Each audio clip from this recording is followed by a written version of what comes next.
Chapter 169. Li Wangyu suddenly smiled, which made Chou Kuan, Niu Yong, and Niu Wu puzzled. Xiao Lang, why are you smiling? Fatty asked curiously. Li Wangyu said, Hee, I just suddenly thought of a way to contact Chongqing. What? You'll know in a while. Brother Chou, help me prepare a few things. Li Wangyu told Fatty the items he needed, but Fatty was stunned by what he heard. What the hell is this? Can you use these things to contact Miss Su who is trapped in the carriage? Fatty shook his head. No matter how he looked at it, it didn't seem reliable. However, Fatty immediately asked the shop assistant to help Li Wangyu prepare. Fortunately, the things he wanted were not complicated, so they were easily found. 2 hollow bamboo tubes, thick mulberry paper, and thin copper wire. The other things were simple, but the copper wire was rare. In the end, the shop assistant of Chou family knocked on the door of a jewelry shop in the east side of the city and found a copper wire about 10 meters long for Li Wangyu. Obviously, Li Wangyu thought of the telephones he played with when he was young. He wanted to make one to contact Su Chongqing who was in the carriage. Actually, cotton thread could also be used, but the copper wire had a better effect. Anyone who studied physics in junior high school would know that sound was transmitted through vibration. The copper wire's metal structure was tightly rehearsed, so the loss of sound transmission was small, and the self-made phone had a better effect.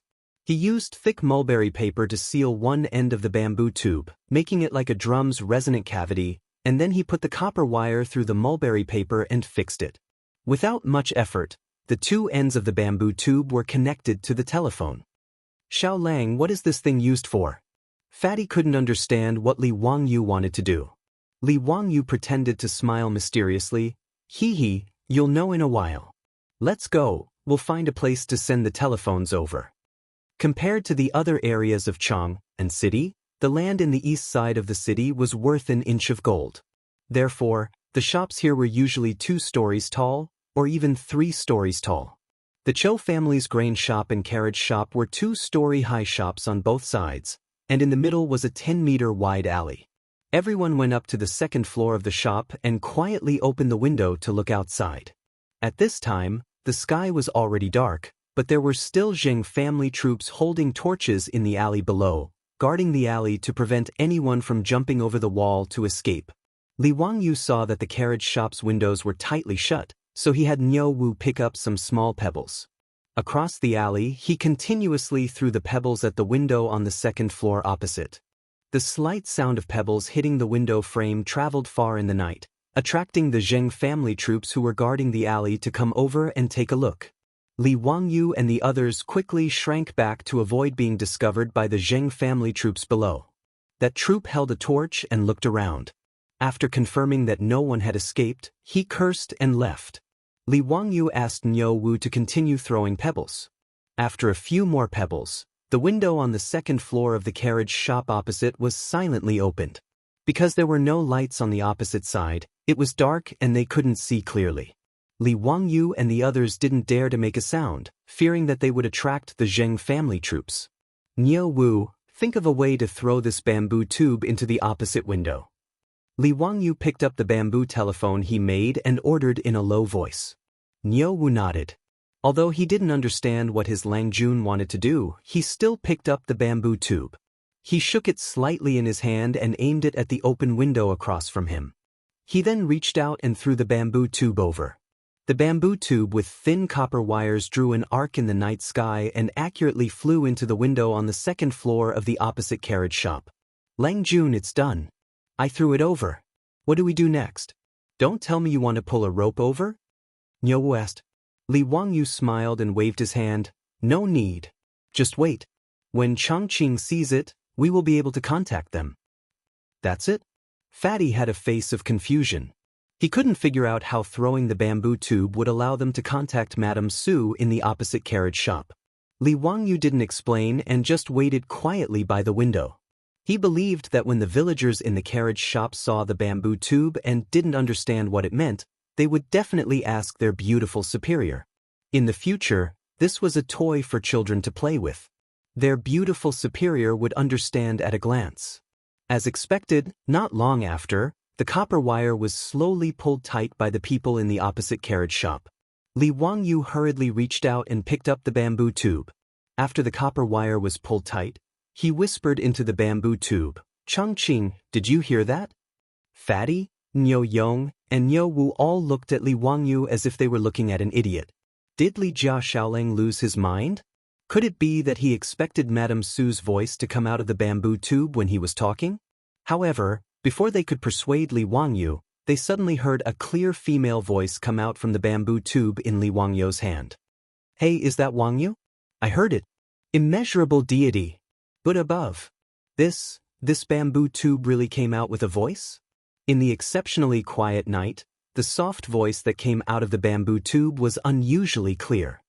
The voice wasn't loud, but it made Fatty and the others feel as if they were struck by lightning. They froze on the spot. Everyone dared to use their heads to guarantee that this voice was definitely Madame Su's voice. Is Li Jia Xiaolang really an immortal? This ordinary bamboo tube was refined into an immortal item by him? If not, how could Madame Su's voice come out from the bamboo tube? At this moment, the waiter of the Cho family's grain store directly knelt on the ground and muttered to himself. He wanted to receive Li Jia Xiaolang's blessings. He was directly worshipping Li Wangyu as if he was a bodhisattva. At this moment, Li Wangyu didn't have the time to pay attention to the reaction of this group of Tang Dynasty's country bumpkins. He hurriedly asked into the bamboo tube, "Changqing, are you okay?" "I'm fine. Perrin and I are both safe. It's just that the Zheng family's people are blocking the door, so we can't leave." "That's good. Don't worry. First, tell me, why did the Zheng family suddenly come knocking on our door?" Li Wangyu asked. Su Changqing's voice came, "I'm not sure. This afternoon, Perrin and I just came back from the palace, and the Zheng family came knocking on our door." "Wait, what palace?" Li Wangyu thought he heard wrong. What did Su Changqing mean when she said she just came back from the palace? "Hee, do you know who I met today?" Su Changqing told Li Wangyu from the beginning to the end of today's encounter with Empress Zhangsun, then going to the Taiji Palace, and Empress Zhangsun becoming a shareholder of the Shunfeng Express Carriage Company. Her words made Li Wangyu dumbfounded. He didn't expect that when he was dragged to drink wine by Chung Chumo and the other playboys, his beautiful boss would do so many things. She even met Empress Zhangsun of the Tang Dynasty and invited her to teach yoga in the Taiji Palace. What made Li Wangyu even more amazed was that Su Changqing actually persuaded Empress Zhangsun to become a shareholder of the carriage company. This is really a blessing from the heavens. After learning this information, Li Wangyu raised his eyes and looked down at the Zheng family's troops who were holding torches and besieging the carriage company. "Zheng family of Xingyang, you deserve this bad luck." Chapter 170. Li Wangyu was originally anxious and worried, but after hearing the beautiful boss's words, he immediately relaxed. Xingyang's Zheng family was really looking for trouble. The Shunfeng Express Carriage Company that Empress Zhangsun wanted to invest in was actually besieged by the Zheng family's eldest son. Did they want to rebel?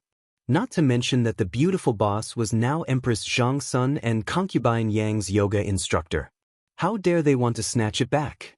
It was simply provoking the lion. After listening to Su Changqing's words in the bamboo tube, Fatty Cho Kun didn't have time to study why there was a sound from the bamboo tube, but began to feel lucky. Lucky that their Cho family had a close relationship with Li Jia Xiaolang, otherwise where could they find such a thigh to cling to in the future? He was sure that the Li family's prosperity was in front of them. If they could have a relationship with Empress Zhangsun, why would they be afraid of Xingyang's Zheng family? However, Li Wangyu was thinking about how to use Empress Zhangsun to dig a huge hole for Xingyang's Zheng family and let them jump into it. Knowing that Su Changqing had a jade pendant given by Empress Zhangsun, Li Wangyu was even more overjoyed. He immediately asked the beautiful boss to find a pocket, put the jade pendant in it, and slide it along the copper wire in the middle of the intercom. Not long after, a brocade bag was hung on the copper wire in the middle of the intercom and slid into the window along the copper wire. Li Wangyu stepped forward and carefully took the brocade bag and took out the jade pendant. Fatty Cho Kun quickly moved the candlelight in the room and looked at it closely. After seeing the jade pendant clearly, the fatty couldn't help but gasp from the root of his teeth. This was indeed the jade pendant that represented Empress Zhangsun's identity. The carved phoenix and the 8 seal characters, Ding has fire virtue. She is a phoenix. Behind the jade pendant clearly showed the meaning of the jade pendant. He looked at Li Wangyu with a bit of respect in his eyes. The Li family of Hu County was really extraordinary. Cho Kuan admired his father's unique vision even more when his father asked him to have a good relationship with Li Jia Xiaolang. Xiaolang, what are you going to do now? Hee, the Zheng family has kicked an iron plate this time. Li Wangyu played with the jade pendant in his hand and pondered for a moment. Then he lowered his voice and whispered to everyone. Fatty, Niu Yong, and the others nodded repeatedly. He then communicated his thoughts to Su Chongqing through the microphone. His beautiful boss immediately understood his thoughts and naturally did not object. The matter of digging a hole for Madame Zheng of Xingyang was thus settled. Don't worry, Lang Jun. When the door opens tomorrow, I will go and do it. Niu Wu patted his chest and promised. Li Wangyu then looked at Cho Kuan. Brother Cho, when this matter is settled, I will definitely compensate your family for your loss. Fatty Cho Kuan chuckled. There's no need for compensation. However, I wonder if my Cho family can join Xiaolang's Shunfeng Express Carriage Company? Well, Li Wangyu hesitated. Now that Empress Zhang's son had joined the carriage company and occupied 50% of the shares, it was not up to him to let the Cho family invest. Xiaolang, my Cho family doesn't ask for much. Her Highness the Empress and Xiaolang's shares, my Cho family naturally does not dare to think about it. I only ask that my family be allowed to buy some shares from Dingzhou village. My family will not treat the villagers of Dingzhou village unfairly. Fatty Cho knew what Li Wangyu was worried about and quickly expressed his thoughts. Li Wangyu pondered for a moment and felt that it was feasible. He nodded. Brother Cho, you can discuss this matter with the old village chief. As long as he agrees to transfer some shares, I have no objections. Fatty Cho was overjoyed to get Li Wangyu's approval. This matter was proposed by him on his own initiative, but Cho Kuan believed that even if his father, Cho Yuan Liang, knew about it, he would only praise him for doing a good job. If the Cho family could invest in the carriage company, even if it was only a small share, it would allow the Cho family and the Li family to have a closer relationship, not to mention that they would have some connection with the royal family. For a merchant family with no status to speak of, this was much more important than earning more copper coins. After discussing tomorrow's matter, Li Wangyu drove Fatty Cho and the Niu brothers out of the room. After the light bulbs left, Li Wangyu whispered into the microphone with Su Chongqing for a long time. But Li Wangyu did not dare to say anything about Aphrodite until he hung up the phone. Delay for as long as possible, the night was silent. The next morning, when Chang and City's morning drum sounded, Niu Wu rode out. The carriage company next to the Cho family's grain store was still closed. The Zheng family's troops also refused to retreat. They surrounded the carriage company so tightly that not even a drop of water could trickle through. Qin Xian's subordinates, Wu Ho, also watched from afar. The three parties were in a deadlock for the whole night. Zheng Konghua naturally did not stay here last night. After he let the troops surround the carriage company, he led his people to Ping Kong Fong. He spent the whole night drinking and playing with women. Until it was almost noon, Zheng Konghua kept yawning. With a pair of dark circles under his eyes, he looked like he was still hungover. He swayed from side to side on horseback. Under the protection of the troops, he came down to the East Market. This group of farmers still won't fucking open the door? Zheng Konghua looked at the closed carriage company door and cursed. The leader of the troops nodded. Lang Jun, are we going to waste time with them like this? Or should we just break the door and rush in? Zheng Konghua glanced at Wu Ho, who was not far away. No need, let's first surround them and play with them. It's been a long time since something so interesting happened. Anyway, there shouldn't be any food in the carriage company. Let's starve them for 2 days. Send someone to the restaurant and bring me a table of food. Today I will drink and have fun in front of the carriage company. Yes, Lang Jun, you go rest in the shade of the tree. I will do it right away. The leader of the troops asked someone to lay out a mat for Zheng Konghua under the shade of the tree opposite the carriage company. He also ordered someone to send a table of food to the restaurant. Not long after, the doctor of the restaurant, led by the troops of the Zheng family, brought a table full of food and wine to Zheng Konghua. Under the deterrence of more than 100 troops of the Zheng family, the road in front of the carriage company was almost cleared.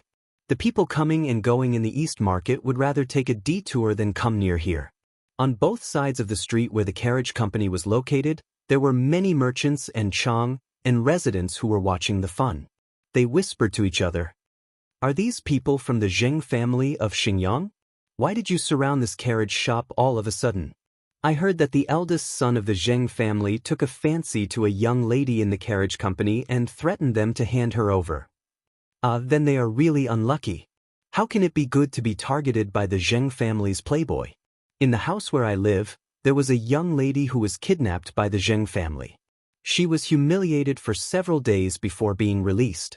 After returning home, she hanged herself. How pitiful! That family carried the body and went to Wanyan County to beat the drum and complain. In the end, they paid the family 10 copper coins. Tisk, tisk, 10 copper coins to buy a life. The Zheng family is really overbearing. Isn't that right? God is blind. Why didn't he strike this bastard with lightning? Shoo, lower your voice. Don't talk nonsense. Be careful not to get into trouble. The carriage company is definitely finished. Look at the marquee shop. Even the marquee doesn't dare to interfere with the Zheng family's business. The onlookers discussed animatedly, but they could only shake their heads and sigh. They felt that the carriage company was doomed today.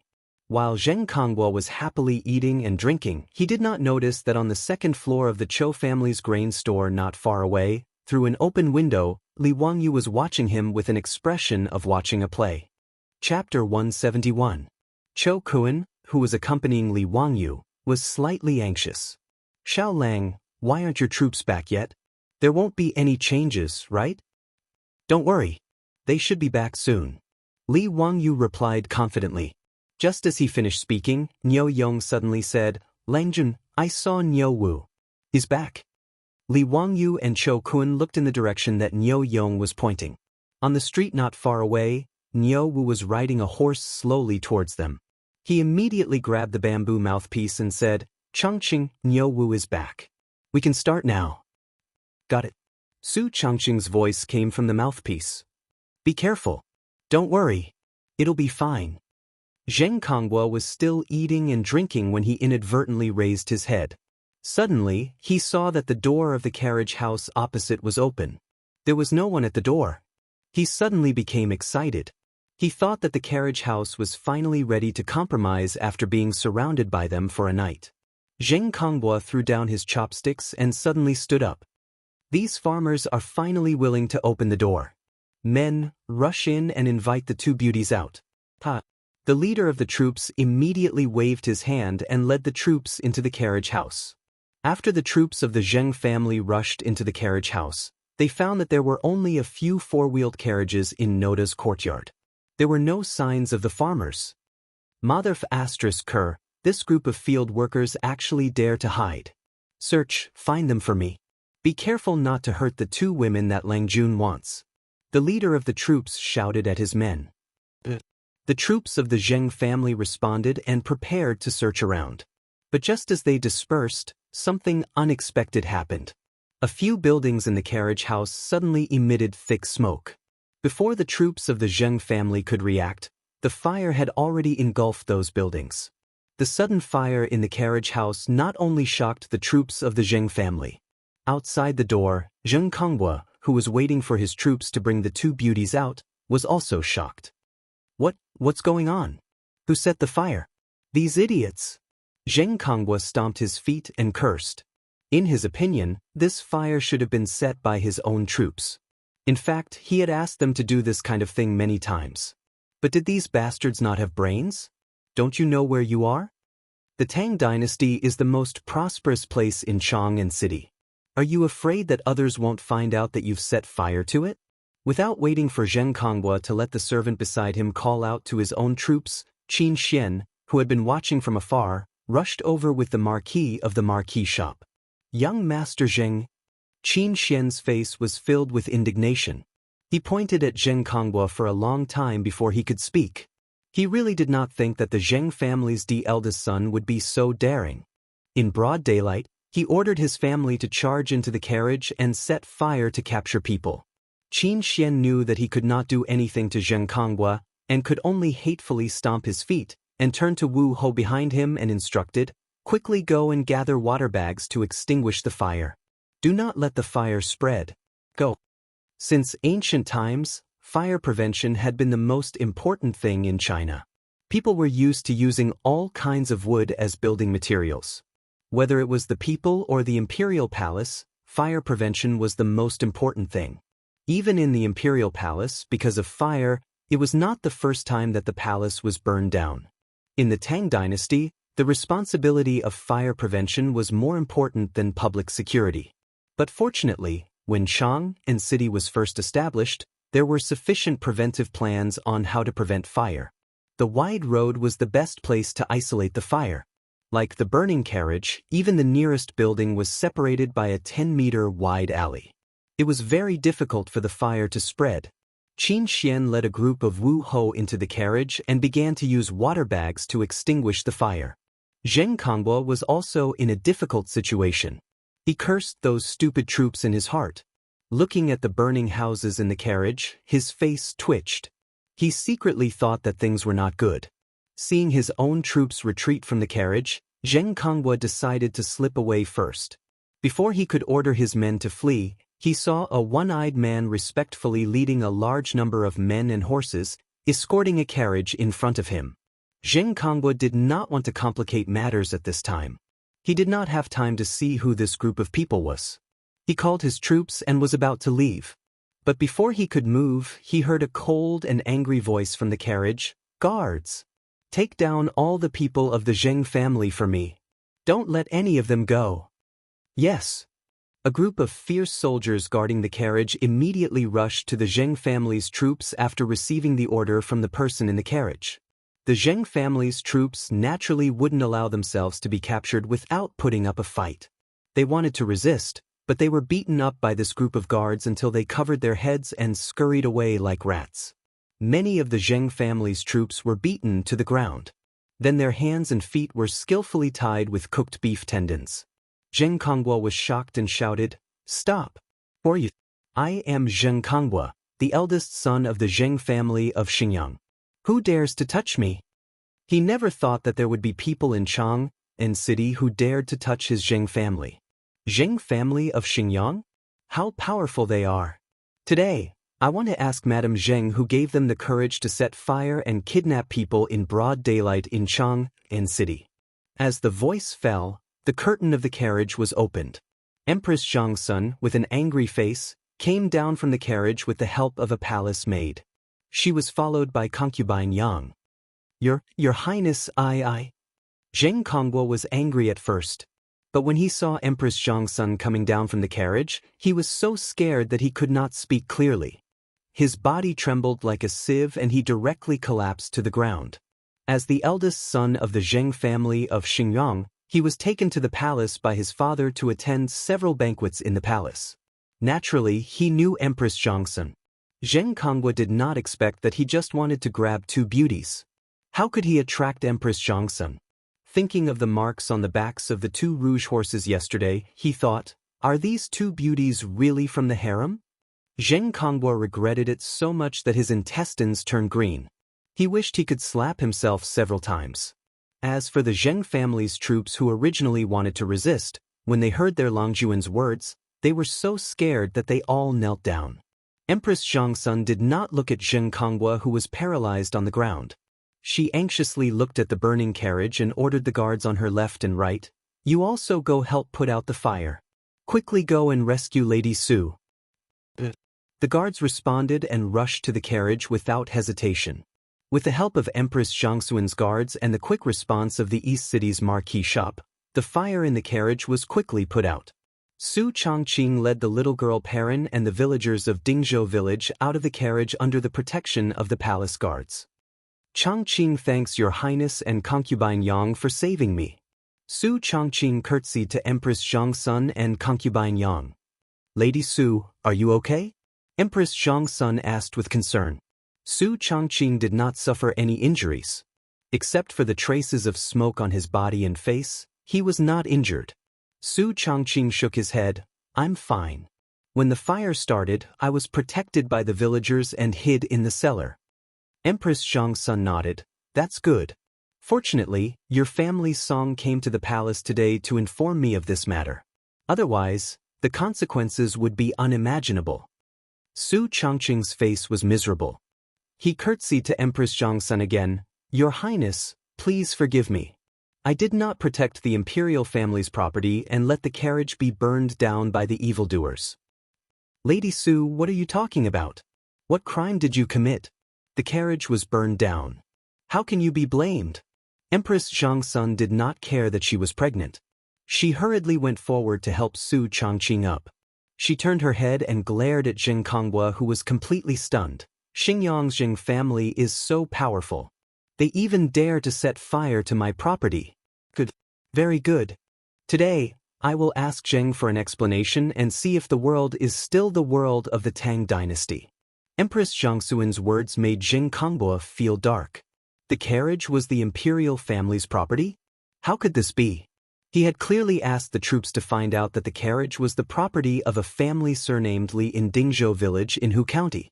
When did it become the imperial family's property? Zheng Konghua was naturally not an idiot. When he thought that his troops set fire to Empress Zhangxuan's property, he felt that the sky had collapsed. Zheng Konghua, who was originally sitting on the ground, had a blank mind at this time. He could only murmur, "This is impossible. This is not true." Not far away, by the window on the second floor of the Chou family's grain store, Li Wangyu and Fatty Chou Yu looked at this scene and laughed very happily. Li Wangyu dug a hole for Zheng Konghua, but he did not expect that Zheng Konghua would be so cooperative. He jumped without hesitation and his posture was beautiful. Full marks.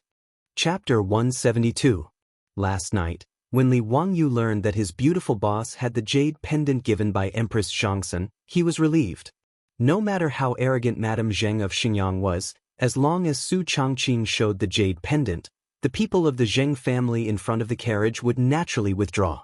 But Li Wangyu, the cynical man, did not intend to let Madame Zheng go so easily. If he only relied on the Empress jade pendant to scare away Zheng Konghua, he would be sorry for himself and his beautiful boss. If his thoughts were not smooth, he would not be in a good mood. In order to make himself happy, Li Wangyu did not hesitate to dig a huge hole for Zheng Konghua. Niu Wu went out early in the morning. According to Li Wangyu's order, he took the jade pendant and went to the Taiji Palace to see Empress Xianxia. Li Wangyu asked him to ask for help from Empress Xianxia, saying that Su Changqing was trapped in the carriage and could not go out. Today, he could not go to the Taiji Palace to teach yoga, so he asked Empress Xianxia to help. Since Empress Xianxia was willing to give Su Changqing the jade pendant, she would not turn a blind eye to her beautiful boss's predicament. At that time, as long as Her Highness sent the palace guards to help the carriage, the next step of the plan could be carried out. In fact, several buildings on fire in the carriage were set by the farmers themselves. After a discussion last night, the beautiful boss asked the farmers to lay a lot of straw around the buildings to ignite the fire. The reason why Li Wangyu said to Chou Kun last night that he would compensate for the loss of these buildings after they were burned. When Li Wangyu saw that Niu Wu led the people in the palace, he would immediately inform Su Changqing to open the gate of the carriage and attract the troops of the Zheng family into the carriage. Then he would immediately set the buildings on fire. He just wanted to frame the Zheng family and let their yellow mud fall on their crotch. Even if it was not shit, it was shit. Under the watchful eyes of the public, countless people saw the troops of the Zheng family rush into the carriage like wolves and tigers, and then the carriage was on fire. No one would believe that it was not the troops of the Zheng family who set the fire. Even Zheng Konghua thought that it was his troops who set the fire. Even those Zheng family troops who had rushed into the carriage thought that it was one of their own who had set the fire casually. At that time, dozens of Zheng family's troops had rushed into the carriage and the scene was chaotic. Even they themselves were not sure if the fire was set by their own people. Li Wangyu's plan was very successful, but he did not expect Empress Xianxia to come in person. Fatty Chou Kun was also a little nervous now. Xiao Lang, why did Her Highness the Empress come personally? Could something have happened? It's fine. Isn't it better for Her Highness to come in person? This time, The Zheng clan will find it even more difficult to escape this calamity. Li Wangyu comforted with a smile. That's good, that's good. The fatty was very respectful towards the royal family and aristocratic families. He was afraid that today's matter would bring about some trouble. Sure enough, as Li Wangyu expected, he stood by the window and looked from afar. He saw Empress Zhongsun say a few words to her beautiful boss and then take her boss to get on her carriage. Before Su Changqing got on the carriage, he glanced at Li Wangyu's window and made an okay gesture to him from afar. Looking at the eldest son of the Zheng family who was dragged away by the palace guards like a dead dog, Li Wangyu punched his palm. It's done. Empress Zhongsun would not let go of the foppish young master of the Zheng family of Xinjiang. The farce caused by the eldest son of the Zheng family had finally come to an end. When the Zheng family troops were dragged away by a group of palace guards like wolves and tigers, it scared the merchants who had been watching the fun. Everyone thought that the carriage company would meet with a calamity this time. Who would have thought that the insufferably arrogant eldest son of the Zheng family of Xinjiang would be dragged away in the end? This made the crowd in the distance immediately burst into an uproar and talk about it. Brother Qian, what's the background of this Shunfeng Express? They are not even afraid of the eldest son of the Zheng family of Xinjiang? I don't know, but I think that group of people just now seem to be palace guards. Palace guards? Are you sure? Shu, keep your voice down. Do you want to die? The Zheng family of Xinjiang kicked an iron plate today. I didn't expect that the sage of the Tian family was behind this carriage company. Brother Chao, didn't you ask this carriage company to transport goods? What's so special about this carriage company? This carriage is amazing. A carriage can carry 30 stones of goods and travel 300 miles a day. Gentlemen, if you have any goods to transport in the future, you can find this Shunfeng Express. When the merchants who had tried the four-wheeled carriage said that, a group of familiar merchants around them exclaimed, "A carriage? Brother Chao, are you right? Tut, tut, this carriage is amazing. It seems that I have to rely on this Shunfeng Express to transport goods in the future." A timid merchant whispered, "We have dealings with the carriage company. Will we offend the Zheng family of Xinjiang?" Brother, I'm afraid you haven't woken up yet. The eldest son of the Zheng family of Xinjiang set fire to the carriage company and was dragged away. From now on, who dares to offend the Shunfeng carriage company? Isn't that courting death? Yes, that's right. It seems that my shop will have to be closer to this carriage company in the future. Li Wangyu and Su Changqing did not expect that Zheng Kongwa's farce would make the Shunfeng carriage company quickly become famous among the merchants in the east and west of Chang'an City. This advertising effect was an unexpected gain. The villagers of Dingzhou village began to clean up the mess of the carriage company under the leadership of Niu Yong, Niu Wu, and the retired soldiers. Fatty Chokuan also asked his assistant to help clean up the ruins of the carriage company. The fire of the carriage company did not have a big impact. Su Changqing originally thought that the layout of the courtyard was not suitable for the carriage. This time, it was just right to rebuild it. Li Wangyu was worried that the old village chief would be anxious, so he sent someone back to Dingzhou village to inform them that the matter had been solved. The old village chief who received the news immediately led many villagers to Chang and began to work on the reconstruction of the carriage company. When the carriage company began to clean up and rebuild in an orderly manner, the Zheng family mansion of Xinjiang was in an uproar. They knew that their son had caused such a big trouble and was arrested by Empress Zhongsun. Zheng Kongwa's mother, Zheng Lushi, immediately cried and made a scene in the mansion. She asked her husband, the head of the Zheng family, Zheng Yuanshou, to quickly save her son. Zheng Lushi was the legitimate daughter of the Lu family in Fanyang. She was also one of the 5 families and 7 nobles of the Tang dynasty. Zheng Kongwa was her only son and she doted on him since he was young. Zheng Yuanshou also frowned in the face of his wife's crying. Zheng Yuanshou was not worried about the trouble caused by Zheng Kongwa. Empress Zhongsun would not do anything to Zheng Kongwa. Zheng Yuanshou still had this confidence. What he was worried about was that the things that were being planned in the imperial court would change because of this. Then he would lose more than he gained. After thinking for a while, Zheng Yuanshou sent someone to invite his cousin, Zheng Shangwa. Zheng Yuanshou was an official of the Honglu Temple. Zheng Xianxia was an official of the Ministry of Works. Both of them were third-rank officials in the imperial court. In Zheng Yuanshou's study, the two of them dismissed the servants and discussed for a long time with the door closed. Only then did Zheng Xianxia leave. Looking at the towering walls of Taiji Palace outside the Zheng family mansion, Zheng Yuanshou's mouth showed a trace of a mocking sneer. Chapter 173. Su Chongqing was taken to the Taiji Palace by Empress Zhongsun. Both Empress Zhongsun and concubine Yang promised her that they would tell the saint to punish the Zheng family's prodigal son. Empress Zhongsun and concubine Yang guessed that Su Chongqing was not in the mood to teach them yoga today, so they comforted her and asked someone to send her back. Before Su Chongqing returned to the carriage shop in the East Market, the Zheng family of Xingyang came to apologize first. The Zheng family's housekeeper apologized sincerely and offered 200 taels of gold as an apology. This made Li Wangyu rather surprised. Could it be that the name of Empress Zhongsun was so frightening? How could she make the Zheng family of Xingyang compromise and let the matter go? In his impression and memory, the 5 families and 7 Wangs of the Tang dynasty were not so easy to deal with. Even Pai Lupi, the emperor of the Tang dynasty, may not be able to subdue them. With hundreds of years of history, there were many talents in the family. The aristocratic families had a high reputation and social status, whether in the imperial court or outside. The most fundamental power of the aristocratic families, like the 5 families and 7 Wangs, was not in the imperial court, but in the local area.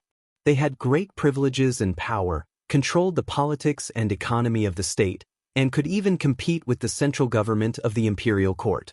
If Pai Lupi did not appease these aristocratic families, the chaos at the end of the Sui dynasty would be repeated in the Tang dynasty. The top aristocratic families, like the 5 families and 7 Wangs, directly intermarried with each other, forming an indestructible marriage relationship and holding together to maintain their privileges. Their family's sense of superiority once regarded the royal family of Li Tang as a nouveau riche. Li Wangyu had read in the history books that Emperor Tang Wenzong wanted to marry his daughter to the 5 families, but the result was shameful rejection. There was even a prime minister of the Tang dynasty who sighed, "The only regret in this life is that he can't marry a daughter of the 5 families." This showed the influence of the 5 families and 7 Wangs. In Li Wangyu's plan, the Zheng family of Xingyang should not admit defeat so easily. He even planned to use the power of Zoroastrianism to attack the Zheng family's industry with the sweets.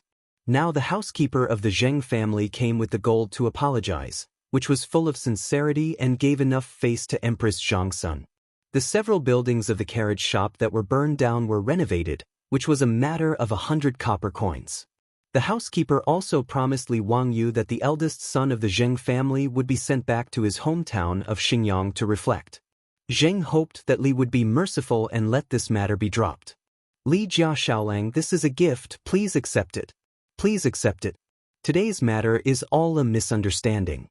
Our Zheng family will go to Her Highness and ask for forgiveness." The Zheng family's housekeeper chuckled and ordered people to place the gold on the table. Although the housekeeper said the housekeeper of the Tang and family was still, that was still, who was who was who was who was and was who was. To the face, throw to the face it, face to the face, and shouted, twos to, and shouted, and then he, "Your sit. Get out as far as you can."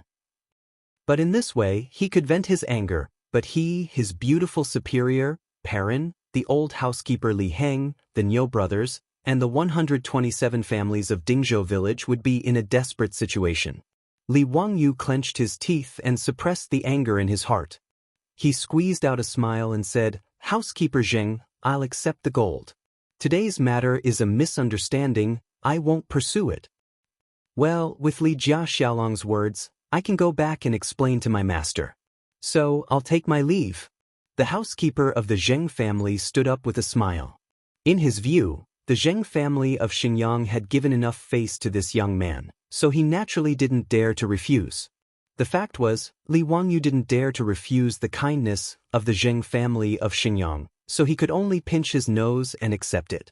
Li Wangyu looked at the back of the housekeeper of the Zheng family with his hands clasped behind his back.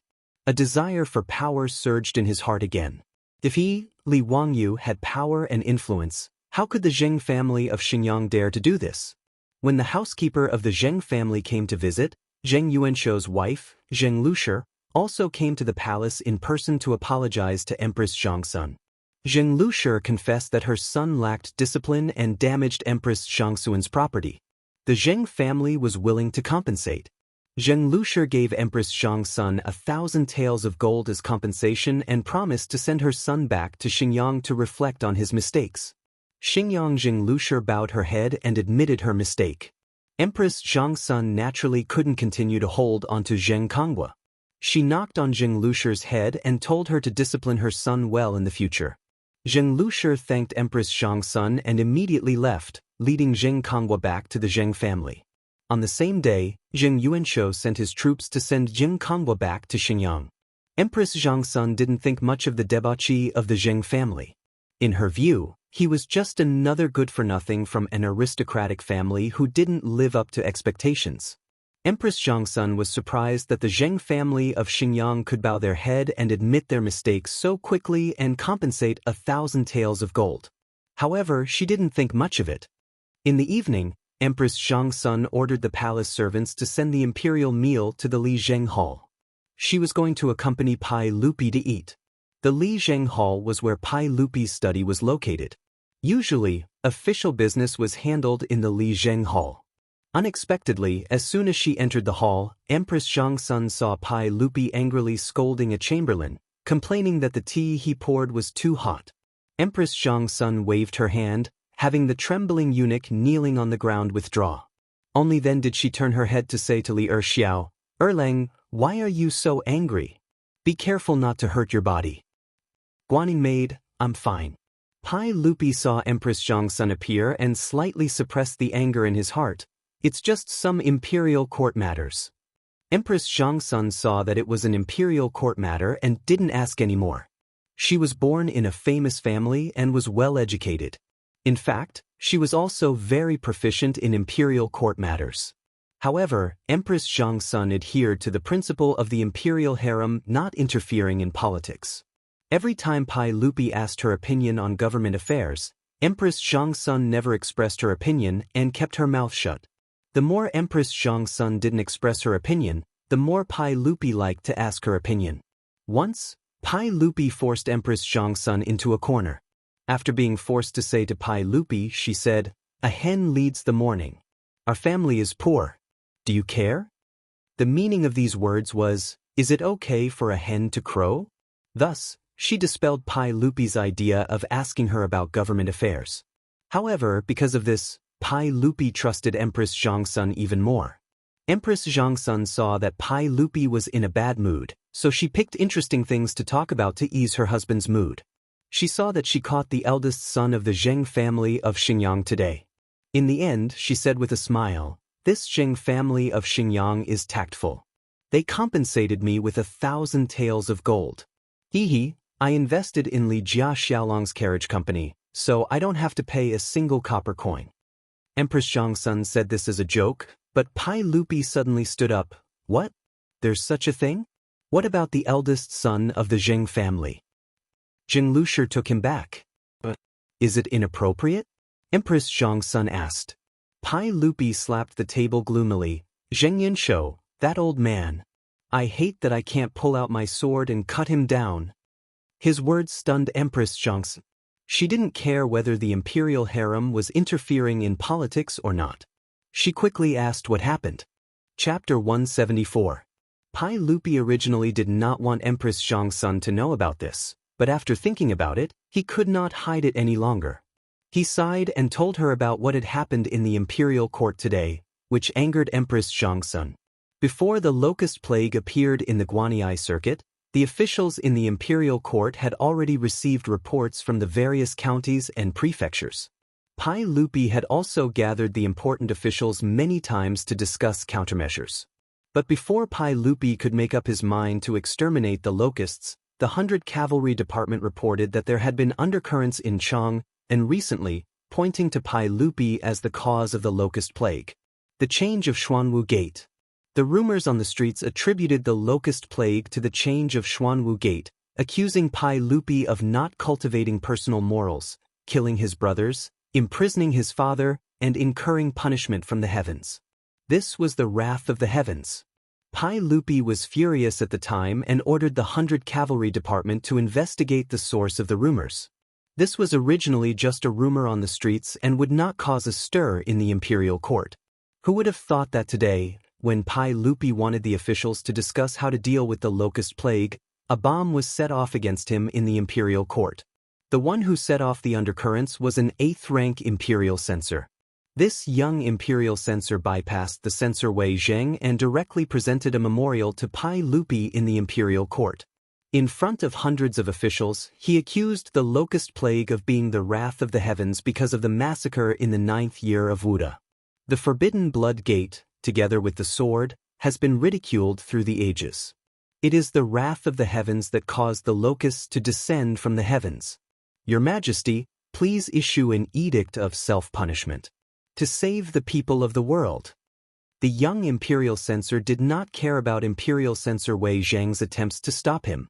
Under the gazes of the officials and Li Er's towering rage, he said these words.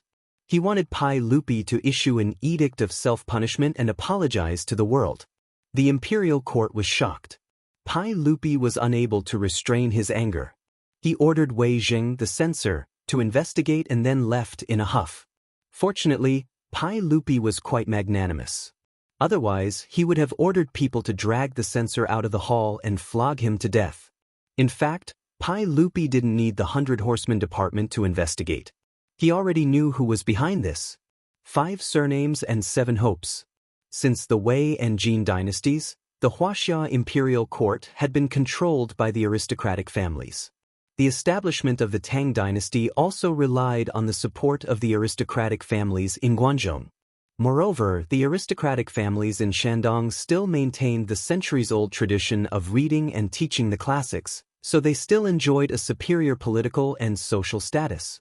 Even though Pai Lupi was committed to weakening and destroying the aristocratic families, there was nothing he could do to them for the time being, unless he wanted the Tang dynasty to fall into war again. Since Pai Lupi wanted to deal with the aristocratic families naturally wouldn't sit still and wait for their doom. This time, they used the locust plague to turn it into a divine punishment to force Pai Lupi to issue an edict of self-condemnation. This was a card played by the aristocratic families. Without this memorial, Pai Lupi could have issued an edict of self-condemnation because of the locust plague. He could have imitated King Wu of Zhou and said, "The people have sinned, so I punish them." Then he would have ordered to exterminate the locusts. Not only would he not lose face, but it would also increase his prestige as an emperor. However, if someone pushed the bucket of sh*t to his head and used the incident at the Xuanwu Gate as an excuse to force Pai Lupi to issue an edict of self-condemnation, it would be impossible. If Li Er really did so, his dignity as an emperor would be thrown to the ground by the aristocratic families. He would even have to step on it a few times and it would never be picked up again. Using an 8th-rank censor to put Pai Lupi on the fire pit, the aristocratic families were really good at this. The Zheng family of Xingyang was the most active aristocratic family in the imperial court. Pai Lupi was almost certain that the Zheng family was behind today's matter. If he had known about Zheng Kongwa's matter earlier, he might have been able to use this foppish son of the Zheng family to force the Zheng family of Xingyang to make concessions. However, he didn't expect the Zheng family of Xingyang to react so quickly and apologize to Empress Zhongsun without hesitation before sending Zheng Kongwa back to his hometown in Xingyang. Pai Lupi could only let out a long sigh. He had to find another way out of this situation. After Empress Zhongsun learned about what happened in the imperial court today, it was too late for regrets and she was secretly angry. However, it was Pai Lupi who comforted her, fearing that the 6-month pregnant empress would have a miscarriage. Leaving aside how Pai Lupi comforted his wife in Chang and city's Taiji Palace, in the Li family of Dingzhou village in Hu County, Li Wangyu was also feeling uneasy as he looked at his beautiful superior who was talking to Aphrodite. On the way back to Dingzhou village, Li Wangyu saw that he couldn't hide anymore, so he gritted his teeth and told his superior about Aphrodite. His beautiful boss, who had a smile on her face, had a frosty look on her face. She did not say a word. Li Wangyu begged and pestered her, but he still couldn't get her to look at him. Even the Niu brothers didn't say anything as they felt the pressure from their beautiful boss. They looked at Li Wangyu with a look that said, "Leng, you're on your own now." Li Wangyu was speechless. Why were all women like this? What was the point of having a Cold War so often? His ex-girlfriend from university was the same. Whenever there was any friction between them, she would give him a Cold War and often wouldn't speak to him for a week, as if he were a stranger. Li Wangyu didn't expect that his University of Pennsylvania graduate and goddess-like beautiful superior would be the same. Even the little girl Pei Lon didn't give him a good look. She looked at him with eyes that were about to roll up to the sky. Li Wangyu was so angry that he almost wanted to grab this little girl and give her a good spanking. How rebellious! It was fine if his beautiful superior was like this, but even a little girl like you dared to be like this. After returning to the Li family of Dingzhou village, both the old butler Li Heng and Ma Zhou acutely sensed that the atmosphere wasn't right when they came out to welcome them, so they wisely kept their mouths shut. Su Changqing jumped off the horse's back and didn't even look at Li Wangyu as he pulled Pei Lon towards the rear courtyard. Li Wangyu was afraid that she would get into a conflict with Afro and was ready to follow them with cold sweat on his forehead. If they really got into a fight, he would be able to mediate. Just as he was about to leave, he heard Niu Yong whisper to Niu Wu, "Erlang, watch carefully. In the future, you'd rather offend Lang Jun than Mrs. Su." Big brother is right. Mrs. Su's aura is really scary. Niu Wu nodded his head vigorously. Ma Zhou chimed in from the side, "Indeed, my teacher is no match for Mrs. Su at all. I could tell from the start. I wonder if Mrs. Su and Afro will get into a fight?" Niu Yong and Niu Wu nodded in unison, meaning that they would. "See my foot. See my foot." Li Wangyu really wanted to find a baseball bat and beat these three rascals out of the door. Who would want such a troop and disciple? He had forgotten that he had also thought that his beautiful boss and Afro would get into a fight and was even prepared to mediate the situation. On the other hand, the old butler Li Heng stood at the side with a chuckle and had no intention of going to the backyard to mediate at all. Li Wangyu dawdled in the front yard for a long time and stretched his ears out to see if there were any sounds of fighting in the backyard. However, he didn't hear anything even after waiting for a long time. After thinking about it, he straightened his clothes and prepared to go to the backyard to see what was going on. As he dawdled into the backyard, he didn't see the expected scene of the main wife scolding the mistress and the mistress resisting unwillingly. Su Changqing was actually chatting amiably with Afro in an unusually harmonious atmosphere, while Perrin was fuming at the side. What the hell was going on? Something didn't seem right? Chapter 175. How could Li Wangyu know what Su Changqing was thinking? In fact, Su Changqing was already mentally prepared that Li Wangyu would bring a woman home, but she didn't expect it to be so fast. Although she hoped to live with Li Wangyu in the Tang dynasty for the rest of their lives, she didn't believe that Li Wangyu, as a man, would still insist on monogamy in the Tang dynasty, where 3 wives and 4 concubines were the norm. Not to mention in the Tang dynasty, even in the future, Su Changqing was pessimistic about whether a husband and wife could live together for the rest of their lives. Because her father was like that. Su Changqing went to the United States to study in high school, and then studied at the University of Pennsylvania. Her family's economic conditions were naturally quite good. Her father had a successful career and was famous for his success. However, Su Changqing's father, who was elegant and graceful in her eyes, also had more than one mistress outside. When she first learned the news from her mother, her whole person collapsed. She didn't believe that her father would do such a thing. Originally, in the eyes of Su Changqing and all the other people who didn't know the truth, her parents were a loving couple, a model couple. However, Su Changqing's father still couldn't resist all kinds of temptations. Although he didn't abandon the family and abandon his wife, his behavior made Su Changqing no longer believe in the constraints of marriage and a man's self-control. After Su Changqing's mother knew that her husband had an outside mistress, not only did she not cry and make a scene and ask for a divorce, but she also made 3 rules with her father. First, he had to go home every day. Second, he couldn't bring an outside woman home. Third, she had to manage the family's finances. In this regard, the beautiful superior couldn't understand her mother's practice at all. Wasn't she condoning her husband to cheat? It wasn't until a long talk with her mother that she understood her mother's idea. In her mother's words, if she quarreled with her husband and even divorced, those foxes would benefit. As long as he stood on the side of righteousness, those mistresses would not be able to cause any trouble. However, because of the guilt in his heart, her father treated her mother even better. He happily handed over all the financial power of the family to her mother. In this regard, although Su Changqing did not completely agree with his mother's approach, he had to admit that she was a smart woman. Even her father was like this, not to mention Li Wangyu. After transmigrating to the Great Tang 1,300 years in the future, without the constraints of law and morality, Su Changqing did not believe that Li Wangyu would be loyal to one woman. Therefore, Su Changqing had a premonition that there would be another woman around Li Wangyu.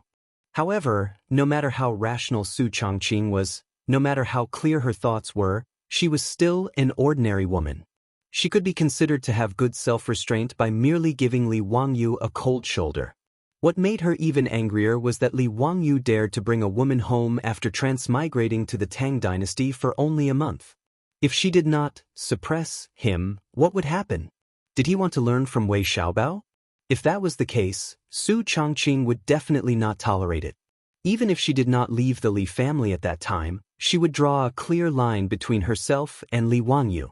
They would just be friends from then on. In Su Changqing's heart, she would only allow Li Wangyu a chance to make a mistake at most. Otherwise, she would rather live alone in the Tang dynasty for the rest of her life. Therefore, her beautiful superior's cold shoulder was actually deliberately put on for Li Wangyu to see. She felt more heartache for the poor girl, Fu Luo. Li Wangyu had explained Fu Luo's background to her. She was captured at the age of 13 and then sold from Europe to the distant East. If not for Li Wangyu rescuing her, she would probably have been a prostitute for the rest of her life. The beautiful superior who had a frosty expression on Li Wangyu's face melted after entering the backyard. After seeing Fu Luo's appearance, the beautiful superior was also greatly surprised. This girl really resembled the Hollywood movie star, Angelina Jolie, too much. The beautiful superior couldn't help but gnash her teeth in anger again, wishing she could pinch Li Wangyu's waist a few times to vent her anger. This bastard pervert! He said that he pitied Fu Luo, but he was clearly lusting after her beauty. Su Changqing would not vent her anger on Fu Luo. After adjusting her mentality slightly, she began to talk to Fu Luo in a pleasant manner. Although Fu Luo was the daughter of a Byzantine noble, she was only 15 or 16 years old. How could she be a match for Su Changqing, an elite who had cultivated for many years? After a few sentences, Fu Luo had begun to address Su Changqing as sister, as if she were treating her beautiful superior as a caring sister. The girls' giggles echoed between them now and then, as if they were best friends who had known each other for years. Perrin, on the other hand, was rather jealous. She felt that her sister Changqing was in danger of being snatched away by this ugly woman. When Li Wangyu sneaked into the backyard stealthily, he happened to see Perrin glaring at Fu Luo angrily. Her lips were so pouted that a bottle of oil could be hung from them. Li Wangyu was rather dumbfounded by what he saw.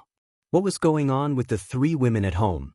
Seeing that there was no sign of a fight, he tried to sneak away again, only to be glared at by his beautiful superior who had already discovered him. "Come here. What can I do for you, Your Majesty?" When Li Wangyu saw that his beautiful superior seemed to be smiling, he immediately began to act cute shamelessly. He imitated the eunuchs in TV dramas, flicked his sleeves, and bent over to ask. Su Changqing couldn't help but laugh at his behavior, but his beautiful superior immediately wiped the smile off her face and coughed lightly. "Don't be so cheeky. Don't think that this is the end of it. If it weren't for Sister Fu Luo's sake, don't even think about having dinner tonight. Let me ask you, will you still bring women home in the future?" Yes, you're right. I won't. I promise the chairman that I won't bring any more," Li Wangyu said with a flattering smile. Fu Luo and Perrin were both stunned. Their Longjuan's behavior was simply too shocking for them to accept. How could the two young ladies of the Great Tang, who had never been baptized by feminism, accept the way Li Wangyu and Su Changqing interacted with each other? Perrin couldn't help but cover her little mouth with her hand, afraid that she would cry out in alarm. She looked at Su Changqing with a worried expression and thought to herself, is it really okay for Sister Changqing to talk to Lang Jun like this? What did Lang Jun mean when he said he would make a promise to the chairman? Su Changqing sneered and stared at Li Wangyu seriously. Li Wangyu, this is the first and last time. Otherwise, I promise to leave this house. I'm a man of my word. A drop of cold sweat slid down Li Wangyu's forehead as he hurriedly nodded in agreement. In fact, Li Wangyu didn't have any intention of having multiple wives and concubines. He had saved Fu Luo out of pity.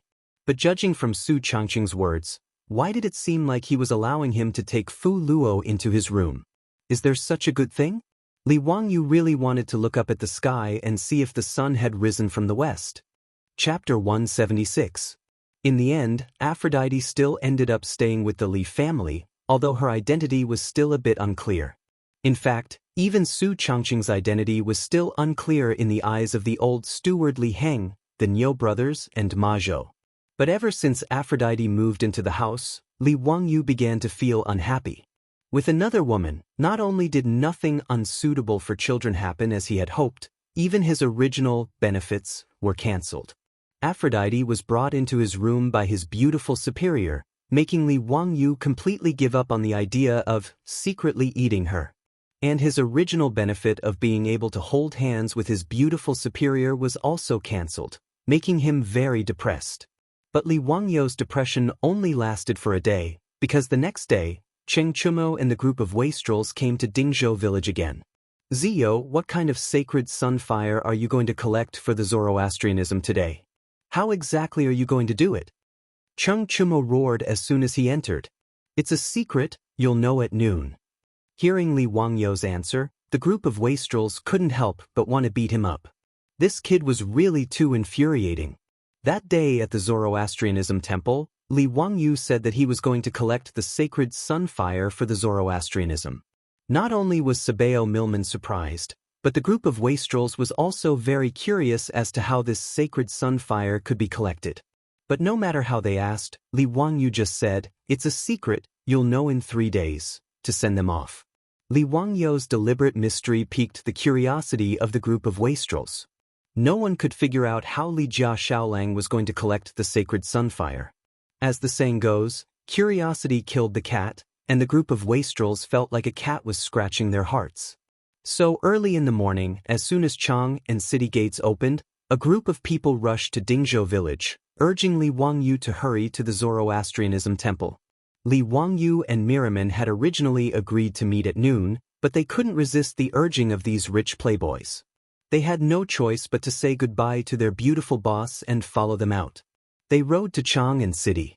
Along the way, Cheng Chumo and the others talked about how the Li family's carriage company had been burned down by the Zheng family of Xinjiang.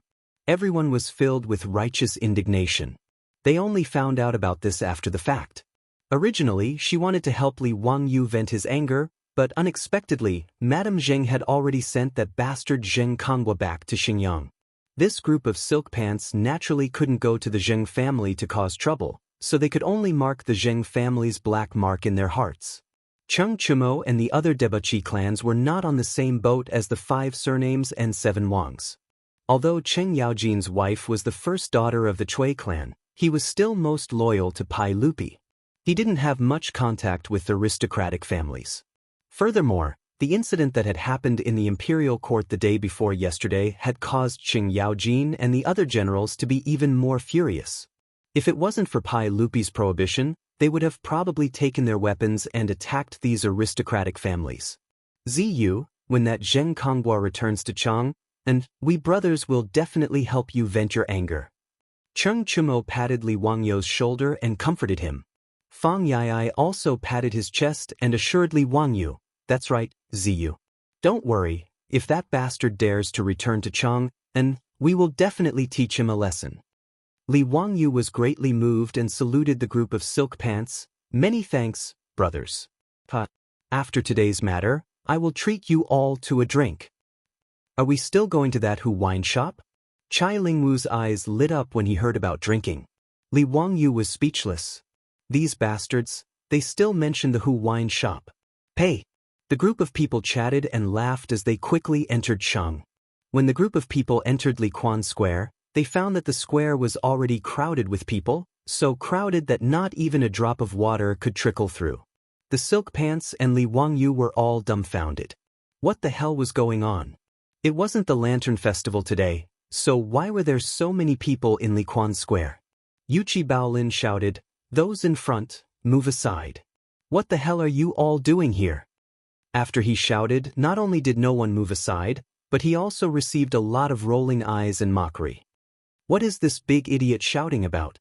Can't he see that there are people here? That's right, why are you all squeezing? We want to go to the Jia Temple to watch the show. Today, there is a powerful person in the Jia Temple who is going to collect the sacred fire of the sun in front of everyone. Who doesn't want to witness such a miracle with their own eyes? Why should we move aside? I heard that the powerful person who can collect the sacred fire is 8 feet tall and his waist is also 8 feet wide. His fists are as big as a mill and his arms are as thick as pillars. When Li Wangyu heard this, he almost fell off his horse. Was he a freaking ball? An alien version of a ball? Damn, the society was indeed very important. It was only right to not believe in rumors and not spread them. It turned out that Jia Temple was afraid of being held accountable for the extinguishing of the sacred fire, so he simply spread the news in Chang, and that the Jia Temple was going to collect the sacred fire of the sun in front of everyone. In the Tang Dynasty, there was an extreme lack of entertainment among the people. After hearing about this bizarre event, not only did all the Sushins in Chang'an come, but even the ordinary citizens of Chang and came to Liquan Square to watch the show. As a result, more and more people came. Liquan Square had become a sea of people, and even the streets outside the square were almost filled with people watching the show. When Li Wangyu heard about this, he was sweating like a waterfall. In the current situation, he and the Silk Pants couldn't enter the Jia Temple. He didn't know if the crowd would be disappointed if he, the main character, didn't go in at noon. Fortunately, this awkward situation didn't last long. Milliman, who was in the Jia Temple, also noticed the crowded situation outside the Jia Temple. He quickly asked the priest to go out and help the Silk Pants. With a group of Jia Temple priests leading the way, Li Wangyu and the Silk Pants finally squeezed into the Jia Temple through the gate of Liquan Square. Fortunately, only the priests and priests of Jia Temple were allowed to enter today. The other residents of Chang'an, including the believers of Jia Temple, could only watch the sacred fire collection ceremony outside the gate of the Jia Temple. It had to be said that the residents of Chang'an were very gossipy. In order to watch the show, someone quickly brought a ladder. As a result, the top of the Zoroastrian temple's wall was instantly filled with people who came to watch the show. Some of the bolder ones even sat on the wall, causing the faces of the priests and priests of the Zoroastrian temple to twitch. Xiaolang, what else do you need to prepare to collect the sacred fire of the sun? If you need anything, just tell me. I'll immediately get someone to prepare it for you. When Milliman saw Li Wangyu, he immediately greeted him. Whether Li Wangyu could collect the sacred fire of the sun in front of everyone today was a matter of life and death for him. He couldn't help but pay attention to it. Li Wangyu said, "Prepare a large block of ice for me, as well as some tools for cutting ice. Also, prepare a room for me." Block of ice? Milliman and the Silk Pants were all stunned. Why would he want ice? What? Don't you have ice in your Jia Temple? Li Wangyu asked. Milliman shook his head. No, of course we have ice. How big do you need? I'll immediately get someone to prepare it for you. The rich and powerful in Chang and all dug ice cellars to store ice for use in summer. The Jia Temple of the Sogdians didn't lack copper coins, so naturally, they also dug ice cellars to store ice. Li Wangyu said, "The size of a millstone is fine." Milliman nodded and immediately ordered the priest to prepare the things Li Wangyu needed. After the ice and the tools for cutting ice were delivered, Li Wangyu ignored the burning eyes of the Silk Pants and directly shut them out of the room. He started to busy himself in the room. The collection of the Olympic sacred fire in later generations focused the sunlight in the center of a concave mirror to generate high temperature to ignite the sacred fire. In addition to the concave mirror, the magnifying glass that he played with when he was young could also focus sunlight and play the role of igniting the fire. Li Wangyu naturally didn't have a magnifying glass. He only knew that glass was probably made by burning sand. But if he really wanted to make glass in the Tang dynasty, it would be a fantasy. But in addition to glass, grinding ice into a convex lens like a magnifying glass could also play the role of focusing sunlight. Although there would be many bubbles and cracks in the ice, and its transparency was far less than glass, the diameter of the magnifying convex lens could still focus sunlight and ignite flammable objects. So Li Wangyu asked Milimon to prepare a millstone-sized block of ice for him. He took the ice chisel tool in the room and began to grind the convex lens of the ice. As the sun gradually rose, the Jia Temple's sacred fire gathering ceremony was about to begin.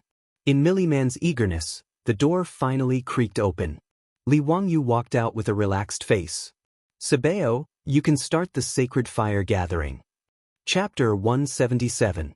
The Sogdian ritual of gathering the sacred fire began with the prayers of the Zoroastrian priests. Dozens of priests murmured their prayers, "Burning sacred fire, burn my broken body. Good and evil, only the light is good. Joy and sorrow, return to dust. Pity my people, they have so many worries." Leading the priests in front of the altar, Milman recited long passages of the Avesta scripture, reciting the hymns of the gods. As mentioned before, the highest level of sacred fire, the fire of victory, was not only a sacred fire, but also an ordinary sacred fire worshipped by believers. For this ritual, Miriam used 3 days to gather the sacred fire worshipped by all the Sogdian worshippers in Cheng. Now, the highlight of the ritual was to wait for Li Wangyu to gather the sacred fire of the sun and combine the two flames into one to complete the ritual. Although the process of gathering the ordinary sacred fire was quite rushed, Miriam believed that as long as Li Wangyu could gather the sacred fire of the sun, it would be the highest level of sacred fire, even higher than the sacred fire worshipped in the Persian temple. After the tedious and solemn ritual was completed, it was Li Wangyu's turn to perform. Li Wangyu's small body could not carry the convex lens of ice the size of a millstone. However, there were foppish sons who fought to help him carry it. When Li Wangyu asked who was willing to help light the sacred fire, the foppish sons almost fought. Clearly, in terms of muscle, the 3 Cheng brothers could crush the foppish sons. Even the Yuchi twins could not compete with them. Under the resentful gaze of the foppish sons, the 3 Cheng brothers carried the huge convex lens of ice onto the stage. However, Li Wangyu did not intend to reveal the secret of using the convex lens to make fire. After grinding the ice in the room, he asked Milman for some silk and satin, and wrapped the ice with the satin. No one could see the original shape of the convex lens of the ice that the 3 Cheng brothers carried out. In the open space of the Zoroastrian temple, the best materials for starting the fire had already been prepared. The oily sandalwood was placed in the bronze cauldron. According to Li Wangyu's instructions, sandalwood shavings were scattered on top of the cauldron to start the fire. It was noon, and the sun shone down from above. Li Wangyu instructed the 3 Cheng brothers to raise the ice convex lens high above their heads. Then, according to the light spots formed by the sunlight passing through the ice, he instructed the 3 brothers to adjust the angle of the convex lens. This strange action attracted the attention of the crowd outside the Jia temple and caused a commotion. What kind of trouble is this? Didn't he say that he wanted to collect the sacred sun fire? What are these 3 big guys holding? Why does it look like a block of ice? That's right, there's a round ice cube wrapped in the silk. Is it used to retrieve the solar sacred fire? I don't understand. How can this ice produce fire? Isn't this nonsense? You can gather flames from ice? I'm afraid even an immortal wouldn't be able to do that. If I can get some kind of holy flame from this, I'll eat this pile of dog shit. Not only were the onlookers outside the Zoroastrian temple discussing incessantly, but even the priests and priests of the Zoroastrian religion were astonished. When Milman saw this, he was so regretful that his intestines turned green. Was he out of his mind? How could he so easily believe this young man's nonsense and believe that he could collect the solar sacred fire? He wanted to shout out to stop this farce, but when he opened his mouth, no sound came out. Since it had come to this, he would just let this group of dandy do it. In any case, if he couldn't collect the solar sacred fire, his position as Sabeo would come to an end. Since that was the case, he could only pray for a miracle. Cheng Chumo held the large ice convex lens and asked in a low voice, "Ziyu, are you sure you can really collect the solar sacred fire like this? This is not a joke. If you trick the Sogdians, they will really go crazy." "Brother Chumo, you can rest assured. There's no problem at all. Brother Chuliang, don't keep swaying. Hold it up properly." Li Wangyu instructed them to adjust the angle of the ice cube while smiling at Cheng Chumo.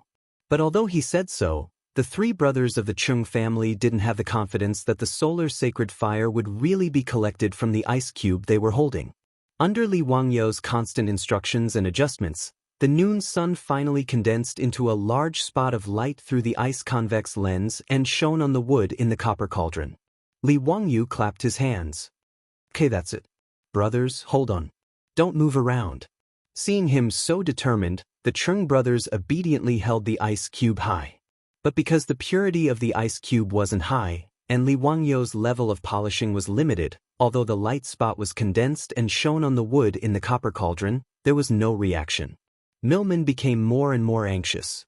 He couldn't help but walk to Li Wangyu's side and ask in a low voice, "Xiao Lang, is this how the solar sacred fire is collected?"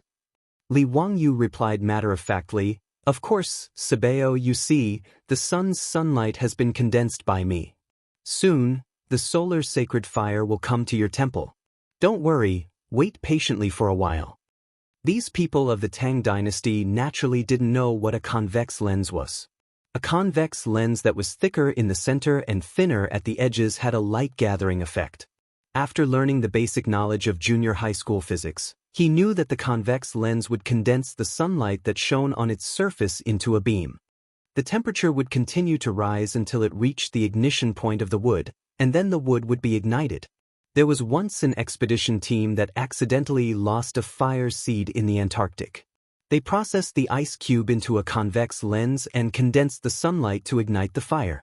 So Li Wangyu didn't doubt that he could collect the solar sacred fire at all. But today, for some reason, the light spot of the ice convex lens shone on the wood in the copper cauldron for a long time, but there was no reaction. Time passed by, and Li Wangyu was a little anxious. He ordered the Chung brothers to adjust the angle of the ice cube several times, trying to make the light spot more focused. Milman didn't care about the solemnity of the ceremony and kept walking around the copper cauldron, making Li Wangyu dizzy. The crowd outside the temple watching the ceremony was getting louder and louder. The group of playboys also looked at each other and thought that things were not good. If the gathering of the solar sacred fire failed today, the consequences would be unpredictable. Fang Yai secretly elbowed Chai Lingwu. "Brother Lingwu, if Zio can't get the solar sacred fire, we'll have to protect him and rush out." Chai Lingwu wiped the sweat on his forehead and nodded. "Of course, we'll let the Yuchi brothers and the Chung brothers protect Zio and run first. We'll bring up the rear." Yuchi Baolin and Yuchi Baoqi also nodded and secretly rolled up their sleeves, ready to drag Li Wangyu and run away at any time. While the playboys were talking in low voices, discussing their escape plan, they saw the crowd outside the temple being pushed aside by a group of fierce-looking troops, creating a path. Several playboys that Li Wangyu had never seen before swaggered into the temple under the protection of the troops. "Yo, is the Chung family's young master playing a monkey? Holding up a big ice cube to act for everyone to see?" The leader of the group, a young man with triangular eyes, mocked. Li Wangyu was stunned. Where did these bastards come from? They dared to mock Cheng Chumo and the others? Chapter 178.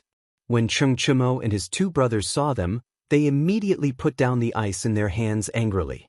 Fang Yai, Chai Lingwu, and the other playboys also rushed forward and blocked the way of the young men.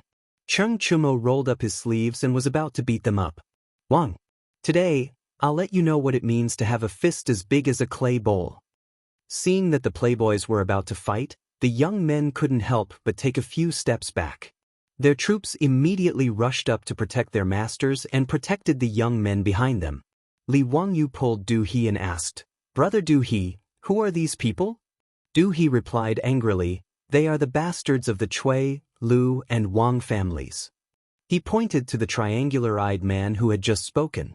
"That one with a foul mouth is Wang Ziqiao, the legitimate son of the Taiyuan Wang clan. The others are Cui Daogu of the Qinghe Cui clan, Cui Hong of the Bowling Cui clan, and Lu Xiang of the Fanyang Lu clan." Li Wangyu was stunned when he heard this. Well, in the Tang dynasty, except for the legitimate sons of the Longxi Li clan and the Li clan of Zhao County, and Zheng Konghua of the Xinjiang Zheng clan, who had run back to his hometown, the rest of the legitimate sons had all come to the Zhuang temple. He had always hated Zheng Konghua. Now that he heard that these young masters were jackals of the same tribe as Zheng Konghua, he looked at them with even more disgust. Especially when he heard the words, Taiwan Wangs, and looked at the triangular-eyed young man, he thought that it was a close call. Was this guy the one who almost became his brother-in-law? Do these guys have a feud with you brothers? Li Wangyu asked.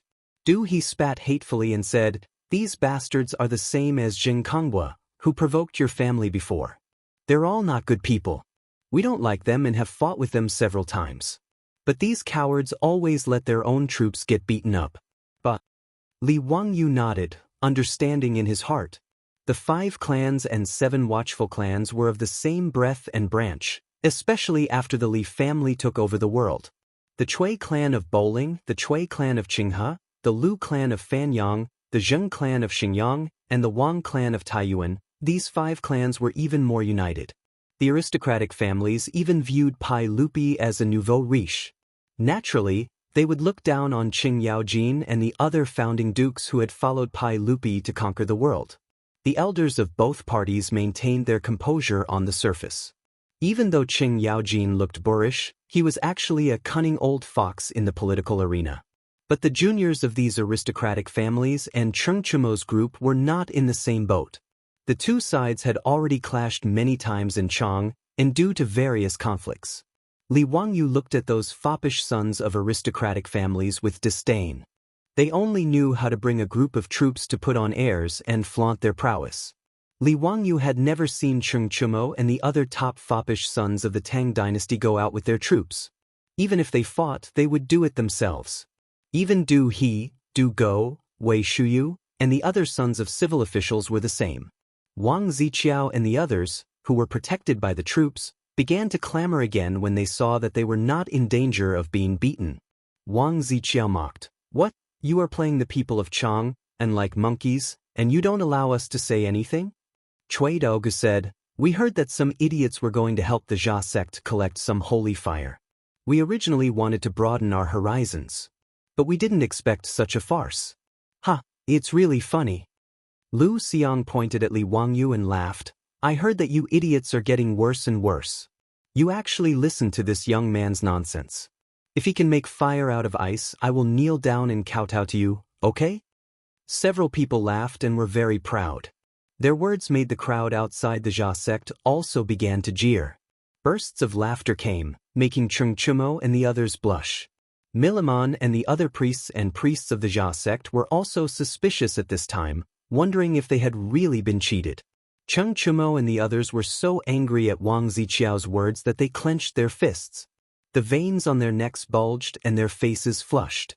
Although the foppish sons did not believe that Li Wangyu could collect the holy fire from the sun out of thin air. But at this time, everyone was bound together for good or ill. Mocking Li Wangyu was mocking them. Cheng Chumo and the others were speechless by Wang Ziqiao and the others. Their anger was stuck in their throats, and they were very sullen. Yuqi Baolin, Yuqi Baoqi and the Cheng brothers looked at each other and wanted to directly rush up and talk with their fists. Wang Ziqiao and the others were good at talking. When they saw that Cheng Chumo and the others wanted to fight, they quickly retreated behind the troops and poked their heads out to continue to clamor. "What? Now that we've revealed the truth, you want to attack us out of anger? A group of idiots with nothing but brute force. You were sold and you still helped count the money. You really lost face for your duke's mansion. Hey, you want to fight? I'm so scared, huh?" The originally solemn Jia sect holy fire gathering ceremony because of the provocation of Wang Ziqiao and the others, became a mess.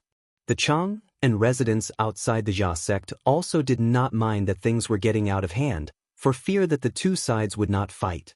Milliman's face was as black as the bottom of a pot. He glared at Cheng Chumo and the others, hesitating in his heart whether to throw them all out. Li Wangyu quickly reached out to stop Cheng Chumo and the others. "Brothers, please wait. Why do you have to fight with them? Don't ruin the Jia sect's holy fire gathering ceremony because of them.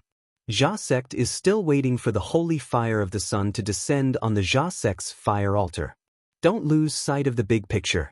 Li Wangyu seemed to be persuading them, but in fact he was giving Wang Ziqiao and the others a hard time. The meaning of his words was to push Wang Ziqiao and the others to the opposite side of Jia sect, accusing them of destroying the holy fire gathering ceremony. Sure enough, after he finished speaking, the priests of Jia sect, including Milliman, looked at Wang Ziqiao and the others with unfriendly eyes. But as Li Wangyu said, regardless of whether the holy fire of the sun was collected or not, the holy fire gathering ceremony was still in progress. Wang Ziqiao and the others came out so casually and ridiculed Cheng Chumo and the others, which really interfered with the ceremony. When Li Wangyu said this, Wang Ziqiao and the others' faces changed. They hurriedly defended themselves. "Tian Shalang, don't talk nonsense. It's obviously you guys who deceived the Zoroastrianism. How is it us who are interfering with the ceremony?" "How did I deceive the Jia sect?" Li Wangyu asked. Lu Xiang pointed to the ice block put down by Cheng Chumo and the others. "The 5 elements reinforce and restrain each other. This ice is water, water restrains fire, wood breeds fire, isn't it obvious? Even if you break the heavens, it is impossible to use ice to collect the holy fire." What he said was common sense to everyone, and everyone nodded again and again, thinking that it was reasonable. Li Wangyu laughed. "Then if I can use this ice block to help Jia sect collect the holy fire of the sun, what will you say?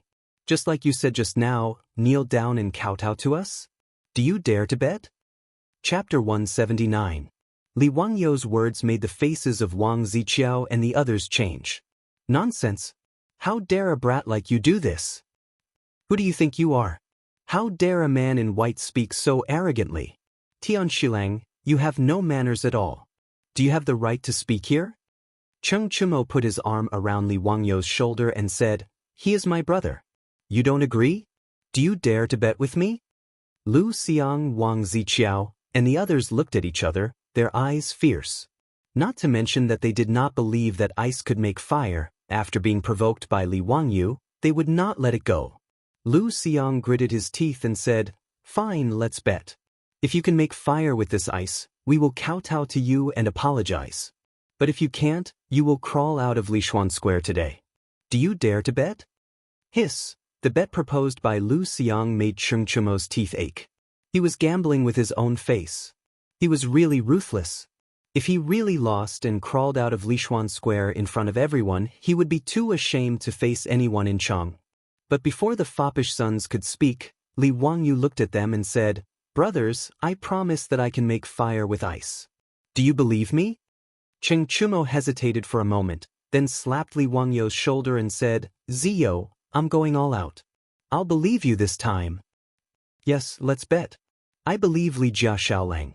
I'll bet with them. Damn it, I'll make you kneel and kowtow to me today." Come, let's make an oath.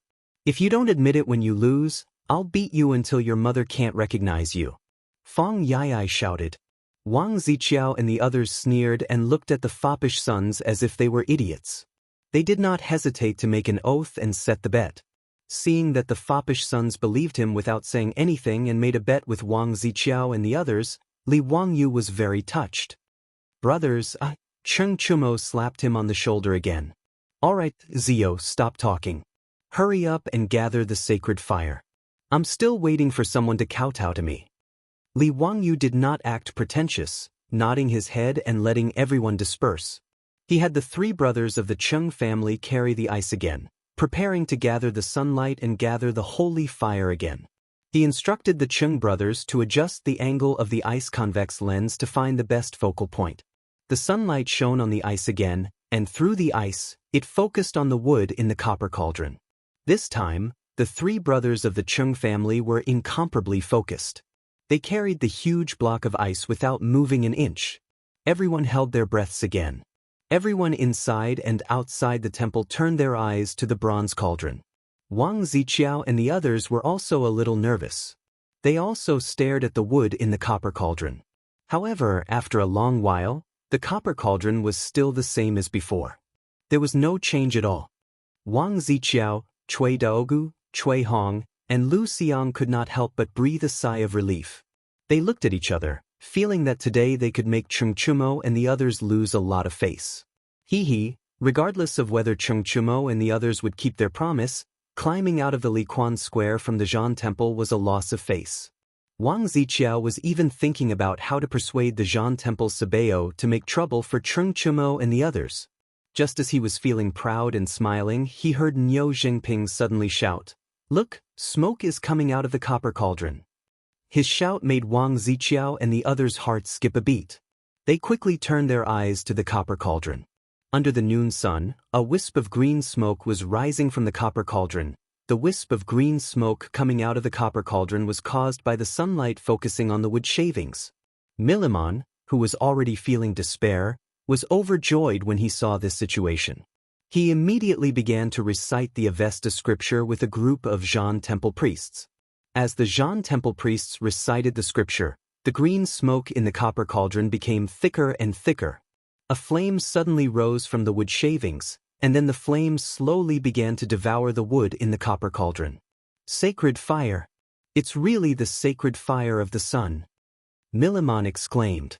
Witnessing this miracle with their own eyes, the priests and priests of Zhan Temple immediately knelt down. A miracle had come to the Zhan Temple. No one doubted the authenticity of the sacred fire of the sun anymore. This flame was really created out of thin air after the sunlight gathered. The noon sun, after passing through the ice, actually created the sacred fire. This scene was too shocking. Milimon was so excited that his heart was beating so fast that it almost jumped out of his throat. His glory and wealth were saved. At this time, Milimon had already forgotten who extinguished the sacred fire in the Zhan Temple altar. He only knew that the Zhan Temple in Chang, in city's Liquan Square, had the world's top sacred fire. And all of this was brought to him by the young man from the Tang dynasty in front of him. Milimon didn't have time to express his gratitude to Li Wangyu now. He hurriedly called the priests of Zhan Temple who were responsible for looking after the sacred fire to come forward and carefully guard the precious sacred fire of the sun. The priests and priests of Zhan Temple excitedly recited the Avesta scripture in unison, while the Sogdian believers outside the Zhan Temple knelt down and murmured prayers. The sacred fire of the sun had descended on the Zhan Temple in Liquan Square of the Tang dynasty. This was the supreme glory of the Zhan Temple of Zhan Temple. The residents of Chang, and who were watching the fun and didn't believe in Zhan Temple at this time, saw Cheng Chumo and others really use ice to condense the sunlight out of thin air and create a flame. Everyone exclaimed, "My mother, the three young dukes of Duke Lu's mansion, have they become immortals? Using a piece of ice to create the sacred fire of the sun? Amazing, amazing, this is really the means of immortals. Where is the brother who said that if he used ice to collect the flame, he would eat dog shit? Where did he go? The brother who said that he would eat dog shit ran away. I don't know what these young masters are going to do. There will be a good show to watch. Isn't that right? If these young masters of aristocratic families were to kowtow to the young dukes, then they would really lose all face." Interesting. Li Wangyu saw that the convex lens of the ice was successful in condensing the sunlight and called the three brothers of the Cheng family to break the ice. He didn't want to reveal the mystery of collecting the sacred fire. If Zhan Temple learned it, it would be worthless. After the ice was broken, Li Wangyu smiled and said to the group of playboys, "Brothers, it seems that someone just made a bet with us? Little brother's memory is not good. What did we bet on?" Yes, someone didn't know life from death and made a bet with us. Feng Hai laughed and looked at Wang Ziqiao and others. When the sandalwood in the copper cauldron ignited the flame, Wang Ziqiao and others' faces turned pale.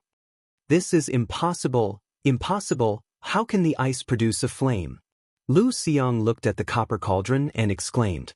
Cui Daogu was even more unbearable. His body couldn't help but sway.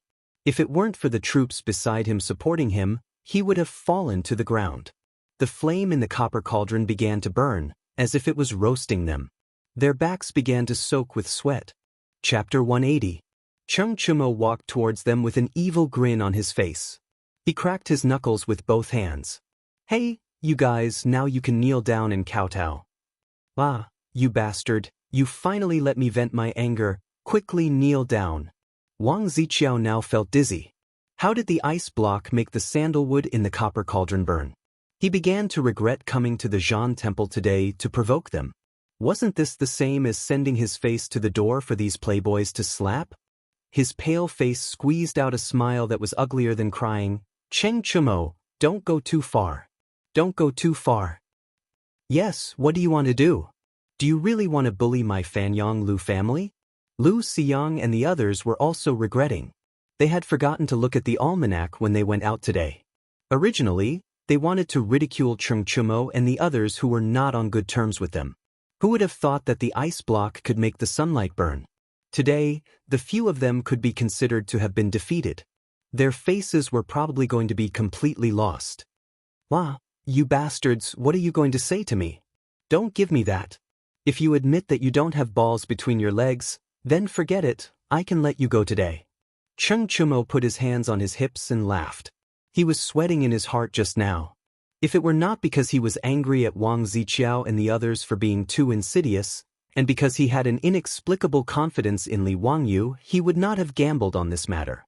His words made Wang Ziqiao, Lu Xiang and the others pale, but they did not know how to refute. If they really wanted to kneel down and kowtow to Cheng Chumo and the other playboys, they would never do it. This was worse than killing them. Wang Ziqiao simply snorted. Humph, I don't want to lower myself to your level, let's go. After that, he was ready to call the troops to open the way for the four of them to slip away. They would rather renege on their gambling debts and bear the infamy of going back on their words than kneel down and kowtow in front of countless onlookers. The bet between Wang Ziqiao and Cheng Chumo had long been heard by the crowd outside the Zhan temple. As the saying goes, watching a good show is not a bad thing, so everyone began to kick up a fuss. Normally, Wang Ziqiao, Cui Daogu, Cui Hong, and Lu Xiang were profligate disciples from aristocratic families that absolutely no one dared to offend. But now, under the watchful eyes of countless people, it was unknown who took the lead. Waves of shouts came from Liquan Lane. Kneel, kneel, kneel. Kowtow, kowtow, kowtow. Wang Ziqiao and the rest were infuriated by the uproar. They felt a burning pain on their faces.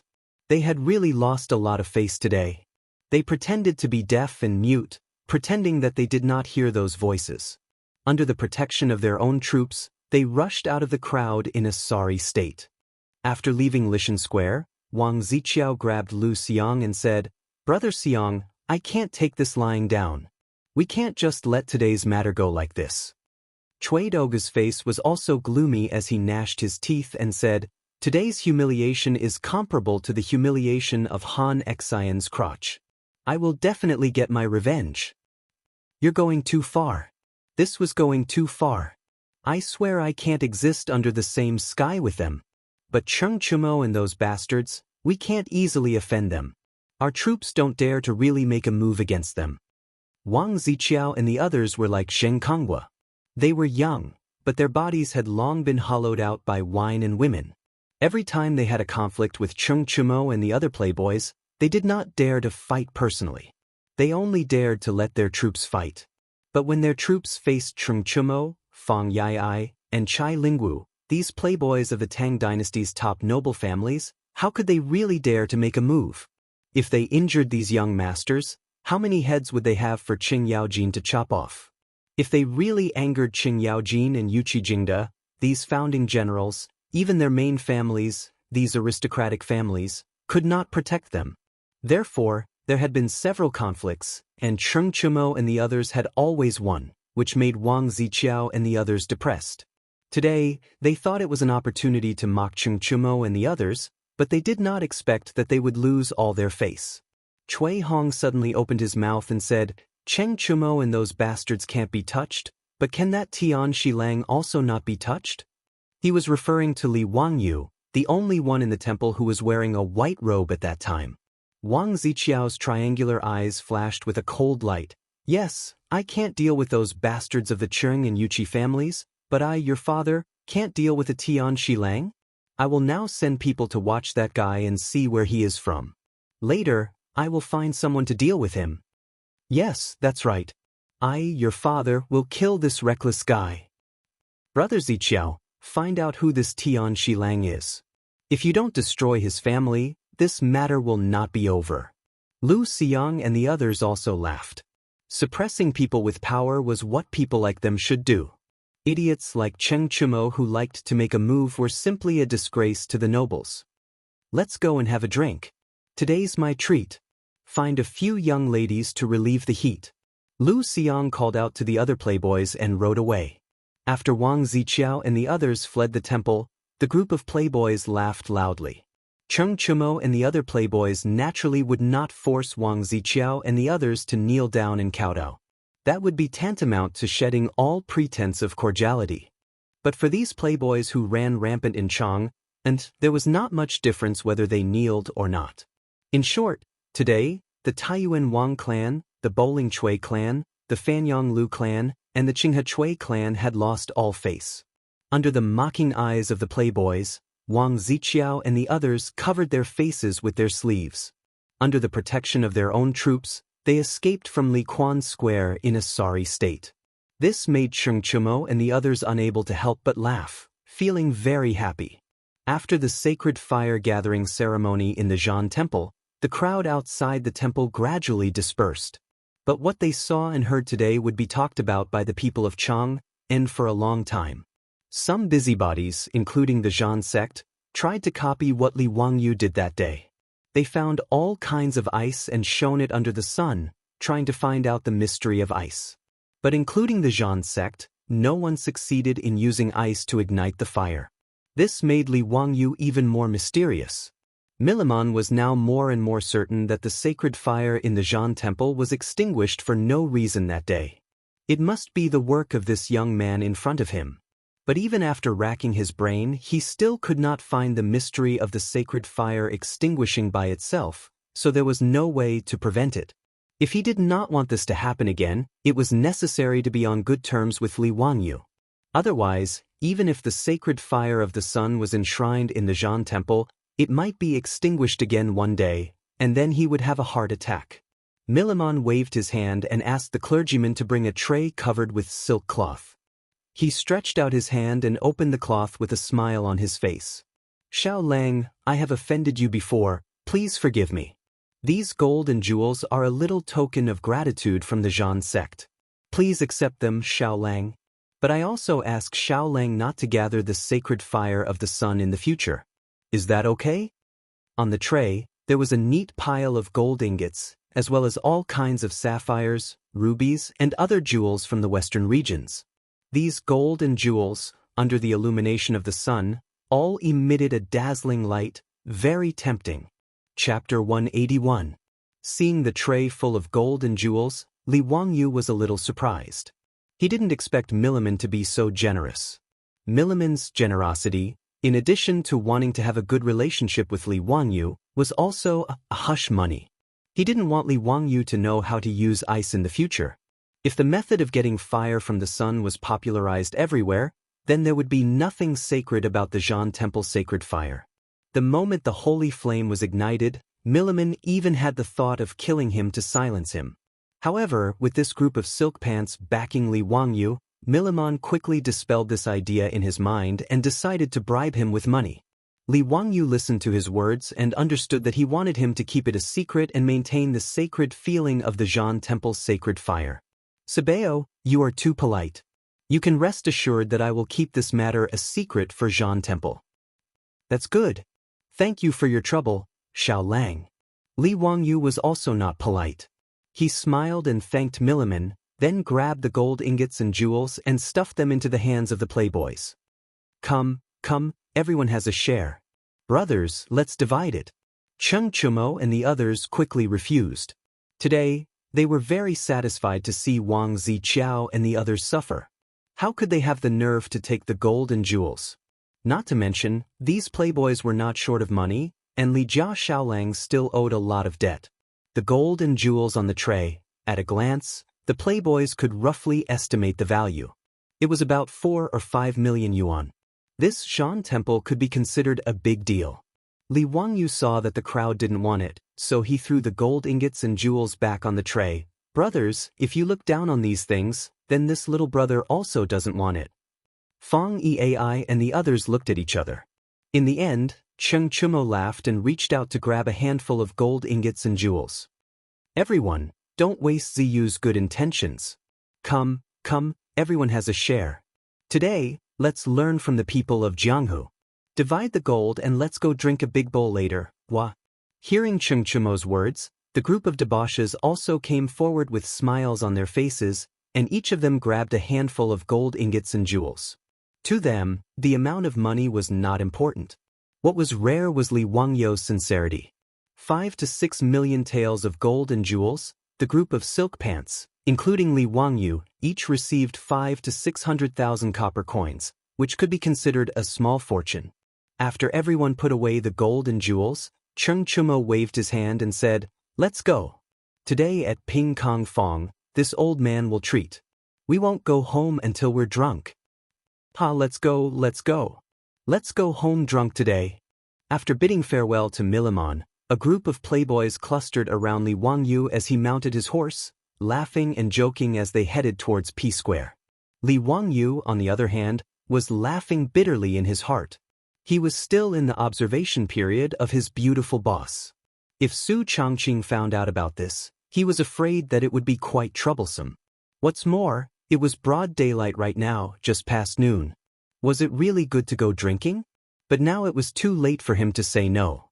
Even if he said that his house was on fire, this group of silk pants would not let him leave. Li Wangyu shook his head. He planned to drink a few cups of wine and then use the excuse that he could not hold his liquor, and then run back to Zhou village. There were 2 delicate and beautiful women at home, so he did not have much longing for the girls of Ping Kong Fong. The group of silk pants rode their horses into Peace Square, heading towards a brothel in the square. Ping Kong Fong had tens of thousands of brothels, but these brothels were divided into 3 classes. The top-class girls were responsible for staying in the brothel and diligently practicing poetry and painting, singing and dancing, and would not easily see guests. It was rare to see anyone who was not a high official or a noble family. The second-class girls were responsible for receiving guests in the brothel and the brothel. They would accompany the merchants, rich young masters, and drink, play, sleep, and play to their heart's content. The most common brothel did not serve any peddlers or commoners to earn a little money. Instead, they were trained to be tour guides. That's right, tour guides. In Ping Kong Fong, even the most common brothel's speech and behavior were much better than ordinary girls. Whether it was a scholar who had just entered Chang and to take the imperial examinations or a merchant who came to do business, they could all rent such a brothel to accompany them to tour Chang'an's beautiful scenery, explain history, and stroll around the market. Or they could rent a few brothel when they went for a walk in the countryside, where high officials, nobles, poets, and scholars gathered to drink to their heart's content. Accompanied by beautiful women, drinking wine, listening to songs, and watching beautiful women dance, how delightful! Therefore, the brothel of Ping Kong Fong was not as simple as sleeping with guests. They could recite poems, paint, and write poems. They could also dance, ride, shoot, and dance with swords. They could be said to be multi-talented. Ping Kong Fong, which was full of beautiful women and high quality, was far from the brothel of the future, which only dealt in the flesh business, could compare. It was also because of this that Ping Kong Fong had a unique charm in the Tang dynasty. Meng Jiao once wrote a poem, riding the spring breeze, the horse gallops, seeing all the flowers of Chang, and in a day. The flowers of Chang, and were not peonies or morning glories, but delicate beauty flowers.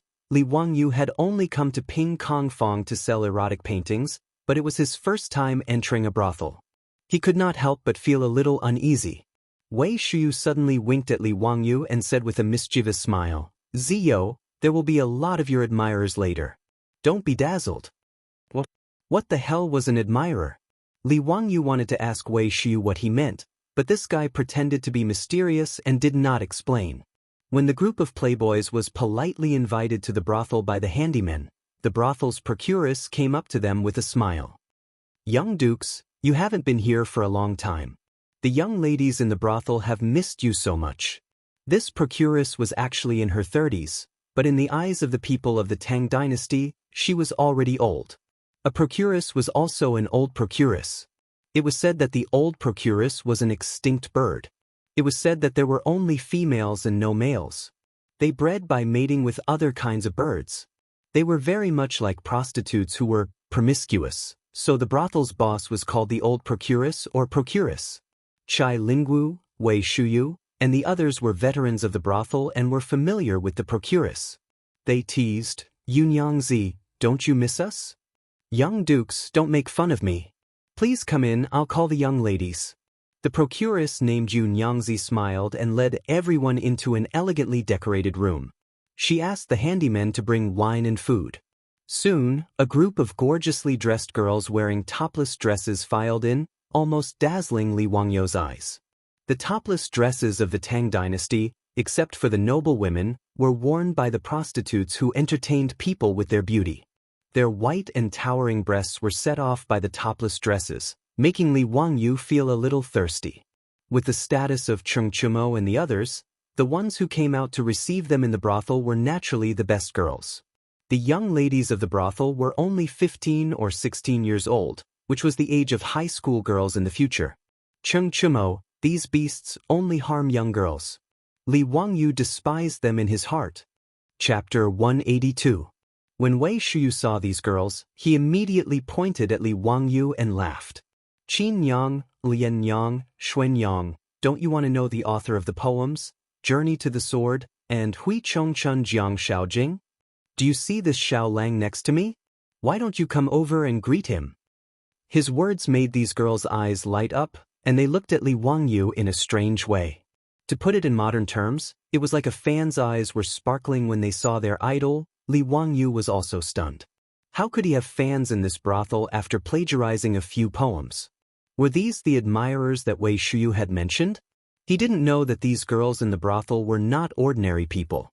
They knew everything about music, chess, calligraphy, and painting. Their love for poetry was no less than the pursuit of idols by fans in the future. It had to be said that in the Tang dynasty, being a poet was really a good profession.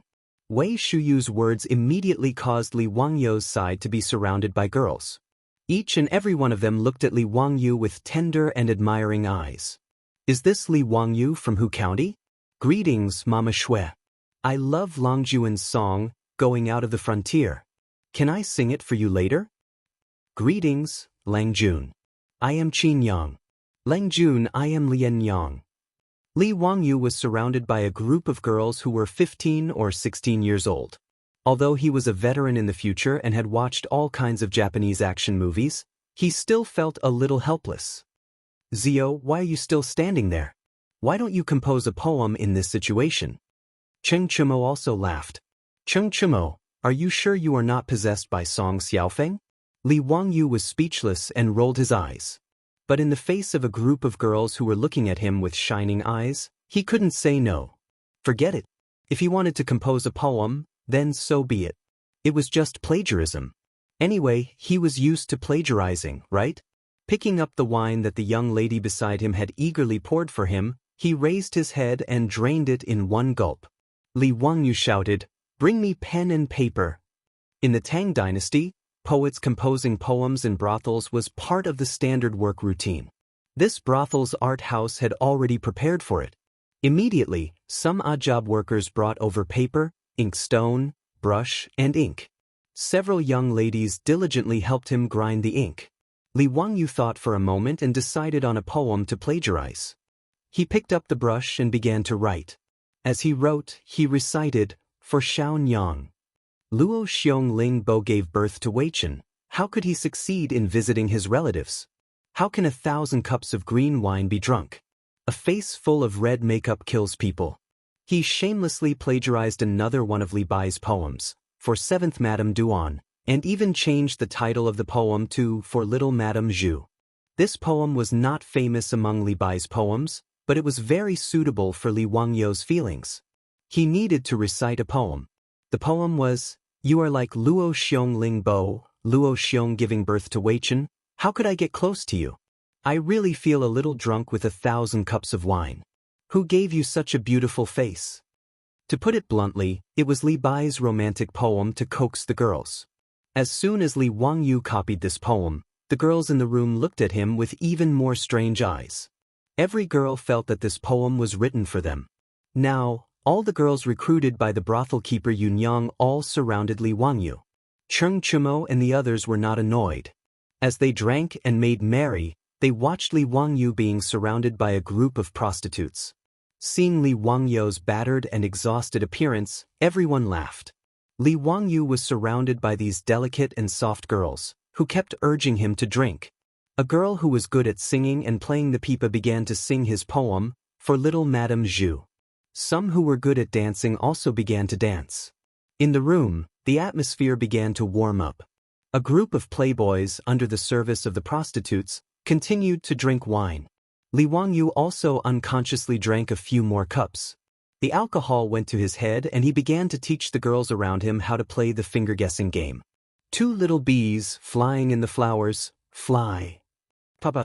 Ah. Kiss kiss. Lang Jun, you are so bad, it doesn't count, let's play again.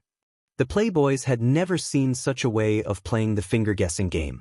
They were very interested and soon learned it. They began to play the little bees. However, Li Wangyou was starting to regret it.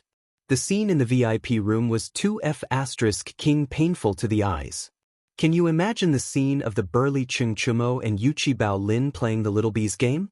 Especially when the two of them played the same game, the way they puckered their lips and kissed made Li Wangyou feel nauseous and disgusted. He wanted to vomit. In the room, after 3 rounds of wine, the atmosphere was in high spirits. Li Wangyou was thinking about how to disguise himself and retreat. Just as he was thinking of an excuse to let the playboys let him go, the door of the room was suddenly slammed open and several figures rushed in. Cheng Chumo, Fang Ai and the others heard the noise and glared at the newcomers. They wanted to see who was so blind that they dared to disturb their good mood. When they saw the newcomers, the group of playboys laughed instead of being angry. "Yo, surnamed Wang, are you here to kowtow to us?" Fang Ai clapped his hands and laughed. "Was it because there were too many people just now? Come, there are fewer people now, hurry up and kowtow." The people who rushed into the room were Wang Ziqiao and the others who had just been humiliated by them at Li Quanfang. It could be seen that Wang Ziqiao and the others had drunk too much. Their bodies were swaying and if not for the troops supporting them, they would not have been able to stand. Wang Ziqiao didn't pay any attention to the profligate son's taunting words. He stared at Li Wangyou with bloodshot eyes and cursed fiercely, "So you, Tian Shalang, are the little bastard of the Li family of Hu County." Li Wangyou had not yet spoken when Cheng Chumo and the other playboys pushed the table and stood up, glaring at Wang Ziqiao. "Surnamed Wang, clean your mouth." There was actually a reason why Wang Ziqiao had rushed in like this.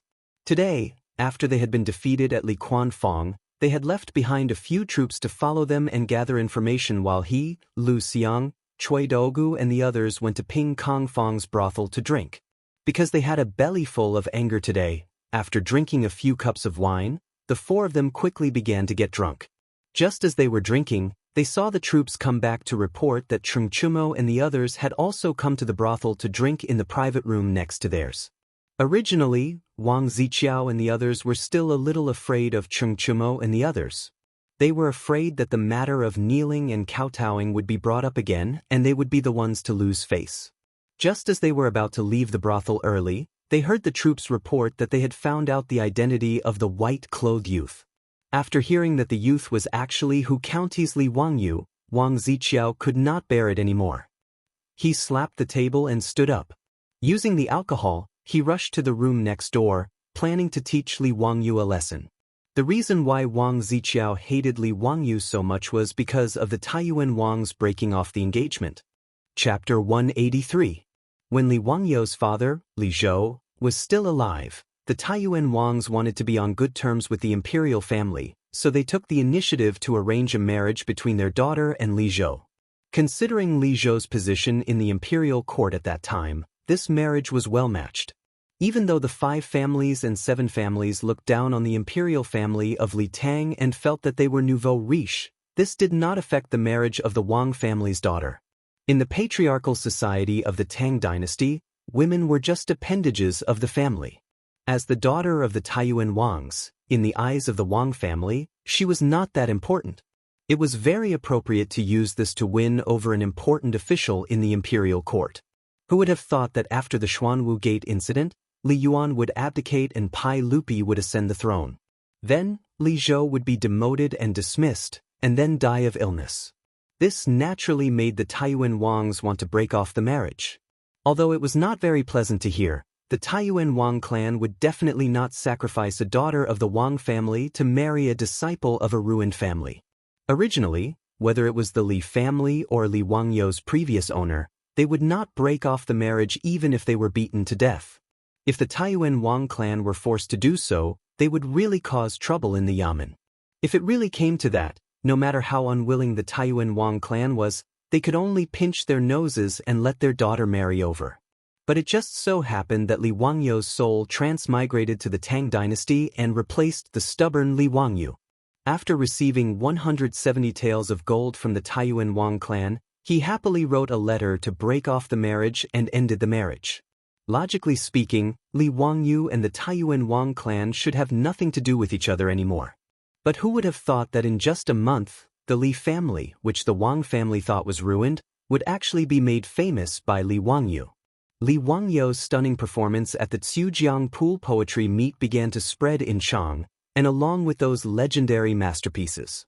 Although Pai Lupi had left in a huff that day, as news of what had happened at Chongping County Duke's birthday banquet spread, many people began to speculate.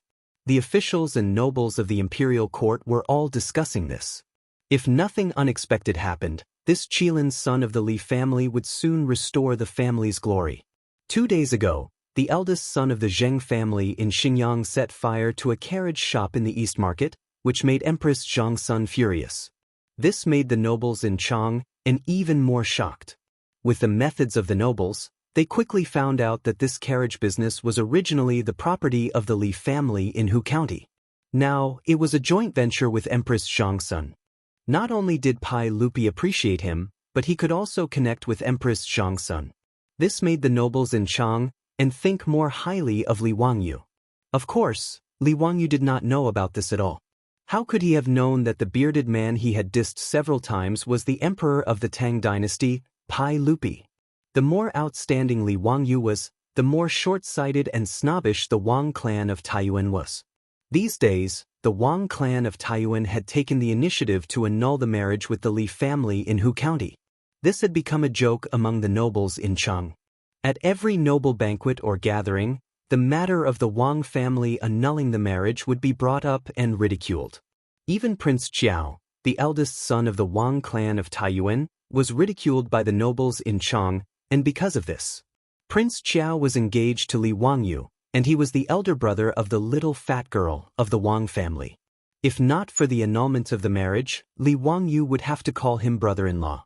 Now, Prince Qiao hated the Li family in Hu County to the core. The Wang family did not feel that they had done anything wrong by annulling the marriage. Everything was the fault of the Li family in Hu County, and it was all Li Wangyou's fault. In the Wang family's view, Li Wangyou's actions today were deliberately slapping the face of the Wang clan of Taiyuan. What right did a farmer have to be so domineering? Prince Qiao was planning to go to Hu County in a few days to seek revenge on the Li family, but he did not expect that the culprit who had caused him to lose so much face today was Li Wangyu. So when he heard the troops explain Li Wangyou's identity, he felt his blood boil. Coupled with the stimulation of alcohol, he brazenly barged into the VIP room where Li Wangyu and the others were, wanting to get even with Li Wangyu. Of course, Li Wangyu did not know the whole story. After being scolded by Prince Qiao, he still did not understand what had happened. On the other hand, Du He, Du Go, Wei Shuyu, and the others remembered that the nobles in Chang and had been laughing at the Taiyuan Wang clan for annulling the marriage. They immediately realized what had happened. Surnamed Wang, do you have any shame? Fang Yai also slammed the table and stood up, pointing at Prince Qiao and scolding him. Prince Qiao's face was gloomy, and he did not even look at the group of wastrels. Today's matter has nothing to do with you. I only want to get even with this Tian Shalang. If you insist on interfering, then you will be making an enemy of the Taiyuan Wang clan. Bastard! Do you think I'm scared? So what if I become an enemy of the Taiyuan Wang clan? Do you think my Cheng family is afraid of your Wang family? The three brothers of the Cheng family also angrily rebuked. Fang Yai, Yuqi Baolin, Yuqi Baoqi, Wei Shuyu, Niu Jingping, Chai Lingwu, and the Du brothers also pushed aside the singers beside them and stood behind the Cheng brothers. Do you Taiyuan Wangs still want to cover the sky in Chang, and with one hand? Today we will protect Li Jia Shaolang. What are you going to do? Prince Qiao really wanted to ignore everything and order his troops to rush up and beat up all these bastards. But even if he had drunk too much wine, he did not dare to do so. Although the 5 families and 7 hopes had great political and economic power, if they really fell out with these founding dukes, it would not be good for them. Li Wangyu was a little confused. Why did it seem like the spearhead was now pointed at him? He and the Taiyuan Wang clan had no enmity in the past, nor did they have any recent grievances. What did this Prince Qiao mean? Brother Chumo? What's the situation? He whispered to Ching Chumo. This question stunned Ching Chumo. Well, they are about to fight, and you still don't understand the situation? Cheng Chumo had no choice but to tell him about the Taiyuan Wang clan's annulment of the engagement with him. Li Wangyu was dumbfounded. Was this considered sitting at home, but trouble fell from the sky? The Taiyuan Wang clan was ridiculed by the nobles in Chang. How could this be blamed on him? Was there any law? Was there any reason? After all, Li Wangyu was not a playboy like Ching Chumo. He could not act unscrupulously and unscrupulously. If he could, he did not want to be enemies with the 5 families and 7 hopes. For him, there was no benefit at all. Even that bastard Zheng Kongwa. If he had not coveted his beautiful boss, Li Wangyu would not have meddled. He touched his nose a little helplessly and said to Wang Ziqiao, "It was your Wang clan who proposed the annulment of the engagement. What did it have to do with me? Isn't it a little overbearing for the Wang clan to blame me?" Wang Ziqiao did not expect that Cheng Chumo and his group of playboys would really go against the Taiyuan Wang clan for the sake of Li Wangyu. For a moment, he was embarrassed. And Lu Xiyang, Cui Daogu, and Cui Hong, although they were on the same side as Wang Ziqiao, were not willing to get involved in this matter. After all, the annulment of the Taiyuan Wang clan's engagement was not something they could talk about openly. Even the 4 families secretly made fun of the Taiyuan Wang clan because of this matter. Wang Ziqiao did not care about losing face. He stared fiercely at Li Wangyu and said, "Don't say these useless things. I just ask you, do you dare to bet with me?" Chapter 184. Wang Ziqiao didn't give up and wanted to make trouble for Li Wangyu, which made Li Wangyu a little impatient. "Why should I bet with you?" Li Wangyu asked. He didn't see any advantage in betting with Wang Ziqiao. Whether he won or lost, it didn't seem to be good for him. If he won against Wang Ziqiao, he was afraid that his entanglement with the Wang clan of Taiyuan would be deeper, but if he lost, he knew that he would be the unlucky one. Wang Ziqiao snorted. "Humph, as expected of a young man, you don't even dare to bet. If you want to be a coward, I have nothing to say." Before Li Wangyu could say anything, Cheng Chumo waved his hand and said, "Zio, just bet with him. Whether it's batting, cock and dog fighting, quail fighting, leaf card games, or even Tiehu or Hulu, we brothers will accept it for you. If it's a game of wager, do you think you'll lose to him?" "Yes, Xiao Lang, bet with him." "Wang, you won't deny it after you lose, right?" "How dare he? If he doesn't admit it after he loses, does he still want the face of the Wang clan of Taiyuan?" "Zio, just bet with him." "That's right. Wang, tell us, what do you want to bet?" "No matter what you want to bet, we brothers will accept it for Li Jia Shaolang." Fang Yai and the others were also enjoying the show and started to urge Li Wangyu to bet with Prince Qiao. Seeing that the playboys wanted him to accept Wang Ziqiao's bet, Li Wangyu was a little dumbfounded. The people of the Tang dynasty really liked to gamble. Many emperors of the Tang dynasty liked to gamble. Emperor Xuanzong of Tang and Yang Guifei often gambled for fun. Wu Zetian also once hosted gambling games and invited civil and military officials to join in. Under the influence of the imperial court, the officials and the people of the Tang dynasty were also very fond of gambling, which almost became a fashion. What Cheng Chumo said just now, batting, cockfighting, quail fighting, leaf card, hurling, and hurling were all the ways the Tang people were used to gambling. Batting, similar to polo, is also called batting. Running dog racing is dog racing, to see whose dog runs faster. The Tang dynasty not only liked cockfighting, but also quail fighting.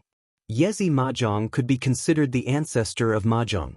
As for throwing arrows into the pot, the winner was the one who threw the most arrows into the pot. Hula was a gambling method unique to the Tang dynasty. It was a small square made of wood, similar to dice, painted in black and white. When gambling, grab 5 black and white dices and throw them into the bowl. The one with the most black faces wins. When he threw it out, he had to shout, "Lu." What Lu meant was 5 black faces facing up. One of the signs of the Tang dynasty was that in every square in Chang, and people could hear the words Lu and Lu at any time. Therefore, this kind of gambling was also called hulu. Other than that, there was also literary gambling. It was not uncommon for scholars to gamble on poems and essays. Cheng Chumo and this group of debauches were proficient in all kinds of gambling, so they were full of confidence in urging Li Wangyu to bet with Wang Ziqiao. Li Wangyu was speechless and resisted the urge to roll his eyes. This group of debauches, why were they so excited when they heard about a gambling fight? These hopeless gamblers. The gambling fight proposed by Wang Ziqiao was different from the one they had with the debauches in the Jia Temple. The bet in the Jia Temple was more of a fight between the rich playboys, a battle of personal feelings. Therefore, even if Wang Ziqiao and the others reneged on the bet, Cheng Chumo and the others just laughed, because if they lost, they would also do the same. If they could sweep the other party's face, they would have already achieved their goal. The gambling fight was more similar to the duels between nobles in the West. The result of the gambling fight would not be easily reneged, otherwise it would be despised. Emperor Shizong of the Tang dynasty once gambled with an official, using his position as the stake. The official, Qin Jingguan, won the bet and was conferred the title of Sichuan Jidushi. After the bet, he became a governor of the border, ruling over 26 states including Zhang, Yi and Han. Li Wangyu knew this, so he did not want to accept the gambling fight proposed by Wang Ziqiao. But now it was too late for him to refuse. The debauches had accepted the gambling fight for him. If he did not accept the challenge, he would be sweeping the face of Cheng Chumo and the other debauches, and the gains would not make up for the losses. Fine, a gambling fight it is. How do you want to gamble? Li Wangyu looked helplessly at Wang Ziqiao. At this time, Wang Ziqiao had sobered up a little, and after being disturbed by the debauches, he felt some regret. Just now, when he blurted out that he wanted to gamble with Li Wangyu, he forgot about the group of debauches behind Li Wangyu. Just as Cheng Chumo said, he was not sure if he could win against this group of debauches in a gambling fight. If he lost the gambling fight, he would lose all his face today. Wang Ziqiao's triangular eyes involuntarily looked behind him, wanting to see if Lu Xiang and the others had any good ideas. But when he saw one of the Wang family's troops standing behind the crowd, he suddenly had an idea. Since we are willing to gamble, then let's play something new. Wang Ziqiao shook his head. Let's gamble on ventriloquism. What the hell? Ventriloquism? Wang Ziqiao's words stunned Li Wangyu and the other debauches. They did not know how to gamble on ventriloquism. Ventriloquism had existed in China since ancient times. The records of the Grand Historian recorded that Lord Meng Changjun of the state of Qi during the Warring States period used the ventriloquism of his followers to escape from the state of Qin back to the state of Qi. This was also the origin of the idiom, the crow of the rooster and the thief of the dog. Li Wangyu also remembered the ventriloquism from his middle school Chinese class. In the capital, there is a person who is good at ventriloquism. All the guests stretched their necks, glanced sideways, smiled, and sighed silently, thinking that it was wonderful. Looking at the screen, the person, the table, the chair, the fan, and the ruler were all the same. But how could they gamble on ventriloquism? Moreover, Li Wangyu did not know any ventriloquism. Would box work? He knew a little about ventriloquism. He looked at the group of debauches, who also seemed to be a little dumbfounded. It seemed that they also did not know any ventriloquism. Wang Ziqiao's drunken eyes swept across the crowd proudly. He pointed to the troupe behind him and said, "I know a little about ventriloquism for this song. I will not bully you. I will give you 2 chances. No matter what sounds you can make from your mouth, if you can imitate this song, then I will win this gambling fight. If not, then you win." He paused, stared fiercely at Li Wangyu and said, "If you lose today's gambling fight, you will kick this guy out of Chang'an City. From now on, he will not be allowed to take a step into Chang'an City." Cheng Chumo and the others looked at each other and did not know how to respond. They had never heard of the gambling fight proposed by Wang Ziqiao. Moreover, if they lost, Li Wangyu would never be allowed to enter Chang'an City again. The consequences were somewhat serious. The group of debauches was checkmated by Wang Ziqiao. They could not help but feel a little embarrassed. They had spoken too confidently just now, and now it was difficult to clean up the mess. Fang Yai saw that everyone was in a difficult position and wanted to act shamelessly. He wanted to lose some face and ruin this gambling fight. Li Wangyu suddenly said, "If you lose, what will you do?" He was also a little angry now. This Taiyuan Wang clan was so against him. Did he really think he was a clay figurine? That he could do whatever he wanted to do? Li Wangyu's stubborn temper also rose. So what if he was from the Taiyuan Wang clan? Today he would fight with him. Wang Ziqiao laughed and said indifferently, "If I lose, from now on, I will avoid you in Chang'an City. As long as I see you, I will bow to you and avoid you. How about that?" For these young masters, if Wang Ziqiao really lost, it would be a really shameful thing. If the legitimate sons of the 5 families and 7 families bowed to a white figure and avoided him, then he would lose all his face. But Wang Ziqiao did not think that he would lose at all. This troupe of his had no other skills, but in this Chang'an City, they had never met a match. This troupe of the Wang family could be considered a strange person. He did not know where he learned this skill from, but it was very good. He could imitate a bird's call and even make the bird unable to distinguish him and land on his shoulder. He could imitate all kinds of people after hearing it once. He could even imitate a woman's voice. Wang Ziqiao did not believe that he could not win this gambling fight by relying on his troupe's skill. "Okay, since you insist on a gambling fight, then it's a deal." Cheng Chumo and others did not have time to persuade Li Wangyu before he directly nodded and agreed. Li Wangyu glanced at the proud Wang Ziqiao and said in his heart, "If you are willing to die, then I am willing to bury you." Chapter 185.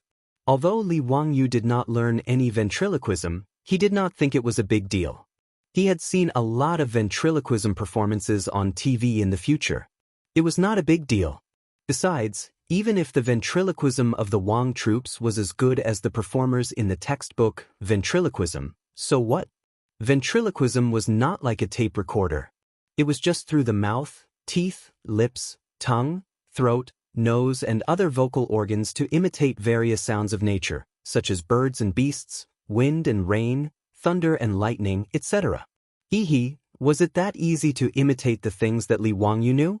Seeing that Li Wangyu did not hesitate to agree to Wang Ziqiao's bet, Cheng Chumo and the others wanted to stop it, but it was too late.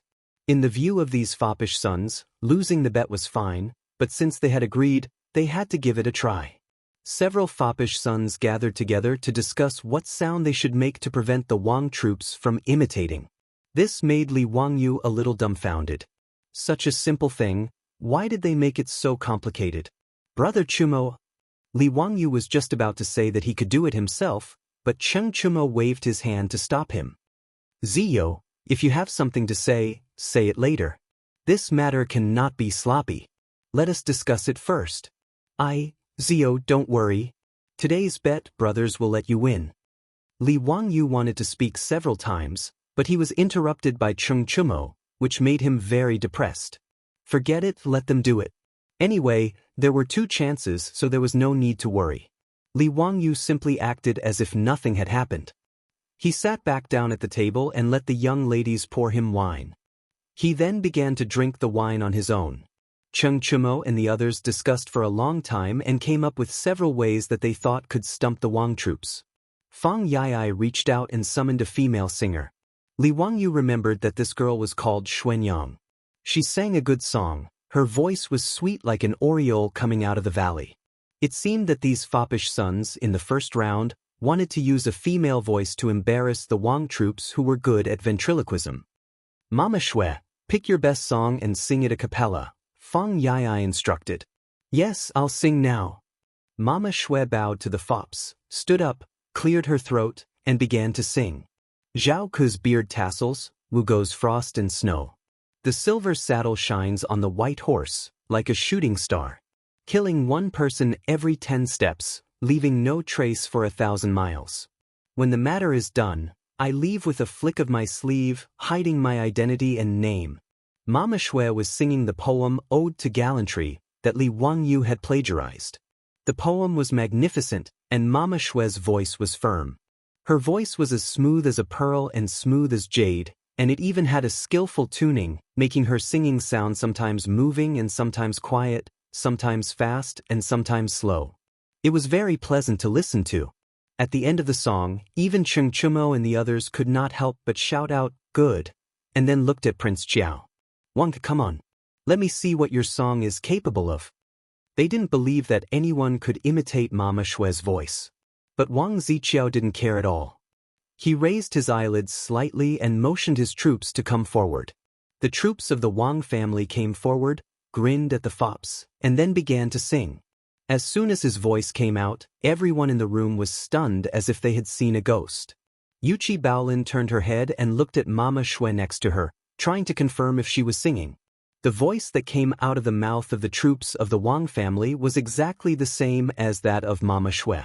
This strange scene caused everyone to have goosebumps involuntarily. When the troops of the Wang family finished the song, the room was so quiet that even a pin drop could be heard. After a long time, Cheng Chumo swallowed a mouthful of saliva and looked at the man with his eyes wide open. "Are you a man or a ghost?" Wang Ziqiao smiled. "How about it? One more chance? Do you want to continue?" The fops looked at each other, not knowing what to do. This troop of the Wang family could even imitate a female voice that he had only heard once. What other sounds could they make that he couldn't imitate? Seeing that the fops were silent, Wang Ziqiao couldn't help laughing. He felt that he had finally gotten his revenge today. Later, he would ask his troops to throw Li Wangyu out of Chang'an City, and then he would slowly play with this arrogant boy. Li Wangyu, however, was neither hurried nor slow. He finished the wine in his cup in one gulp and stood up. "What's the hurry? Isn't there one more chance?" Li Wangyu looked at Wang Ziqiao and asked, "Do you have to imitate whatever I sing?" "Yes, that's it." "Then it's simple. Tell him to listen." Li Wangyu cleared his throat and was about to speak when Cheng Chumo pulled him back. "Ziyo, are you sure you can do it?" He, Brother Chumo, don't worry. When I finish singing, he will be dumbfounded." Li Wangyu laughed. He twisted his neck. It was time to show his real skills. A long time ago, a giant dragon suddenly appeared and brought disaster. It took away the princess and disappeared. The kingdom was in danger. Li Wangyu's singing caused the silk pants to frown involuntarily. Although the tune was strange, it wasn't difficult. Wang Ziqiao was even more relieved. His troops could imitate this kind of singing without any difficulty. It would be more difficult to imitate the singing of the female singer. While Wang Ziqiao and the others were grinning, Li Wangyu suddenly changed the lyrics. The king was very happy and hurriedly asked for his name. The young man thought for a moment and said, "Your Majesty, my name is Darabamba Band Bidib Doberu." Again, Darabamba Band Bidib Doberu. "Isn't that right, Darabamba Band Bidib Doberuing?" Yes, Darabamba Band Bidib Doberu." Is he a ghost?" Wang Ziqiao's mouth couldn't help but open wide. He stared blankly at Li Wangyu, who was still singing. The originally relaxed troops beside him were sweating profusely. What was this bastard from the Li family singing? Li Wangyu was laughing in his heart as he sang. The song he was singing was called Darabenba. It was a song sung by the virtual singer Luo Tianyi in the future. The melody of this song was very brainwashing, but it was impossible to remember the lyrics. The lyrics of Dara Benba were simply magical. When Li Wangyu heard this song for the first time, he was completely dumbfounded. Li Wangyu spent a whole week memorizing the lyrics in order to learn this song. He didn't memorize the lyrics because he had nothing better to do. He just wanted to show off. Back then, Li Wangyu had to attend the company's annual meeting in order to impress everyone and show his face in front of his beautiful boss. That was why he had spent so much effort to learn this song. Who would have thought that after transmigrating to Tang Dynasty, there would come a day where he could use this song? After Li Wangyu finished singing, he smiled at Wang Ziqiao and said, "Come on, let your troops imitate my song with their ventriloquism." In the private room, the fops were dumbfounded. The singers were also dumbfounded. Wang Ziqiao was even more dumbfounded. "Imitate your ass." Chapter 186. Wang Ziqiao's face twitched. He really wanted to grab Li Wangyu's collar and spit on his face. "You call this a fucking song?" He looked at the equally sluggish troops beside him and knew that he would not be able to imitate this song with his mouth technique. "Humph. Let's go." Wang Ziqiao knew that he had lost this gambling fight again. He pulled his face and turned to leave. "Wait, surnamed Wang, did you forget something?" Cheng Chimo shouted. "Don't forget, you said it yourself, salute and avoid. Now you can salute and get out." Wang Ziqiao's eyes were red as he angrily stared at Cheng Chimo. "What? As the legitimate son of the Taiyuan Wang clan, are you going to refuse the gambling bet? TSK, what 5 surnames and 7 hopes? The name is just an exaggeration." Cheng Chimo may look like a rough man, but his mouth was not forgiving at all. Wang Ziqiao's face was red, his fists clenched, his nails almost embedded in his flesh. He did not say anything, just bowed slightly to Li Wangyu, and that was his salute. After that, he did not say anything, nor did he say goodbye to Lu Xiang and the others. He took the Wang clan troops and directly left the brothel. Wang Ziqiao only felt that the humiliation he received today could only be washed away with blood. These playboys did not feel that there was anything wrong with their actions. All the mistakes were Li Wangyu's fault. As the legitimate son of the Taiyuan Wangs, Wang Ziqiao now hated Li Wangyu to the bone and was only thinking about how to retaliate. Lu Xiang, Cui Daogu, and Cui Hong did not expect such a result. They did not say anything, and each took their own troops and left. After they left, Cheng Chimo and the others laughed until tears came out. They kept calling for wine. Today, they would not leave until they were drunk. Li Wangyu wanted to slip away at this time, but it was naturally too late, and he was poured wine by the playboys. No matter how low the alcohol content of the wine was, in the end he still closed his eyes and drank it all. After the farce in Chang, Li Wangyu behaved himself for a period of time. He stayed in Dingzhou village every day and did not run around. Defeating the legitimate son of the Taiyuan Wang clan was not necessarily a good thing for Li Wangyu. He was not like Cheng Chimo and the other dandy who could go against the Taiyuan Wangs. As a commoner, Li Wangyu knew his place. Therefore, he hid in Dingzhou village, intending to lie low for a while. The playboys had come to Dingzhou village several times, wanting to invite him to Chang and for a drink, but he had found various excuses to refuse. He spent his days at home cultivating his relationship with his beautiful boss, chatting with Aphrodite about life, teaching Ma Zhou and Yan Liben, and discussing with Lu Shenwei how to build a Taoist temple. His days were rather carefree. In the 3rd month of Zhenguan, the plague of locusts had begun. Li Wangyu's thousands of ducks were also driven by the duck girl from the duck shed to the various fields in the village to hunt for locusts. However, the locusts seemed to be endless. One day they ate up all the locusts in the field, and the next day more locusts would appear out of nowhere. But compared to the fields in the villages around Dingzhou village was much better. Although this year's grain yield would definitely be reduced, at least there would be some harvest during the autumn harvest. As for the other villages, Li Wangyu estimated that if the government did not order to exterminate the locusts, this plague of locusts would undoubtedly cause a great famine in Guanzhong Road. Li Wangyu had only seen this kind of locust plague in Africa on television in his previous life. It made one's scalp tingle, and one could not bear to look at it directly. In the camera, the locusts covered the sky like dark clouds, and wherever they passed, not a single blade of grass grew. In his previous life, there were planes spraying pesticides in Africa, but they still could not stop the plague of locusts. Li Wangyu could not imagine that he would soon face such a situation. But he could only do so much. If the Tang dynasty wanted to save itself, it could only rely on itself. Li Wangyu was not God. Saving a village was already his limit. People could only save themselves. He could not save thousands of people. Having thought this through, Li Wangyu heaved a long sigh and decided not to dwell on it any longer. On this day, Li Wangyu had nothing to do, so he went to the Ganhe River to fish to pass the time. While he was leisurely, he heard a noisy voice not far away. Li Wangyu curiously looked from the bushes and was surprised to see Yang Quan leading a group of people to the Ganhe River. They were pointing at the 5 water wheels and his 300 mu of paddy fields. He noticed that Fang Xianling and the bearded man were also among them. In the crowd, there was also the man who had eaten breakfast at Chongren Fang. What are they doing? Tang dynasty cadres going to the countryside for inspection? What are they doing in Dingzhou village? Such a group of officials in the capital, and their official positions were much higher than Yang Quan, who was a 7th-grade county magistrate. Li Wangyu felt sorry for Yang Quan. Receiving superiors was not necessarily a good job. Li Wangyu did not want to be nosy. He just pretended that he did not see this group of people and continued to fish. He had a fixed fishing position on the riverbank, located under a bush. There was no sun here, and it was difficult to see him from the outside. But he could see the situation around him. Lang Jun, could it be that these people are here for you? Niu Wu asked in a low voice. Li Wangyu signaled him to be quiet.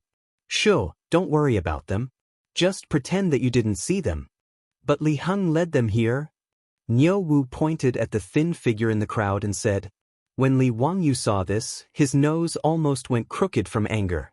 As expected, who else could that old man be but Li Heng? Once there was a traitor in the family, it was not easy to hide. The old housekeeper Li Heng had a bright smile on his face.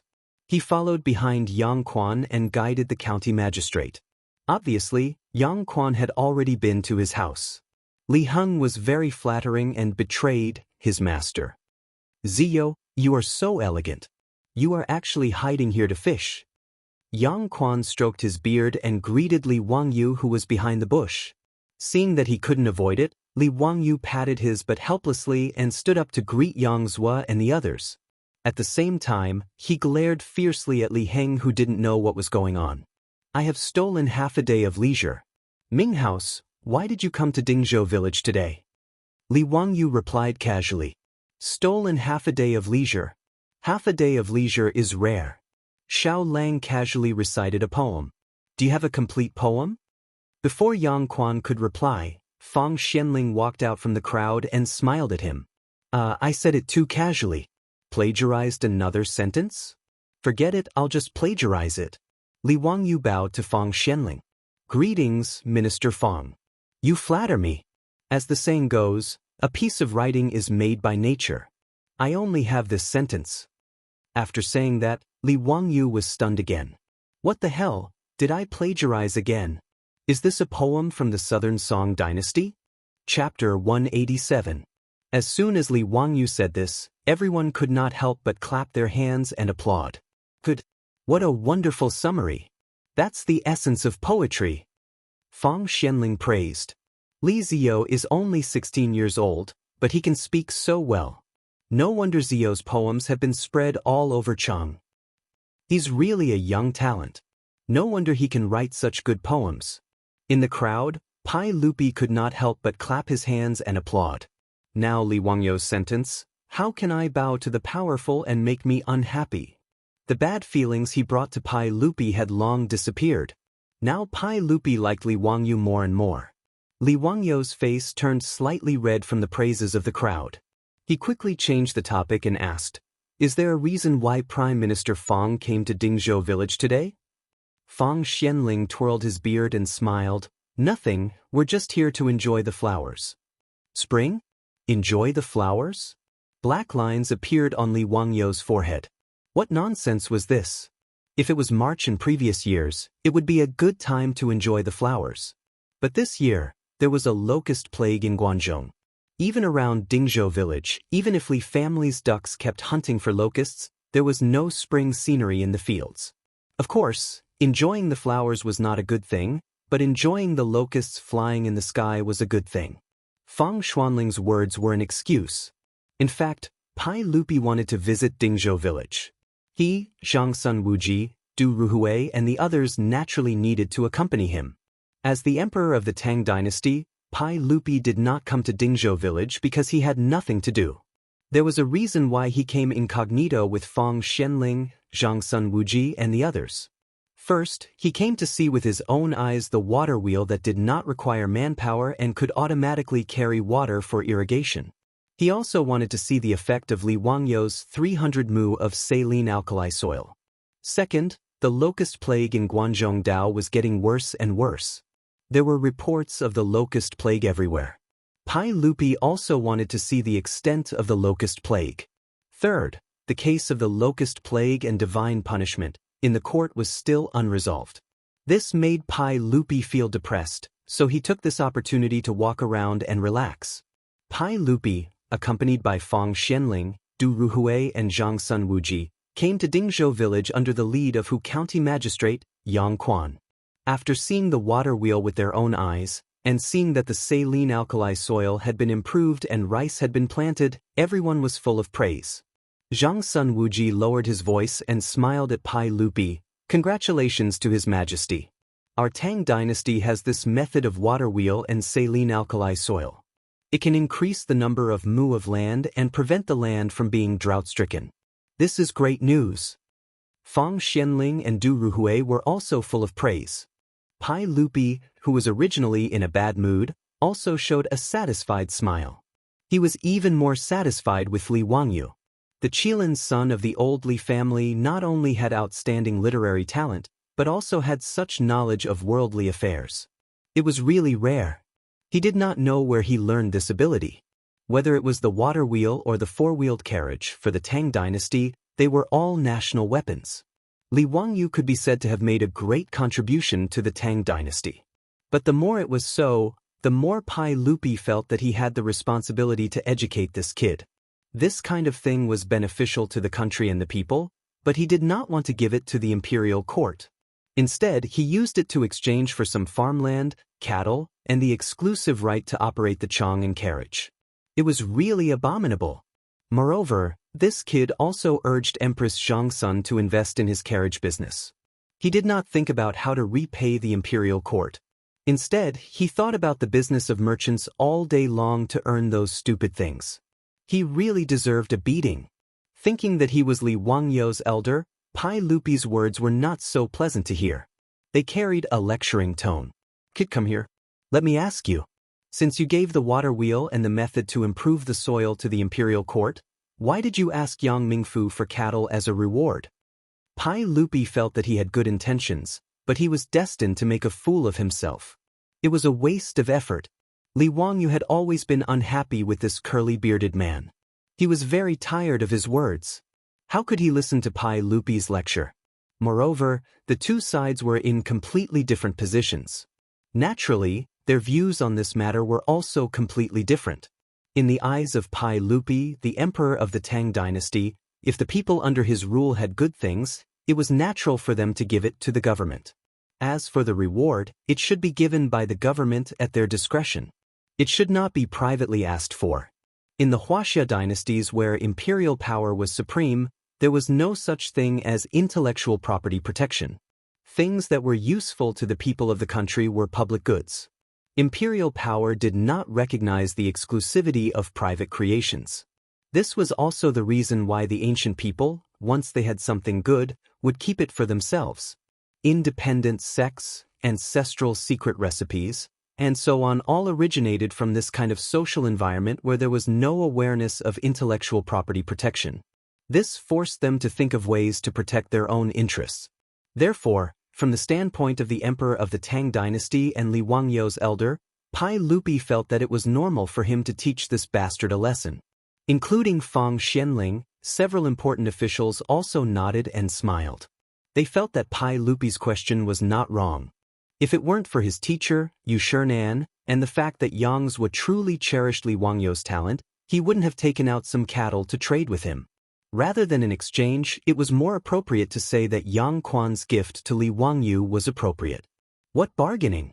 It was just Yang Quan teasing him. However, Li Wangyu did not see it that way. What right did he have to confiscate something that he had invented with just a few words? It was simply the logic of a robber. Aren't my 2 skills worth 20 cattle? Li Wangyu straightened his neck and replied in an unfriendly tone. Pai Lupi was stunned. Of course it is worth it, but how can it be calculated like this? The water wheel is a public weapon that has contributed to the country. How can it be used for personal gain? Why not? I want cattle for the sake of the Tang dynasty. Li Wangyu's words made everyone dumbfounded. You asked Yang Quan for cattle for the sake of the Tang dynasty? What kind of logic was this? Fang Xianling was afraid that he would talk nonsense, so he quickly coughed. Xiaolang, why do you say that? Don't joke around. Li Wangyu's smile suddenly disappeared. He felt that he had the obligation to explain to these officials of the Tang dynasty why intellectual property protection was necessary. You should have read Lu's Spring and Autumn Annals, right? These bigwigs of the imperial court were all learned scholars, including Li Er, who was familiar with the classics. Naturally, they knew what Li Wangyu was talking about and nodded. Li Wangyu continued, in Lu's Spring and Autumn Annals, Zi Gong redeemed people and Zi Lu received cattle. Have you forgotten? His words made everyone stunned. What did Zi Gong redeemed people and Zi Lu receive cattle have to do with this? Chapter 188. Zi Gong redeeming a person and Zi Lu receiving an ox were stories recorded in the Spring and Autumn Annals of the Lu family. There was a law in the state of Lu. If the people of Lu saw their compatriots in a foreign country suffering misfortune and becoming slaves, as long as they could redeem these people and help them regain their freedom, they could receive compensation and rewards from the state. Confucius's student, Zi Gong, redeemed the people of Lu from a foreign country, but refused the state's compensation. Confucius said, if you take the gold, you won't lose anything. If you don't take the gold, you won't be able to redeem the people. What he meant was that if Zi Gong didn't accept the money, no one would redeem the people of Lu in the future. Because Zi Gong didn't lack money, it didn't mean that other people didn't lack money. However, because of Zi Gong's example, other people of Lu might not be willing to accept the state's compensation and rewards. As a result, no one was willing to redeem the people of Lu from a foreign country. When Zi Lu saved a drowning person, that person thanked him and gave him an ox, which Zi Lu accepted. Confucius said happily, from now on, the people of Lu will be brave enough to save drowning people. Zi Gong redeeming a person and Zi Lu receiving an ox were mainly to show that going against common sense and against human morality was the most evil thing in the world. Raising the standard of morality infinitely, or treating one's own morality as public morality, these two methods would only lead to one result, which was to make morality awkward. It would make ordinary people's faces change color when they hear about morality, and then they would distance themselves from morality. All the big shots present, including Pai Lupi, naturally understood this principle, but they didn't understand how it was related to what Li Wangyu said. Li Wangyu pointed to the water wheel by the river and said, if I didn't ask Yang Mingfu for an ox and gave it to the imperial court for free in the future, who in the world would be willing to study the study of things? Study the study of practical application? Everyone might as well wait for someone else to create it and then use it. How is this different from Zi Gong redeeming a person? As the saying goes, the world is bustling for profit, and the world is bustling for profit. Zi Lu receiving an ox seems to be a small matter, but it can encourage people to do good. For the sake of the Tang dynasty, I asked for compensation from Yang Mingfu. Is there anything wrong with that? His words made Pai Lupi, Zhang Sun Wuji, and the others somewhat unsure how to refute him. The logic seemed to be correct, but it went against the principle of the supremacy of imperial power that had existed for thousands of years. Effort should be rewarded. This was the meaning behind Li Wangyu's two illusions. Pai Lupi snorted discontentedly. Are you going to ask the sage for the water wheel technology and you're going to ask him for the cattle? Why not? Li Wangyu asked curiously, Don't you have to pay to buy things in the palace? Why do you want to snatch my family's belongings by force? The imperial court will naturally reward you. How can this be called stealing? Pai Lupi said angrily. Why should I reward him? This is what I deserve. Why did the imperial court bestow it upon me? You stole my things and then gave them to me as a reward. Isn't that the same as robbing? Li Wangyou's eyes almost rolled to the sky. His words made Li Er speechless for a while. Pai Lupi had the urge to take off his boots and slap him. This bastard brat didn't give him any face at all. I've been insulted again. Li Wangyou's words made everyone have the urge to cover their faces with their sleeves. This brat is getting serious again. Everyone present, except for Yang Quan, had seen Li Wangyou's previous 2 insults to Pai Lupi. Fortunately, Pai Lupi was open-minded. Otherwise, Li Wangyou's grave would already be 3 feet tall. Yang Quan was anxious and quickly said, Zio, how can you say that? Answer properly. Fang Xianling also coughed softly. What uniquely means is that the imperial court's reward will only be greater. Why did Xiaolang only use the water wheel and the method to improve the soil in exchange for a mere 20 cattle? Yang Mingfu wouldn't give me more. Li Wangyou muttered. Fang Xianling was also depressed. Did this brat understand what he said? In fact, Li Wangyou naturally knew that if he offered the method to make the water wheel to the Tang dynasty in the name of offering, he would receive far more. It was even possible that he would be promoted to an official. But the problem was that he wasn't willing. First, he didn't want to be an official. Second, Li Wangyou was also a stubborn little donkey. As he said, it was obviously his, and he was willing to sell 20 cattle. Why should the imperial court's bigwigs reward him in the form of charity? I don't want to serve you. Pai Lupi was angered by Li Wangyou's words. He almost wanted to fling his robe and leave. This bastard brat should be caught and taught a lesson by Qing Yaojin. Otherwise, he wouldn't be able to learn how to speak properly. He began to regret that he didn't bring Qing Yaojin with him when he went out today. That day in Zhang Liang's mansion, Qing Yaojin beat Li Wangyou's butt. It made Pai Lupi feel very happy. This bastard brat should be taught a lesson like this. Pai Lupi, who had been humiliated, simply ignored Li Wangyou. He said, amazing skill. Then he turned around to observe the 300 mu of rice field that had been improved from saline alkali soil. Looking at it, Pai Lupi couldn't help but want to take off his boots and beat Li Wangyou. He couldn't be bothered to waste his breath on Li Wangyou, this scoundrel.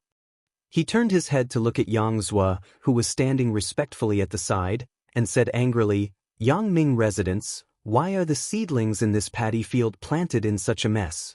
Is this how the county government supervises the farming? Pai Lupi was referring to the 2 mu of rice field that Li Wangyou had people use the rice seedling tossing method to plant. Compared to the surrounding rice fields, the rice seedlings in these 2 mu of rice field were simply too horrible to look at. In the other rice fields, the rice seedlings were all horizontal and vertical. The rows and rows were very neat and pleasing to the eye. However, in these 2 mu of rice field, the rice seedlings were haphazardly inserted into the rice field. Seeing this, Pai Lupi was very angry. Even Zhangsun Wuji, Fang Xianling, and the others shook their heads. They felt that Li Jia Xiaolang was still young and didn't care about farming at all. If he planted the rice seedlings so casually, when the autumn harvest came, what good harvest could there be?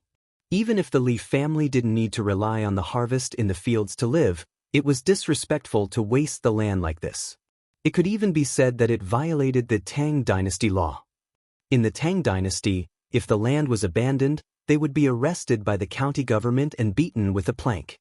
In an agricultural society, as long as the emperor wasn't extremely muddle-headed, he would place great importance on farming. In Pai Lupi's view, Li Wangyou's 2 mu of rice field was completely wasting the land. Therefore, when he asked Yang Quan, there was a bit of anger in his words. How could Yang Quan understand why Li Wangyou planted the rice in such a way? Hearing Pai Lupi's unfriendly tone, he couldn't help but feel a little scared. He quickly looked at Li Wangyou for help.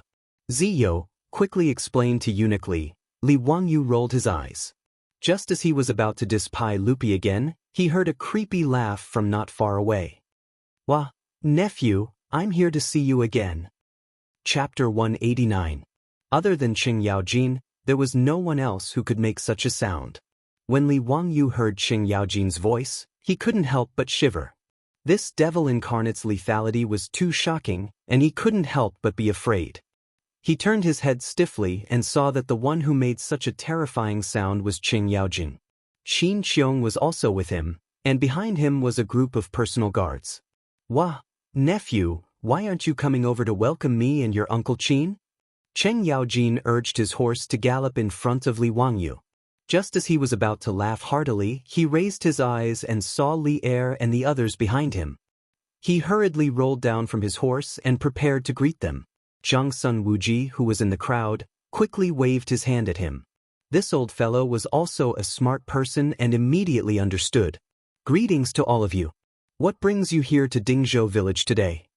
Cheng Yaojin and Qin Qiong understood that this was Pai Lupi's incognito inspection and didn't intend to reveal his identity. Thus, they vaguely greeted them. We heard that this Li Jia Xiaolang built a water wheel and improved 100 mu of saline alkali soil, so we came to take a look. Why are the two high dukes here? Zhang Sun Wuji explained with a smile. Cheng Yan laughed. I'm here to eat the pig slaughtering feast. He pointed at Li Wangyu. The pig slaughtering feast made by this fellow, although he used cheap meat, was very delicious and left a lasting aftertaste. After eating it once, I missed it so much that I asked Brother Shubao to come over today. I'm prepared to let this bastard give us a meal again. Li Wangyu was dumbfounded. What the heck? Eating the pig slaughtering feast again? Qing Yaojin, this old glutton, despised him. He was freaking ready to freeload again. Li Wangyu suddenly wanted Niu Wu to quickly go home and hide the things at home. The bandits were coming again. After Qing Yaojin finished speaking, the others did not think much of it, but Yang Quan could not help but swallow his saliva. He nodded in agreement and said, what Lu Guogong said is true. Ziyu's pig-slaughtered rice is the best in the world. It is rare. This lowly official has eaten it once, and it is indeed unforgettable. After the two of them finished speaking, Zhang Sun Wuji's eyes lit up. He turned to Li Wangyu and asked, Xiao Lang, can you treat us to a taste today? Zhang Sun Wuji loved to eat in one bite. Regardless of whether it was the local snacks or various feasts, he would gladly enjoy them. The reason why Li Wangyu was able to meet Zhang Sun Wuji in Chongren Square that day was because he liked the taste of the Hu biscuits in the food shop in the square. As the granduncle of the emperor, he was willing to lower himself to eat the Hu cake in that restaurant. He could be considered as the model of the foodies in the Tang dynasty. Now that he heard that Li Wangyu knew how to make some kind of pig slaughter rice, which could attract Qing Yaojin and Qin Qiong, two people to come here out of admiration, plus who County Magistrate Yang's was endorsement, how could he not be moved? Li Wangyu silently rolled his eyes. All right. Since Qing Yaojin had spoken, he could not refuse. Since he had to feed a sheep and chase a flock of sheep, he would just treat them. He glared at the old butler Li Heng, who was laughing happily at the side, and ordered him to go to the village to buy a pig. Then he would ask the Niu brothers to slaughter the pig. How can a child like you be so stingy? There are so many of us, how can one pig be enough to eat? He did not expect Qing Yaojin to not be polite at all. He even said that Li Wangyu was stingy. *CK, are you here to eat pigs, or are you preparing to become a pig? You will be stuffed to death, you old bastard. Li Wangyu was speechless, but he did not dare to oppose Qing Yaojin. He could only clench his teeth and order Li Heng to buy 2 pigs. Was there no law in the Tang dynasty that prohibited officials from eating, drinking, and being corrupt in the countryside? They should really learn what the 8 honors and 8 disgraces were. Li Wangyu cursed in his heart, but he still forced a smile on his face. After Qing Yaojin arrived, Li Wangyu clearly became more well-behaved. He was not stupid. Although he did not know this group of big shots in the imperial court of the Tang dynasty, he believed that they would not bicker with a 16-year-old boy like him. There was no harm in throwing a tantrum with them. However, Qing Yaojin was unreasonable and would actually hit him. Li Wangyu was already too ashamed to show his face when he was spanked at Zhang Liang's residence last time. He did not want to be beaten by this old bastard again in front of everyone. If he was beaten again, he would really have the heart to die. After Qing Yaojin and Qin Qiong arrived, he did not make any trouble for Pai Lupi's questions and answered honestly. However, none of the people present believed him when he said that the seedling throwing method could increase the yield of the fields. Even the old village head and the other farmers who had been managing the fields all their lives did not believe in Li Wangyu's words, let alone these big shots in the imperial court. Pai Lupi and the others were too lazy to say anything more. They only felt that Li Wangyu was still young and inexperienced. Li Wangyu was also too lazy to waste his breath. In any case, whether the rice seedling throwing method was good or not, it would be clear in a few months during the autumn harvest. After looking at the water wheel and rice fields, the group of people under Li Wangyu's lead went to the Li family in the village. When they passed by the wheat fields, Du Ruhui could not help but exclaim softly, "Prime Minister Du, what's wrong?" Zhang Sun Wuji asked curiously. "Look at the fields of Dingzhou village. Why are there so few locusts in the fields?" Du Ruhui pointed at the wheat fields and asked. With his reminder, Pai Lupi and the others also noticed the difference. Compared to the locusts that they had seen along the way in the fields of other villages, there were very few locusts in the fields of Dingzhou village. Xiaolang, do you know why? Could it be that Dingzhou village has already started to exterminate the locusts? Fang Xianling asked while twirling his beard. His intuition told him that this matter was related to Li Wangyu. When everyone heard this, they also looked at Li Wangyu. Could this young man convince the villagers to risk universal condemnation and exterminate the locusts? Why are you all looking at me? I did not exterminate any locusts. These were all done by the duck god. That's right, that's it. Li Wangyu nodded with certainty. What, the god? I'll beat you to death, you coward. Speak to me properly. What do you mean? It was fine if the others did not understand, but only Qing Yaojin raised his big palm and was ready to use force to threaten him. Duck, it means that ducks eat locusts. Faced with the absolute threat of force, Li Wangyu immediately cowered. What duck? Tell me clearly. Li Wangyu quickly replied, I bought a few thousand ducks and raised them in the fields of the village to eat the locusts. It's that simple. He explained the ins and outs of the matter, but Pai Lupi and the others looked at each other. Fabricating a duck god to shut the villagers' mouths, only this kid would do such a thing. Alas, it's a pity that we can't find so many ducks in the Tang dynasty. Otherwise, Xiaolang's method would be worth a try. Fang Xianling sighed. Li Wangyu swallowed back the words that were on the tip of his tongue. He wanted to tell this group of Tang dynasty officials that there could be a god, like the fire god. Forget it, the less trouble the better. What if among these officials, there was also a fan of only by virtue can we exterminate locusts? Chapter 190. In Li Wangyu's house, after receiving the notice from the old housekeeper, everyone was busy. Fang Xianling, Qing Yaojin, Qin Qiong, and several court officials were coming to visit. This was naturally a top priority. After receiving Li Heng's report, Su Changqing immediately ordered everyone in the house to get busy. The Niu brothers went to the village to buy pigs from a pig farmer. Perrin went to the kitchen to boil water and prepare to slaughter the pigs. The 4 maidservants cleaned the originally clean courtyard again. Even Ma Zhou was ordered by Su Changqing to find the old village chief and ask for a 4-wheeled carriage. He took the copper coins and rushed to the county seat to buy wine. With so many people, the wine in the house was obviously not enough to drink, not to mention the old hooligan Qing Yaojin. Knowing that the honored guests had many guards, Su Changqing asked Li Heng to find the old village chief and borrow a mat and a short table. He laid it on the ground in the front yard as a place for the guards to rest and eat. When Li Wangyu returned home with Pai Lupi and the others, the Niu brothers had already slaughtered the 2 pigs. They were waiting for him to come back and personally cook them. Li Wangyu invited Qing Yaojin and the others to sit in the central room. He also had Su Changqing bring the Medicine King tea for everyone. Su Changqing very generously came out to greet the guests. When Li Wangyu introduced Su Changqing to everyone and said that she was his distant cousin, Pai Lupi had a strange expression.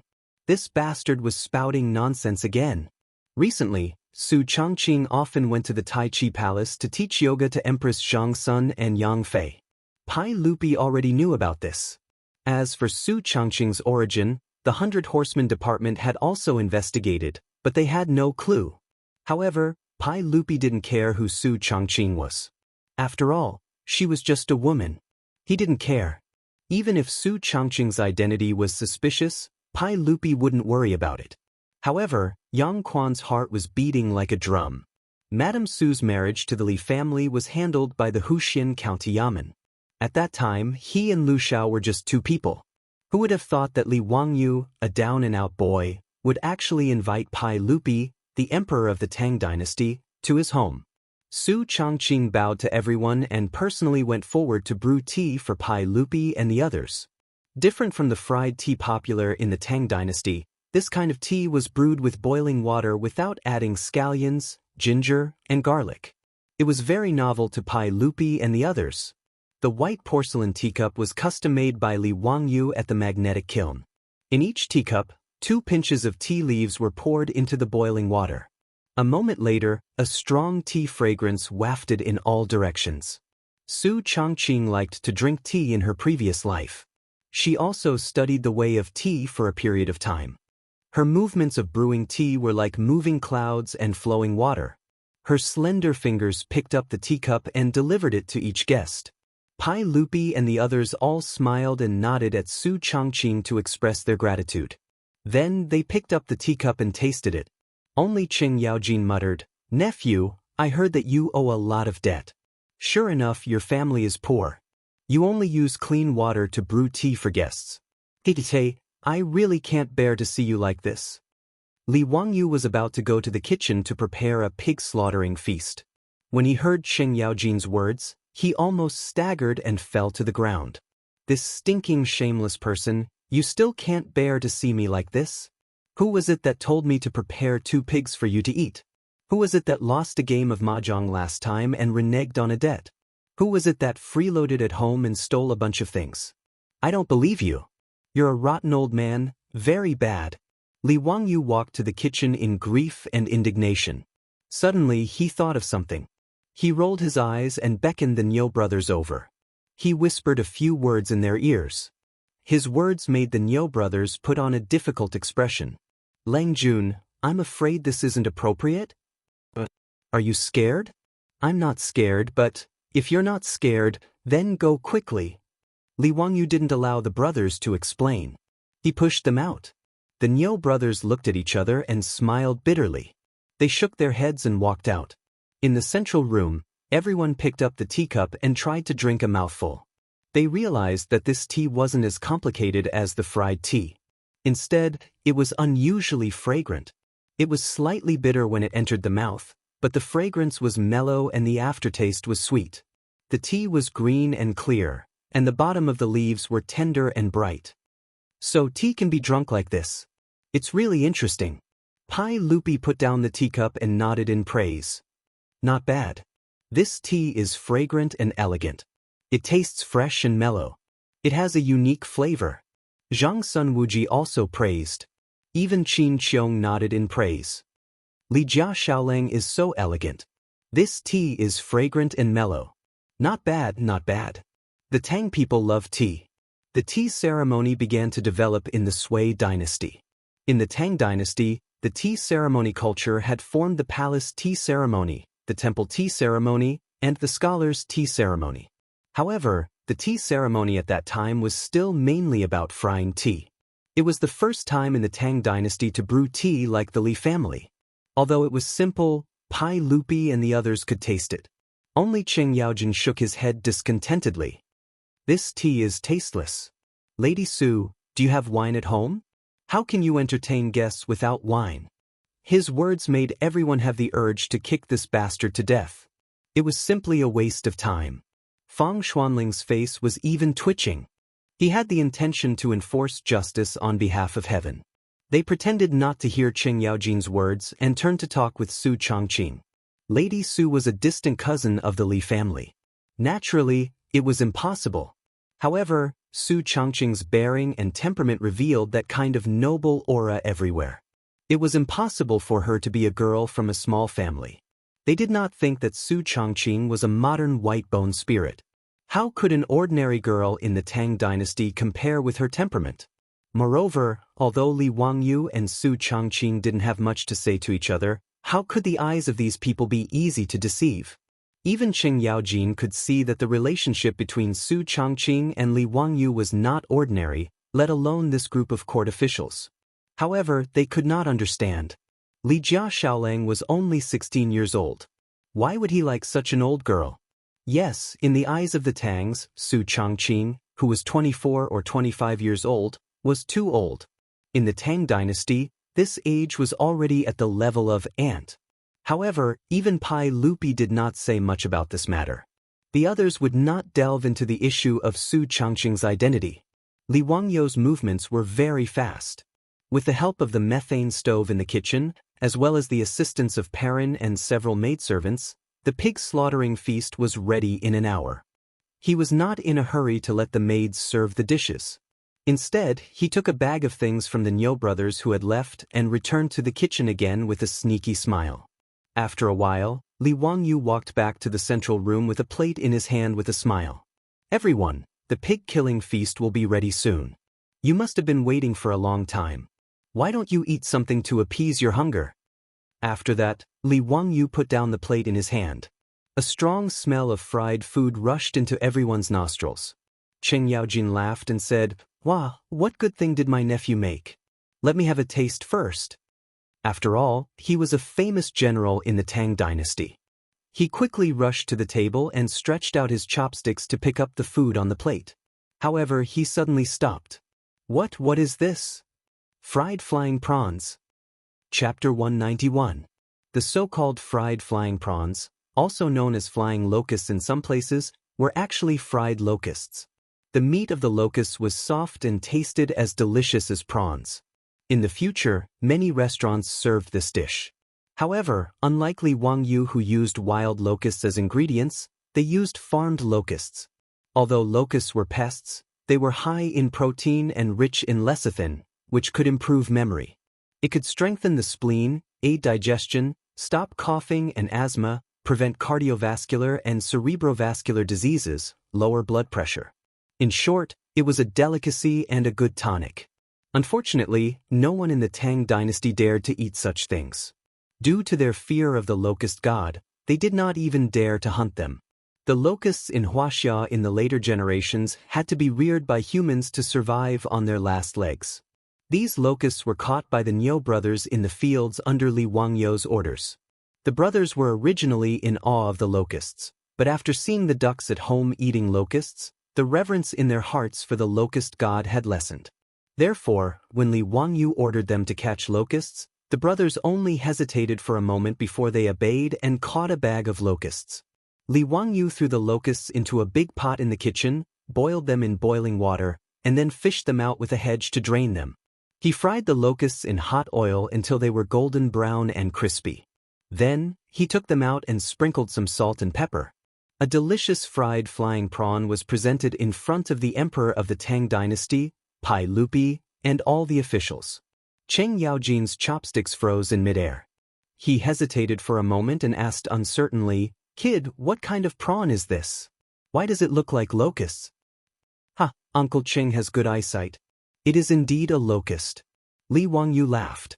His words shocked everyone present. Pai Lupi's face turned serious. "Nonsense. How can we eat locusts?" Li Wangyu looked at Pai Lupi mischievously and said in his heart, "In a few months, Li Shimin will still freaking eat locusts raw. That's even more disgusting. At least I've made a delicious dish for you guys." How could he have known that Li Shimin, who would eat locusts a few months later, would be this curly-bearded man in front of him, the man who had been repeatedly insulted by him? Li Wangyu rolled his eyes and suddenly replied with a serious expression, "The people treat food as their life, and the locusts eat the food, which is harmful to the people. The people are innocent. If the locusts really have spirits, then blame it on me. Don't harm the people anymore. Therefore, I must eat these locusts." Li Wangyu's bad taste kicked in. He directly plagiarized what Pai Lupi said to the ministers when he ate the locusts, slightly modified it, and used it to fool this group of Tang dynasty dignitaries. After he finished speaking, he grabbed the fried locust on the plate and threw it into his mouth to chew. Fragrant. It's even better than the artificial locusts in the future. Li Wangyou's mouth was filled with crispy crunching sounds, but the people at the side were stunned. Pai Lupi heard this and couldn't help but frown slightly. He lowered his head and didn't say anything, thinking about something. This was basically what he would say a few months later. Now that Li Wangyou said it, it naturally resonated with Pai Lupi's heart. He felt that Li Wangyou's words were true, and it was very much to his taste. Including Qing Yaojin, whether it was Zhang Sun Wuji, Fang Xianling, or Du Ruhui, they all looked at the plate of fried locusts on the table and didn't know what to do. But the beautiful boss at the side, after seeing the fried locusts, reached out with her chopsticks with interest, picked up a crispy yellow locust, put it into her mouth, and slowly chewed it. Wangyou, these locusts are delicious. It really tastes like prawns. It's better than what I've eaten before. Su Changqing laughed. When she traveled to Yunnan in her previous life, she had tried all kinds of fried insects, so she wasn't afraid of them. Lady Su, have you eaten them before? Zhang Sun Wuji was stunned and asked curiously. Su Changqing blinked and knew that she had said something wrong. She didn't answer, but just nodded with a smile as a response. Li Wangyou made these fried locusts for two reasons. First, the cynical man's bad taste kicked in, and he wanted to make this group of officials feel uncomfortable. Don't you know that I'm as poor as a bitch right now? After transmigrating to the Tang dynasty, Li Wangyou's debt of 2 million didn't reduce. Now it had become more than 6 million in debt. I'll let you eat locusts to disgust these freeloaders. Secondly, it wasn't just a prank. He also wanted to try to persuade this group of officials to realize that locusts could not only be killed, but also eaten.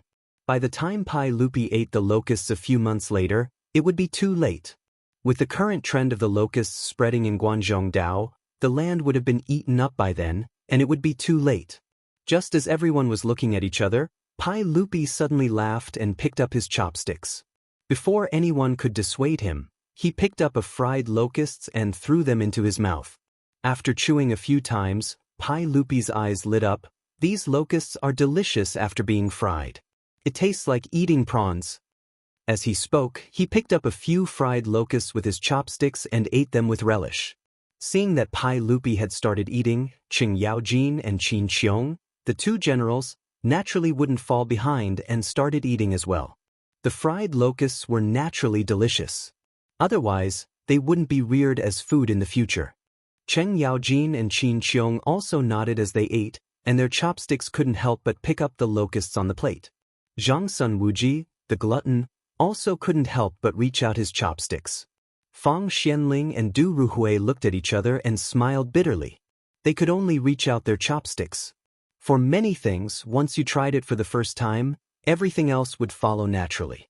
After overcoming the psychological barrier of eating locusts and tasting the deliciousness of the fried locusts, Pai Lupi and the other high dukes and high officials swung their arms and ate happily. Soon, the plate full of fried locusts was eaten clean. Their beautiful superior only reached out her chopsticks once and didn't have the chance to taste a second bite. This made her speechless for a while. Cheng Yaojin was addicted to eating. He shouted loudly at Li Wang, "Kid, quickly go and get another plate. Is this enough to fill the gaps between our teeth?" Li Wangyou rolled his eyes. This bunch of gluttons. He called the Niu brothers to catch more locusts from the fields and then bowed solemnly to everyone. Fang Xiang, Uncle Cheng, Uncle Qin, everyone, not only can these locusts be eaten, they can also fill one's hunger. The locust god's words are pure nonsense. With the impending disaster, I beg everyone to persuade the saint in the imperial court to give the order to exterminate the locusts. Save the world. His words came from the bottom of his heart, and there was no pretense in them. Everyone secretly looked at Pai Lupi, wanting to see how he would react. Pai Lupi pondered for a moment, and then sighed, "Exterminating the locusts? How can we not want to?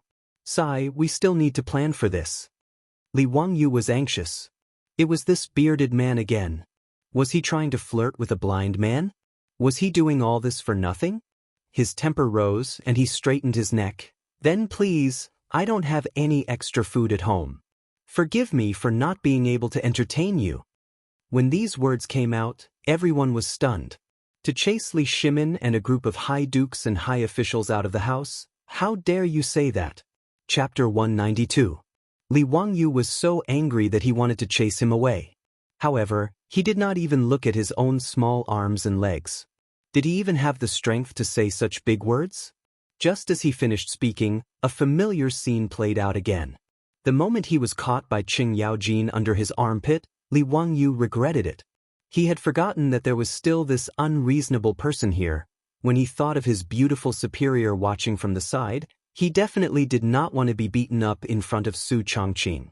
A strong desire to live made Li Wangyu shout at the top of his lungs before Qing Yaojin's slap landed, "Uncle Cheng, a gentleman uses his mouth and not his fists. Kid, I was wrong. You little brat, do you still dare to tease me in the future?" Qing Yaojin's slap did not land as he angrily rebuked. "I don't dare anymore. It's all my fault. I was muddle-headed and said the wrong thing." Li Wangyu wanted to cry but had no tears. Could they still play happily?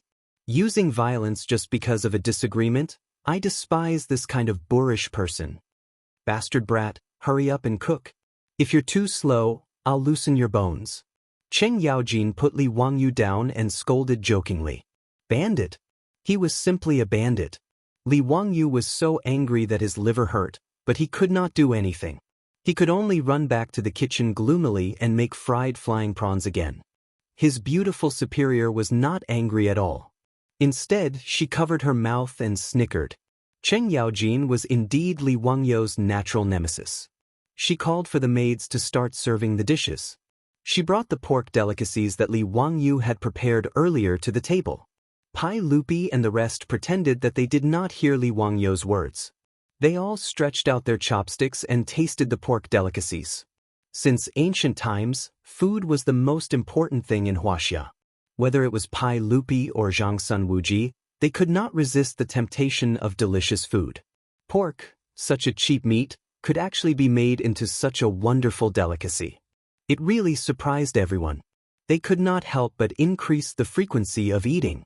By the time Li Wangyu brought out another large plate of fried flying prawns, the central room in the front yard was almost a complete mess. Li Wangyu was so scared that he almost didn't dare to enter the room. Were they really a group of high-ranking officials of the Tang dynasty? Are you sure they're not from the beggar sect?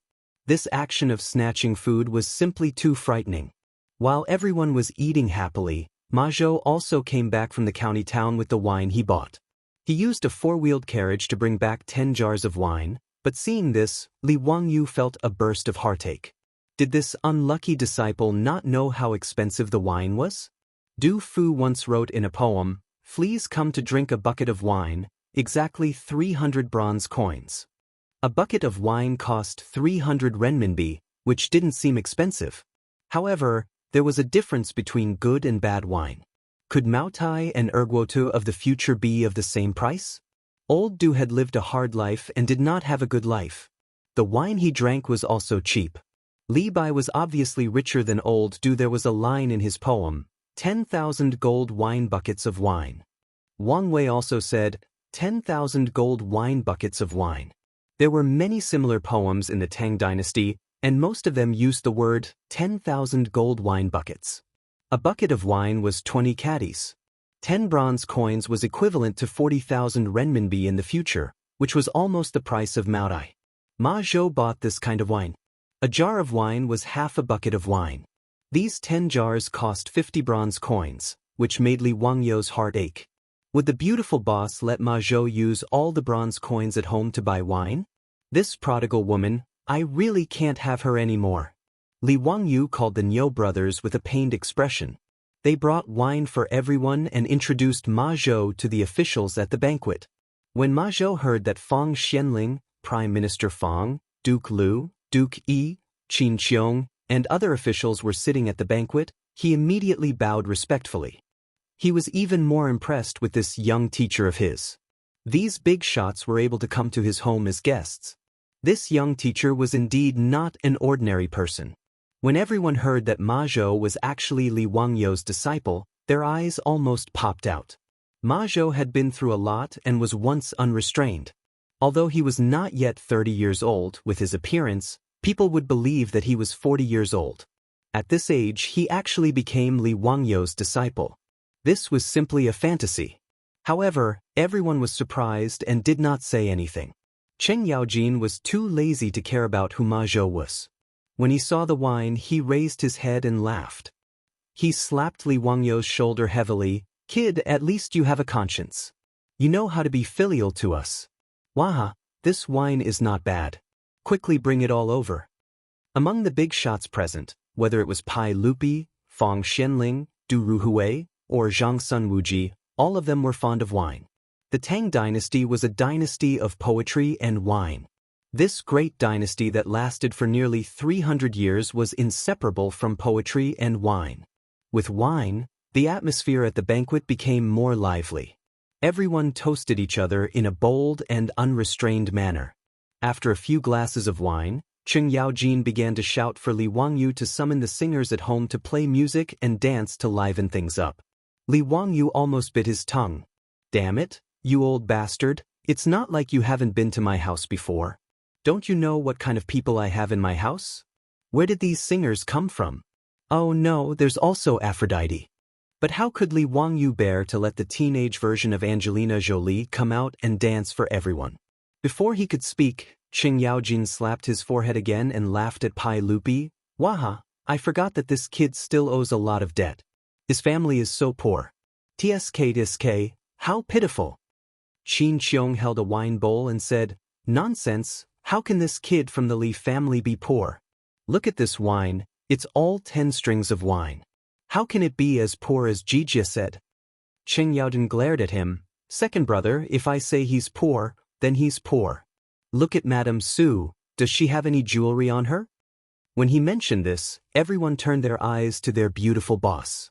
Indeed, ever since they transmigrated to the Tang dynasty, Su Chongqing had put away all the jewelry she used to wear. Now she was barefaced. Not to mention jewelry, she didn't even have any women's powder or rouge. She looked extremely simple. Li Wangyu figured out something. Why did Chen Yaojin seem to be crying poor for him? But who was he talking to? Fang Xianling? Or the other bigwigs? Li Wangyu was a little confused by Chen Yaojin's actions, but he didn't notice that the bearded man was glaring fiercely at Chen Yaojin. Chen Yaojin naturally saw the look in Pai Lupi's eyes, so he didn't say anything more. He just laughed and went to drink with Qin Qiong. In fact, everyone except Li Wangyu and the beautiful boss understood the meaning of Chen Yaojin's words because they didn't know Pai Lupi's identity. On the surface, Chen Yaojin was crying poor for Li Jia Xiaolang, but in fact he was using his words to squeeze Pai Lupi. Li Wangyu was a member of the imperial family, and the elders in his family had all passed away, leaving him as a young man with a lot of debt. How could this uncle, who hadn't even made 5 generations, have the nerve to look at him like this? Pai Lupi's face was as black as the bottom of a pot. This Chen Yaojin was really not a good person. He glared and pointed at Li Wangyu. "Come here and talk." Li Wangyu was confused. "Why are you glaring at me?" He stammered and walked to Pai Lupi. "What can I do for you, Lang Jun? Let me ask you, do you hate the sage for taking away your family's position?" When he asked this, everyone looked at Li Wangyu to see how he would answer. Chapter 193. Li Wangyu was confused by Pai Lupi's question. He didn't understand what the bearded man meant.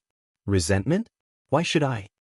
Your father was originally in charge of Huxian, but because he offended the saint, he was stripped of his position and caused your life to be difficult. Don't you have any resentment? Pai Lupi asked. His words made Fang Xianling and the others nervous. They were afraid that Li Wangyu would speak without thinking and annoy Pai Lupi again. Unexpectedly, Li Wangyu smiled. What's there to be resentful about? My family owed money because my father was forced by the clan to lend money. It wasn't the imperial court that exploited us, so we can't blame anyone. As for losing his position, that's even less of a problem. Although the son doesn't blame the father, in my opinion, my father was wrong. Oh? Why do you say so? Pai Lupi didn't expect Li Wangyu to answer like this. As a white-collar worker in his previous life, Li Wangyu had seen a lot of ups and downs in the workplace, including himself. He felt that Li Zhou's EQ was too low. Just because the company had a new boss, he went against the boss. If one couldn't stand being wronged in the workplace and even fought with the boss, then they should just go home and eat themselves. Li Zhou was like this, but he angered himself to death. Li Wangyu felt that it was unwise. Li Wangyu remembered a chicken soup for the soul class he attended in his previous life. He felt that the chicken soup for the soul class could answer this question. Noble but not arrogant, power but not arrogant, second best, support but not hidden, ups and downs without chaos. This is the nature of a subject. My father didn't do that, so he can't blame the saint. As the saying goes, be indifferent to favor or disgrace, watch the flowers bloom and fall in front of the court, have no intention of leaving or staying, watch the clouds roll in and out of the sky. His words made his beautiful superior laugh. This guy was plagiarizing again. She had also heard the content of the Emerson Headhunting Company's lectures in his previous life. Fang Xianling and the other ministers were stunned. They did not expect that such a principle of becoming an official would be summed up so brilliantly by this 16-year-old boy. Zhang Sun Wuji clapped his hands and applauded. Xiao Lang is really impressive. To be so mature at such a young age, it's really rare. What a good saying, not shocked by honor or disgrace, watching the flowers bloom and wilt in front of the courtyard, not caring whether to leave or stay, looking at the clouds beyond the sky. Du Ruhui also stroked his 3 strands of beard and nodded. Li Zhou gave birth to a good son. Xiao Lang, you see things more clearly than your parents. Ma Zhou was so excited that he was unable to control himself. So it turned out that the little division commander not only knew how to investigate things and apply knowledge to the world, but he also understood the principles of being an official so thoroughly. He thought about how he was an assistant teacher in Bozhou, but because of a moment of indignation, he became unrestrained and unrestrained. In a fit of anger, he traveled west to Chang. He was truly ashamed. Pai Lupi was even more stimulated by Li Wangyou's words. He repeatedly muttered and felt that Li Wangyou's words were not false. His eyes flashed and he asked again, "Kid, are you satisfied with poverty? Have you never complained about injustice?" Li Wangyu blinked and thought, why would I be satisfied with poverty? My dream is to be a small landlord in a prosperous world. My family has a house and land, and my life is boundless. Cough, cough, this seems to be Stephen Chow's line. No matter what, he did not plan to live a hard life. With the exclusive rights to the 4-wheeled carriage in Chang and City, wealth was just around the corner. Not to mention that there were many business plans in the pipeline, which could be started once he had enough funds. He and his beautiful boss had already outlined a blueprint for the business empire of the Tang dynasty. Poverty? That did not exist. But in front of so many important officials of the Tang dynasty, Li Wangyu was too embarrassed to say his thoughts out loud. That would make him look too useless. He rolled his eyes and suddenly thought of a text he had memorized in junior high school. It seemed that he could use it to show off his high status. Li Wangyu coughed softly and put his hands behind his back. He looked at the sky at a 45-degree angle and said slowly, "A mountain is not famous because of its height, but because of its immortal. The water is not deep because of its spirit, but because of its spirit. The house is humble, but because of its virtue. The moss is green, and the grass is blue. There are great scholars talking and laughing, and no one is an amateur. You can play the zither and read the golden scriptures. There is no sound of music and bamboo, and no hard work of the desk. Zhuge Hut in Nanyang, West Shuzi Cloud Pavilion." Confucius said, "What is humble?" His beautiful boss almost fell to the ground. "Li Wangyu, you bastard! How dare you use the epigraph of my shack to show off? Can you be any more shameless?" After he finished reciting the epigraph of my shack, the central room fell silent. Everyone, including Pai Lupi, kept their mouths shut and stared at Li Wangyu. As a masterpiece, the epigraph of my shack was less than 100 words. It was very short, but it had a great structure. When they heard it for the first time, the officials of the Tang dynasty were so shocked that they felt numb all over. They did not know what to think. "Sir, what is the name of this poem?" "The epigraph of my shack." Ma Zhou was excited. "That's my little teacher. He lied to me that day and said that he is not good at essays and poems. If he can come up with a masterpiece like the epigraph of my shack when he is not good at it, can't he go to heaven? Ma Zhou didn't know that Li Wangyu was a plagiarist who didn't want virus. In his opinion, the little teacher he had worshipped was already heaven-defying. After a while, Fang Xianling suddenly stood up and was so excited that his body was trembling. Only the virtuous can live in a shack and become a delightful sight. This is a magnificent poem. Magnificent. Magnificent. Du Ruhui also slapped the table and stood up. This poem is like a tiger jumping and a dragon soaring. It can only be described as extraordinary by the humble words of the room. Xiao Lang can be the top scholar of the spring imperial examinations with this poem alone. You're a great scholar when you talk and laugh. Xiao Lang, you're indeed a wonderful person. Zhang Sun Wuji clasped his hands towards Li Er. Congratulations, Your Majesty. It's Your Majesty's fortune to have such a talented junior.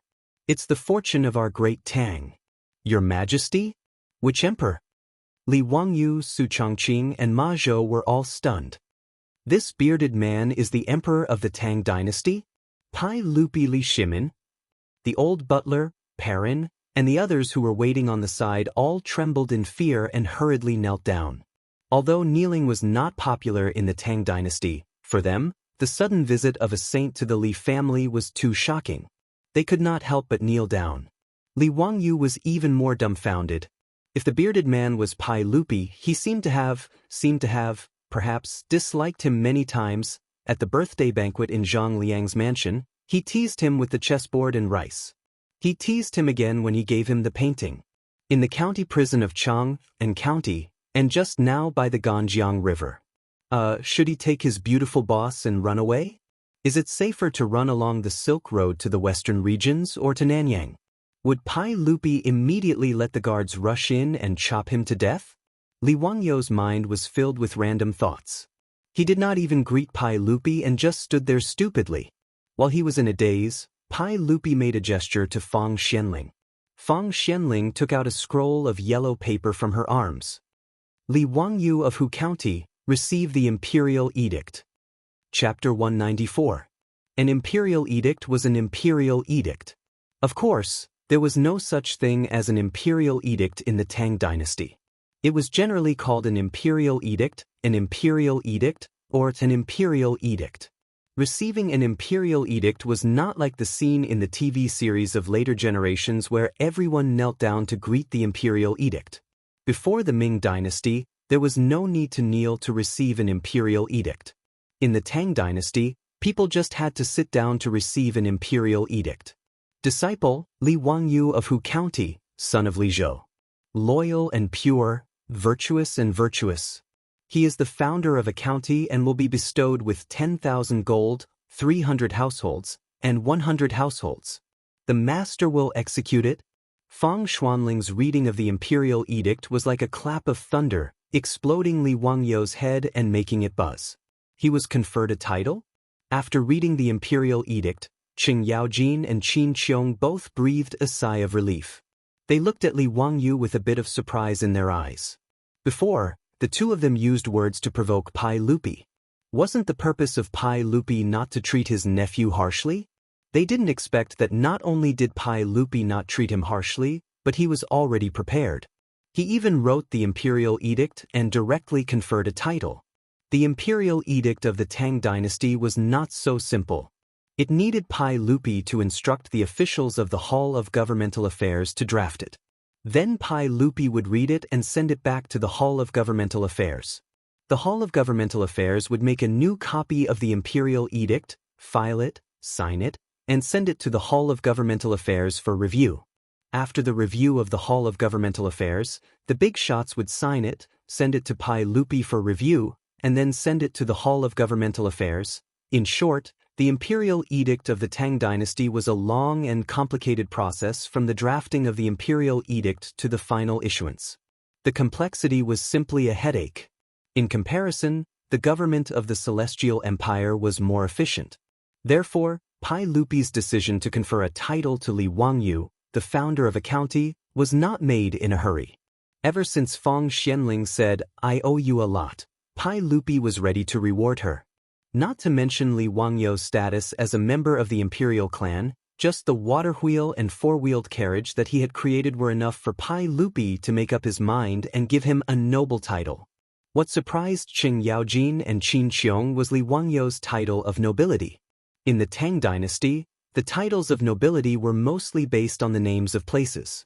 But generally speaking, the titles of nobility in Mingchuan and mountains were not conferred, nor were the important places in the capital. Hu County was only 80 li away from Chang and city and was within the boundaries of the capital. Yet, Pai Lupi had bestowed this title upon Li Wangyu. It was impossible for everyone not to have their imaginations run wild. Li Wangyu finally came back to his senses and hurriedly bowed respectfully. "Yes. Fu Dao Xing Wangyu thanks His Majesty." Pai Lupi snorted proudly, "Li Wangyu, just don't make me angry in the future." These words made Li Wangyu very embarrassed, and he didn't know what to say. Li Wangyu also felt that he had been wronged. "Damn, who told you, the emperor of the Tang dynasty, to go incognito? How would I know that you were Pai Lupi's son? You can't blame me for this." He smiled awkwardly. "Your Majesty, it was all because of my youth and impetuousness. Please forgive me." Li Wangyu couldn't be blamed for humbling himself. He wasn't a fool. In a feudal society, wasn't it crazy to play with the emperor's strength of character? Normally, only someone with a screw loose would do that. The result would be nothing but a graveyard full of weeds. After the imperial edict was read out, the hall became even more lively. Everyone congratulated Li Wangyu. The old hooligan Qing Yaojin even poured Li Wangyu several bowls of wine. Li Wangyu was so angry that he almost fought with him. This old hooligan was too bad. Fang Xianling introduced him to several people in the hall. Only now did Li Wangyu know that the one who freeloaded his breakfast that day was actually Zhang Sun Wuji. Next to Fang Xianling was a famous minister, Du Ruhui. These two people were the golden partners of Zhengguan dynasty, known as Fang Mao and Du Duan. They were all famous people of the Tang dynasty and were all 24 meritorious officials of the Lingyan Pavilion. "Congratulations, Hu Xin man. Come, drink with this old man." This title, why does it sound so weird? Hu Xin man, it's so weird. Li Wangyu didn't dare to neglect.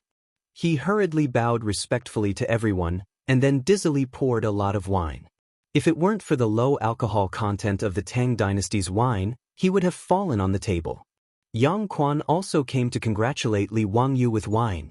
Yang Quan was also greatly stimulated by the imperial edict just now. Although he knew that Li Jia Shaolang was an extraordinary person, he didn't expect that he would soar to the sky so quickly. He was a 7th-grade county magistrate. Before, he was Li Wangyu's parent official, but in the blink of an eye, Li Wangyu became Hu Xin man. In the future, he would have to salute first when he met him, which was really a little embarrassing. "This official congratulates Hu Xin man on your knighthood today. Come, please drink with me." Li Wangyu hurriedly stopped him. "Ming House, just call me Ziyo. Ming House has taken care of me a lot. I will remember it in my heart and will never forget it." Yang Quan saw that although he was young, he was still calm and not domineering. He smiled and nodded. The two sides drank and chatted happily. The atmosphere was harmonious. "Yang Mingfu, who gave Ziyo his courtesy name?" Fang Xianling asked curiously. Yang Quan hurriedly replied. Replying to Fang Xianling, "Li Wangyu's courtesy name was given to him by my teacher, Secret Supervisor Yu. It was taken from Zi Lai Zi Qiong, and in Zi Lai Zi Qiong. In Zi Lai Zi Qiong, there is the worry of hunger and cold. Secret Supervisor Yu is indeed a knowledgeable person. This courtesy name is good. Ziyo, don't disappoint Secret Supervisor Yu's expectations." Pai Lupi was in a good mood. He clapped his hands and smiled. The fact that Li Wangyu was conferred a noble title made the old steward, Li Heng, so excited that his face flushed red. Looking at Li Heng's appearance, Li Wangyu was afraid that the old man would be too excited and have a brain hemorrhage or something. That would be very funny. The backs of the Niu brothers also straightened even more. The little girl Pei Lan and those 4 maidservants, on the other hand, had faces full of shock. Their Lang Jun was knighthood? a 16-year-old county boy who founded the country. If this news spread to Chang, a group of people would be scared out of their wits. The Li clan of Hu County would probably vomit blood with regret. When the old master was in charge of Hu County, he didn't even get a knighthood. The Tang dynasty was very cautious about knighthood and wouldn't give it easily. The patriarch of the Li clan of Hu County was only given a salary equivalent to a knighthood.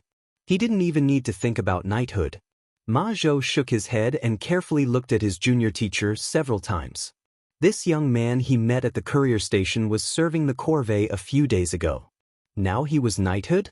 He became a noble of the Tang dynasty? Could he be considered to have a discerning eye? Li Wangyou's sudden knighthood was a great shock to the Li family, not to mention the joy on the faces of the family members. Su Changqing also felt a little dizzy after hearing the imperial edict. She stupidly used her elbow to secretly poke Li Wangyou's ribs. Her beautiful boss understood the part about the title of nobility from the magnificent and profound imperial edict. Wangyu, what kind of knighthood is the county boy who founded the country? Also, is that imperial edict an imperial edict? Why isn't there an imperial edict from the heavens? Li Wangyu blinked and almost burst out laughing. His beautiful boss was deceived by the unscrupulous TV series of the future. Chapter 195. He explained in a low voice to Su Changqing. In the Tang dynasty, there were 9 ranks of nobility: Wang, Jun Wang, Guogong, Jun Gong, County Duke, County Marquis, County Earl, County Son, and County Man. County Man was regarded as secondary class 5. Although his rank was not high, he belonged to the category of nobility. Nobility was different from an official position. Simply speaking, a nobility was equivalent to lifelong benefits, while an official position was just a job. As for the imperial edict, it was made by the shameless emperor of the Ming dynasty, Zhu Yuanzhang. The emperors before Zhu Yuanzhang were not so shameless that they could not say that they were following the imperial edict. The beginning of the imperial edict of the Tang dynasty was very simple. It was just 2 words, Minxia, because the imperial edicts were generally drawn up by the Minxia province. After figuring this out, Su Changqing asked again, "Is the reward of 10,000 taels of gold for our family?" Li Wangyu rolled his eyes at her. "What are you thinking? 10,000 taels of gold. 10,000 taels of gold is 10,000 copper coins. Li Shimin is really stingy. He only gave us 10 copper coins, which is enough to buy a bucket of water wine." Su Changqing was also speechless. It turned out that it was such a reward. She was happy for nothing. What does it mean to have 300 households in the feudal land and 100 households in the feudal land? 300 households in the feudal land is a false title. After adding the feudal land, it is a real title. That is to say, 100 households in our family are really going to be class households. Customers? Su Changqing was confused again. In the Tang dynasty, there were customers? Did they need a salesperson? Li Wangyu knew that she misunderstood. Stupid, it's a tax class. It's the rent for 100 households. In the future, it won't be handed over to the imperial court. It will be handed over to our family. In the future we will be landlord class. Those who ate the feudal land would get real households. These 100 households would become Li Wangyou's class households and pay taxes to him in the future. Moreover, the feudal land was hereditary, which was the most important thing. Who would have thought that after transmigrating to the Tang dynasty for only a month, he would achieve his dream of becoming a small landlord, and a small landlord with a title of nobility. Ordinary small landowners still had to pay taxes, but he didn't even need to pay taxes. It was really wonderful. Your Majesty, let me propose a toast to you. Your Majesty, thank you for your magnanimity. Li Wangyu didn't forget to propose a toast to Pai Lupi. Flattery was a compulsory course for white-collar workers. Pai Lupi was in a very good mood today. After drinking the wine in one gulp, he smiled and said to Li Wangyu, "Speaking of which, we are still your Uncle Kong. From now on, when we are in private, you can call us Uncle." "Yes, your nephew greets Uncle." Li Wangyu immediately seized the opportunity. Since the emperor of the Tang dynasty had said so, what was there to be embarrassed about? If Pai Lupi really treated him as his nephew, Wouldn't he be able to do whatever he wanted in the Tang dynasty in the future? Carrying caged birds, eagles, and dogs, he could run rampant in the east and west cities with a group of Tang dynasty playboys and flirt with pretty girls while he was at it? Thinking of this, Li Wangyu almost drooled. However, his good mood didn't last long. When his eyes swept across the table and saw the plate of fried locusts with little left, his mood became a little heavy. Li Wangyu was not a saint. He was just a layman. But even if he was a layman, he couldn't be stone-hearted. Knowing that a great famine would sweep across Guanyi province, but doing nothing, Li Wangyu would despise himself in his heart. He gritted his teeth and planned to take advantage of Pai Lupi's good mood to go out and persuade him again even if he was scolded again. "Uncle, I beg you to give the order to eliminate the locusts. This plague of locusts really can't be delayed. Otherwise, there will be no harvest and starving people will be everywhere in Guangzhou." This topic made Pai Lupi slightly startled, and his face became a little gloomy. He raised his head and drank the wine in the cup, sighing. "Zio, how could I not want to give the order to eliminate the locusts?" Li Wangyu was a little surprised. According to the history books of later generations, didn't Pai Lupi personally eat the locusts and give the order to eliminate them all over the country? Why did Li Er's expression seem to suggest that there was more to the matter of exterminating the locusts? It seemed that it wasn't just the scholar officials who were against eliminating the locusts. Was there some other reason that he didn't know? The conversation between the two was heard by everyone present. Fang Xianling, Du Rui, Jiangsun Wuji, and the others all looked bitter and didn't want to say more. Only Qing Yaojin, this idiot, threw his wine bowl heavily on the table and shouted in a rough voice, "Damn it, it's all because of those bastards. Jie, be careful with your words." Before Qing Yaojin finished, Zhang Sun Wuji interrupted him. Pai Lupi waved his hand. "No matter, we can tell him about this and let Zio listen. This kid might have a way to get out of this situation." After getting Pai Lupi's permission, Zhang Sun Wuji still carefully waved his hand to let Li Heng, Niu Wu, and the others leave. Ma Zhou's clothes were white and he was about to leave, but he was stopped by Li Wangyu. "Bin Wang, you will become an official sooner or later, and you are also my disciple. There should be no harm in staying." Zhang Sun Wuji didn't have any objections to Li Wangyu leaving Ma Zhou behind. When there was no one else in the central room, he explained to Li Wangyu in a small voice. After listening to Zhang Sun Wuji's explanation, Li Wangyu was also furious. It was indeed a group of despicable people who were causing trouble. It turned out that the reason why the imperial court didn't send out the order to exterminate the locusts, other than those Confucian scholars talking about some bullshit locust god, the main reason was because of the aristocratic families. What a heartless aristocratic family. For their own benefit, they even used a natural disaster like the locust plague as a political weapon. These bastards didn't even think about how many people of the Tang dynasty would starve to death because of the famine. Using human lives as a political weapon to attack Pai Lupi, were these aristocratic families all black-hearted? Li Wangyu was angry, but he understood why Pai Lupi didn't send out the order to exterminate the locusts. He really wanted to persuade Pai Lupi to ignore those bullshit aristocratic families and forcefully send out the order to exterminate the locusts, but he knew that it was impossible. Although Pai Lupi was the emperor, he was restrained by the aristocratic families. He couldn't forcefully send out the order, or else the imperial court would be shaken and the world would fall into chaos. Li Wangyu was just a small white-collar worker in his previous life. He didn't know about these political struggles. Now that he understood the situation, he didn't know what to do. It was Ma Zhou who suddenly spoke up, "Your Majesty, I think this matter isn't that hard to solve." Although Ma Zhou didn't have an official position now, the common people of the Tang dynasty, even the old farmers, addressed themselves as subjects when they met the emperor. His words made Pai Lupi and the others raise their eyebrows. "Let's hear it." Yes, the so-called divine punishment is just nonsense. As long as a virtuous person shows up and dispels this divine punishment, the Tang dynasty will be restored to the world. Then, exterminating the locusts will be a matter of course. Ma Zhou explained. Pai Lupi's eyes flashed, but he didn't rush to speak. On the other hand, Zhang Sun Wuji, Fang Xianling, Du Ruhui, and the others figured out the purpose of Ma Zhou's plan. Your Majesty, this plan is feasible. The divine punishment is just a myth. If a virtuous person shows up and talks about it, it's a good plan. Li Wangyu was happy. Wasn't this just inviting an expert to give a lecture to dispel the feudal superstitions? King Bin, this is a good idea. As long as the divine punishment is dispelled, exterminating the locusts is feasible.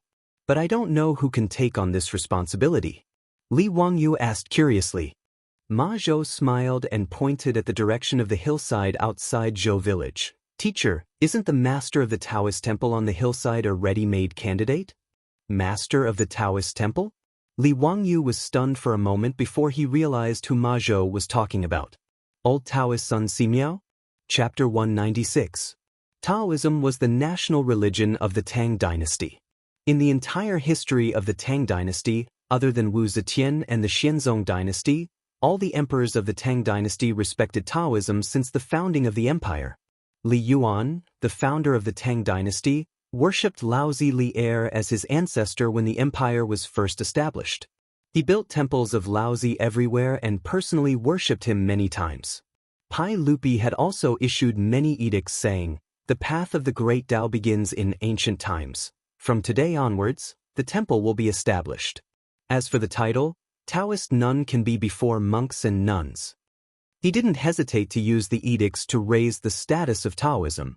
In the Tang dynasty, Taoism also had a huge influence, far more than Buddhism. Therefore, when Wu Chenzhen wrote Journey to the West and said that Tang Sanzang was Pai Lupi's younger brother, that was nonsense. Buddhism's social status and influence in the Tang dynasty was far from Taoism. If they could really invite a Taoist expert to prove that the heavenly wrath was nonsense, then the so-called heavenly wrath on Pai Lupi would be groundless, and there would be no need to mention the heavenly wrath on himself. At that time, even if the aristocratic families were unwilling, they could only accept it. At least they didn't want to fall out with Pai Lupi, the emperor of the Tang dynasty. After Ma Zhou threw out this idea, Pai Lupi, Zhang Sun Wuji, and the rest who had been trapped in the political struggle of the imperial court couldn't help but look at each other with excitement in their eyes. "Ziyo, who are you two talking about?" Zhang Sun Wuji asked curiously, wondering which expert could resolve this matter. Li Wangyu smiled. "Old immortal Sun Simiao, does Duke Qi know?" After the incident at the Black Tortoise Gate, Zhang Sun Wuji was listed as the most outstanding official by Pai Lupi. He was conferred the title of Duke Qi, the Minister of Personnel, and the head of the 3 departments. Hearing that the person Ma Zhou recommended was Sun Simiao, Pai Lupi and the rest clapped and cheered. The old Daoist, Sun Simiao, was in his 80s. Not only was his medical skills superb, but he was also quite famous in Taoism. Pai Lupi once wanted to confer the title of nobility to the old Daoist, but he was rejected by the old Daoist who was bent on ascending. This made Pai Lupi feel very regretful. From Pai Lupi's point of view, the old Daoist Sun Simiao was a godly figure like Xian Men and Guangqingzi. If he could really get Sun Simiao to clear his name, the story of divine punishment would be dispelled. "Ziyu, can you invite old immortal Sun?" Pai Lupi asked. Pai Lupi wasn't confident that he could ask Sun Simiao, an old Taoist with a respected position in the Taoist school, to clear his name. Li Wangyu chuckled and said, "Uncle, old immortal Sun is behind the village, building a Taoist temple on my family's hillside. You can ask him to come, leave it to me. Tomorrow morning I will send people into the mountains to look for old immortal Sunday. Ziyu, are you confident that you can convince old immortal Sun to help?" Pai Lupi was a little worried. Li Wangyu pointed at Niu Yong who was standing in the front yard and smiled. "Uncle, do you see that troop of mine? He saved old immortal Sun's life before. Old immortal Sun will definitely give him some face." He suddenly thought of the scene where he saw the monks swindling people at the crossroads of Hu County. He couldn't help but chuckle. He lowered his voice and carefully said a few words to everyone. After Zhang Sun Wuji and the rest heard his words, they couldn't help but grit their teeth with a weird expression. Pai Lupi also didn't know whether to laugh or cry. He didn't know how to comment. On the other hand, Qing Yaojin's big palm landed on Li Wangyu's shoulder again. "Wah, kid, I think this business of yours is good. Your Majesty, you can leave this matter to this kid." It can't be wrong. It wasn't easy for Li Wangyu to be conferred the title of founding man of the county. However, in front of this old gangster, he didn't have any temper at all. His shoulder was slapped until it was numb, but he still had to wear a smile on his face. Without mentioning how Li Wangyu was ridiculing Qing Yaojin in his heart, Pai Lupi pondered for a while and silently nodded his head slightly. It could be considered that he agreed with Li Wangyu's suggestion. The matter of eliminating the locust calamity would be left to Li Wangyu. If there was any need, Fang Xianling, Du Ruhui, Zhangsun Wuji and the rest would cooperate. With a countermeasure, Pai Lupi, Zhangsun Wuji and the rest heaved a sigh of relief. After so many days, the irritation in their hearts faded a little. In addition, there was good wine and delicacies to liven things up today. Pai Lupi simply threw this matter to the back of his mind and turned to look at Ma Zhou. Zio, this disciple of yours has a clever mind. The problem that has troubled us for many days was actually solved by him. Li Wangyu saw that Pai Lupi was interested in Ma Zhou, so he quickly introduced Ma Zhou to him. After knowing that he was an orphan and came from a poor family, but he was studious and had even been a teaching assistant in Bo Prefecture, Pai Lupi began to admire Ma Zhou. Ma Zhou, let me test you. Let me see what you have learned from Zio. Pai Lupi smiled. Ma Zhou was a little fearful. He bowed and said, I have only learned from teacher for a short period of time. I have yet to learn all of teacher's knowledge. Pai Lupi smiled and said, Ha, you are humble. You have also praised your little teacher very highly. Ma Zhou said, What I have said is from the bottom of my heart. Teacher's talent is outstanding and unparalleled. I am very fortunate to be able to become teacher's disciple. Zio, where did you swindle this disciple of yours? He seems to hold you in high regard. Uncle, how can this be called swindle? Li Wangyu smiled. Although he had tricked Ma Zhou into coming to Dingzhou village, he definitely did not trick Ma Zhou into becoming his disciple. Pai Lupi glared at him and said, What? Did I say something wrong? Other than Ma Zhou, who else would want to take a young man like you as their master? Nonsense. Although Pai Lupi knew that Li Wangyu was talented, he still felt that he was still a youth. Taking him in as a disciple was still a little absurd. He also spoke with a joking tone. In his opinion, other than Ma Zhou, no one else would want to be Li Wangyu's disciple. Li Wangyu was embarrassed. He replied shyly, Uncle, I already have a second disciple. His words stunned everyone in the central room. Li Wangyu had another disciple? Could it be one of the urchins in Dingzhou village? Zio, who has become your disciple? Let's hear it. Pai Lupi smiled and asked. He, Uncle, it's junior supervisor Yen Liben. Li Wangyu smiled and said, Nanny? Are you kidding us? Pai Lupi, Zhangsun Wuji, Fang Xianling, and even Qing Yaojin had a black face full of question marks. Their faces were full of shock and confusion.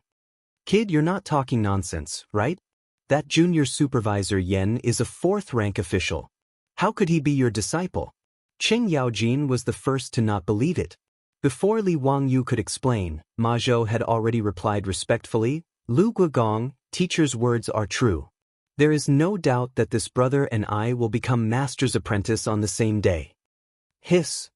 Everyone gasped when they heard this. It was fine if Ma Zhou became Li Wangyu's disciple for nothing. But Yen Liben was a fourth-rank official. Why did he become Li Wangyu's disciple? What does junior supervisor Yen learn from you? Qing Yaojin asked. To learn painting, Li Wangyu answered honestly. This answer stunned Pai Lupi and the others. They shook their heads. No one believed Li Wangyu's words. If Yen Liben were to learn poetry from Li Wangyu, everyone would still be able to accept it. After all, Li Wangyu had the ability to write a few poems and write the epigraph of my shack. However, Yen Liben was famous in the imperial court for his painting skills. Pai Lupi had even asked him to paint many times. How shameless did Li Wangyu have to be to say that he taught Yen Liben painting skills? Li Wangyu saw that no one believed him and said something else. This almost made Pai Lupi's nose crooked from anger. Chapter 197. Li Wangyu also didn't intend to continue hiding the matter. He could use today's opportunity to honestly explain the matter of the goddess of Luo's painting. His sketch of the goddess of Luo's painting had been collected by Pai Lupi. At that time, he didn't know Pai Lupi's identity, but now that he knew Pai Lupi was the emperor of the Tang dynasty, if he didn't explain clearly, he would be committing the crime of deceiving the emperor. Hee, uncle, there's something that you shouldn't be angry about. Li Wangyu rubbed his nose, appearing slightly embarrassed. Pai Lupi looked at him and suddenly had a bad premonition. He asked, "What's the matter? What did you do this time?" Li Wangyu said, "That, the ancient painting that you took away from Duke Chongping's mansion." That wasn't an ancient painting, it was drawn by me." "What? You scoundrel, you better speak clearly." Pai Lupi said angrily. The goddess of Luo's painting was his favorite. It was even hung in Pai Lupi's sweet nectar hall in his bedroom to be admired from time to time. Pai Lupi didn't like the sketch at Zhang Liang's mansion and found many problems with it. In fact, such a realistic painting of the goddess of Luo's painting was something that Pai Lupi liked very much. Pai Lupi often regretted that such a peerless painting skill was lost in the long river of history. Today, there wasn't a single painter in the Tang dynasty who could make such a vivid painting. Therefore, Pai Lupi regarded the ancient painting, the goddess of Luo's painting, as a treasure and didn't easily take it out to see others. Only Empress Zhangsun and a few imperial concubines in the harem could occasionally see the true appearance of the ancient painting. But now, Li Wangyu, the scoundrel, actually said that his beloved ancient painting, the goddess of Luo's painting, was drawn by this brat. This feeling was really terrible. Western Zhou's cultural relic became last week's. No one would be able to accept this change. Li Wangyu had no choice but to honestly explain the ins and outs of the matter. In the end, he had to defend himself. "Uncle, it's not that your nephew wants to deceive you." That day, the enemy was forced into a corner by the Duke of Chongping and had no choice but to ask for your nephew's help. Who would have thought, who would have thought that the painting would end up in your hands? After learning the truth, Pai Lupi was so angry that he was almost ready to commit domestic violence. Li Wangyu was so scared that he jumped behind his beautiful boss. He carefully poked his head out and smiled apologetically. Hey, uncle, don't be angry. You see, I didn't mean to deceive you. You're a magnanimous person, so forgive me." Pai Lupi was infuriated by his tired appearance, but he couldn't do anything about it. Indeed, this matter could not be entirely blamed on Li Wangyu. He glared at Li Wangyu, who was hiding behind the woman. "Come over here, sit down and answer the question. Did young Master Yen ask you to learn his strange painting skills?" "That's right, that's exactly what happened." "Ziyu, who taught you your skills?" Pai Lupi suddenly asked. This was something he had been confused about recently. Li Zhou's abilities were only average, so he obviously couldn't teach such a son. Not to mention, Li Wangyu was able to come up with so many strange things. It was really inconceivable. Li Wangyu was speechless. There was no way to explain this. If he told Pai Lupi that he was a transmigrator, would he be arrested by the Space Administration? His eyes turned and he lied. "Uncle, a month ago, I fell seriously ill and was in a coma on the bed for several days. But for some reason, your nephew's body healed on its own. When I woke up, it was as if my brain was enlightened and I understood many things. But as for why, your nephew doesn't know."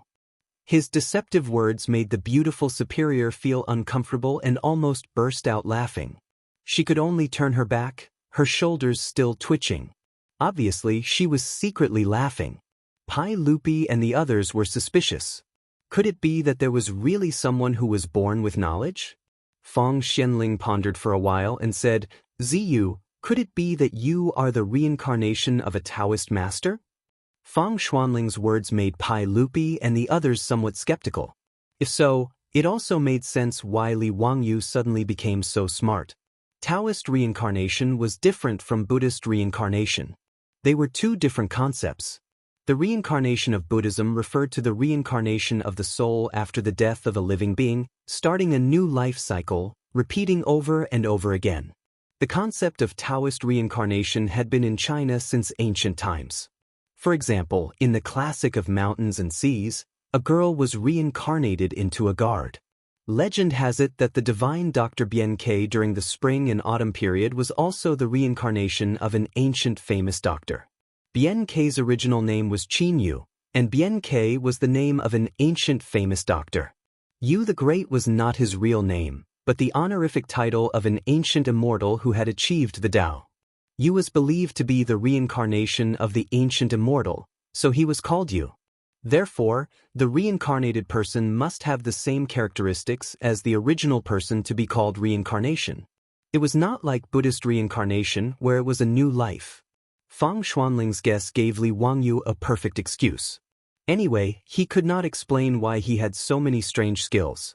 He could just blame it on reincarnation, which was easier to accept than time travel. Pai Lupi and the others were just curious about where Li Wangyu's skills came from. They did not intend to get to the bottom of it, so the matter was over. Li Wangyu secretly wiped his non-existent cold sweat and exchanged glances with his beautiful boss who was giggling. Finally, a small problem was solved. Pai Lupi did not care about where Li Wangyu's knowledge came from, but he was interested in Ma Zhou. He waved his hand and called him to his side to test his knowledge. It had to be said that the inertia of the wheel of history was always there. Even if it was a few years earlier, Ma Zhou still managed to attract Pai Lupi's attention with his talent. Ma Zhou told Pai Lupi many of his views on politics, which made Pai Lupi clap his hands and applaud. After drinking and chatting, Pai Lupi directly asked Ma Zhou if he was willing to become an official. In this regard, Li Wangyu looked helpless. Pai Lupi was blatantly trying to poach him, but he still had to pretend to be happy. It was really a pain in the ass. But out of Li Wangyu and the others' expectations, Ma Zhou actually refused Pai Lupi. "Your Majesty, I do not want to become an official for the time being. I hope your Majesty can understand." "Why is that?" Pai Lupi was a little unhappy. It was rare for him to be polite, but he was embarrassed. Ma Zhou respectfully saluted. "I want to study under the teacher for a few more years, and then serve your Majesty like a dog or horse." His words were out of Li Wangyu's expectations. Li Wangyu did not expect that Ma Zhou would be willing to give up such a good opportunity to study by his side. Li Wangyu seemed to only want to trick Ma Zhou into working for him, but he did not expect Ma Zhou to be like this. This made Li Wangyu feel a little embarrassed. "Ben Wang, you don't have to be like this. You can do the same as Li Ben and come to me every 10 days. Don't disappoint His Majesty." Li Wangyu persuaded. He was sincere. Ma Zhou was talented. If he could assist Pai Lupi a few years earlier, he could also make a career and bring the golden age of Zhenguan earlier. Li Wangyu's persuasion made Ma Zhou hesitate. Chapter 198. Li Wangyu saw that Ma Zhou was still hesitating, so he tried to persuade him again. "King Bin, life is like a multiple-choice question. You and I both have to make a choice. Let me give you 4 words: knowing and doing as one." Li Wangyu ignored his beautiful superior's rolling eyes and impolitely plagiarized the essence of Wang Yangming's theory. "Knowing and doing as one? Teacher, what do you mean?" Ma Zhou asked. Actually, Li Wangyu only knew a little about Wang Yangming's theory of mind, and he only knew a little about it. However, this didn't stop him from using the 4 words, knowing and doing as one, to fool Ma Zhou. Li Wangyu coughed lightly and activated his pretentious mode. "Knowing is conscience and knowledge. Doing as one puts one's actions into practice. In knowing, there is action, and in doing, there is knowledge. Determination, diligence, correction, and good deeds are the unity of knowledge and action. This is the combination of knowing and doing as one. King Bin, you can become an official and apply what you have learned. This is the right way." Although Li Wangyu couldn't explain the true essence of Wang Yangming's knowing and doing as one, these 2 sentences were enough to enlighten the apathetic and made everyone stunned. Cheng Yaojin and Qin Qiong, the 2 founding duke, didn't think much of it, but Zhang Sun Wuji, Fang Xianling, and Du Ruhui were distracted by Li Wangyu's words to Ma Zhou. "Knowing and doing as one, Ziyu, do you have a detailed explanation?" Zhang Sun Wuji asked. Fang Xianling and Du Ruhui also looked at Li Wangyu inquisitively. This put Li Wangyu in a difficult position. How would he know the details of knowing and doing as one? He only remembered Wang Yangming's philosophy of mind. However, How could a student like him, who majored in e-commerce, understand the essence of it? Li Wangyu rolled his eyes and used his great deception mode. He didn't understand Wang Yangming's theory, but he had drunk a lot of chicken soup for the soul in the future. Duke of Qi, in my opinion, it's easy to know but hard to do. What you can think of might not be able to do, what you know might not be able to do. Some roads need to be walked with feet. Some paths had to be walked with heart. Often, it wasn't the thorns or stones that held him back, but his heart. To be able to match one's words with one's actions, one's exterior with his interior, and one's interior with his exterior, this is the unity of knowledge and action. Come, let's drink this bowl of chicken soup. From now on, life will be cool to the end. Li Wangyu's chicken soup for the soul class was so common in the future that even his beautiful boss could only roll her eyes. But in the Tang dynasty 1,300 years ago, his words were a thought-provoking warning to everyone. Ma Zhou murmured for a long time, as if he had been enlightened. He bowed to Li Wangyu and said, "Teacher, I understand now. Combining knowledge and action means combining learning and action." He then bowed to Pai Lupi and said, "Your Majesty, I am willing to serve. Please forgive my rudeness." Pai Lupi laughed and stood up. What a good combination of knowledge and action. Ziyu, you are indeed the reincarnation of a great power. With such knowledge, it is a waste for you to stay in Dingzhou village. Why don't you become an official with your disciple? Nanny? Li Wangyu suddenly felt that he had been too pretentious. It felt like he had lifted a rock and dropped it on his own foot. If he was willing to become an official, would he have waited until now?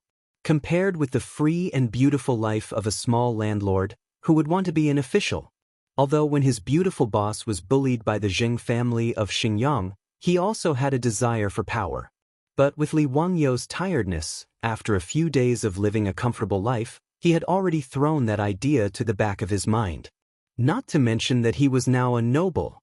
Although he was only a county official of the lowest rank, he was still a noble of the Tang dynasty, wasn't he? With this identity, what could the Zheng family of Xingyang and the Wang clan of Taiyuan do to him? Therefore, Li Wangyu was naturally unwilling to become an official. In his opinion, it was simply a waste of life. Now that Pai Lupi had opened his mouth, he could not bluntly refuse. Otherwise, wouldn't that be slapping his own face? He had just said that Ma Zhou should know and act as one. If he made excuses when it was his turn, he would not give Pai Lupi any face. Li Wangyu touched his nose awkwardly and could only bring up Li Zhou again. "Uncle, my lord passed away not long ago. I still have 2 years to mourn for him. Let's talk about becoming an official after 2 years." This was a well-tested excuse. The Tang dynasty ruled the world with filial piety. Li Wangyu said that he would mourn for Li Zhou for 3 years, which naturally made Pai Lupi speechless. Pai Lupi glared at him fiercely. "You should just stay in Dingzhou village and drink with Cheng Chumo and the others. Is that mourning for your lord? You even helped the Soot people to make the holy fire. If you dare to fool around like this in the future, I will teach you a lesson on behalf of your lord." Li Wangyu was stunned. So, Pai Lupi knew that he and the other foppish people went to the Hu wine shop and Pingkong Square to drink with prostitutes. He did not know that with such a powerful intelligence agency as the 100 Cavalry Department, there were very few things in Chang, and that could be hidden from Pai Lupi. Not to mention that he and the other foppish people had made such a big move in the temple of Lichuan Square, which had already been reported to Pai Lupi by the 100 Cavalry Department. Pai Lupi naturally did not believe in the holy fire of the sun. He knew that it must be Li Wangyu's trick with the study of things. Even the conflict between Taiyuan Wang clan's legitimate son Wang Ziqiao and Li Wangyu was clearly known by Pai Lupi, who lived in the Taiji Palace. Pai Lupi was very happy when he heard that Li Wangyu could make Wang Ziqiao and the other legitimate sons of aristocratic families suffer. He felt that this boy's way of doing things was very much to his liking. So, his reprimand was actually out of concern. Li Wangyu naturally did not know this. He could only pinch his nose and admit defeat to Pai Lupi's reprimand. Ma Zhou's life was the same as in his previous life. Although he entered the official position a few years earlier, he was appointed as an imperial censor by Pai Lupi, who appreciated him. Imperial censor was an official under the imperial censorate of the Tang dynasty. The imperial censorate consisted of Tai Yuan, Dian Yuan, and censorate. Ma Zhou was going to enter the Tai Yuan. There were 6 imperial censors in the Tai Yuan. They were in charge of censoring hundreds of officials and impeaching illegal activities. They were in charge of adjudicating cases specially ordered by the emperor. They were also in charge of the imperial court and the imperial court. They were in charge of handling grievances. Imperial censors had the highest status among the imperial censors and had the most authority. Ma Zhou had just entered the official position and he was already a 6th-grade imperial censor. His starting point was quite high. Even Yang Quan, who was open-minded, could not help but feel jealous.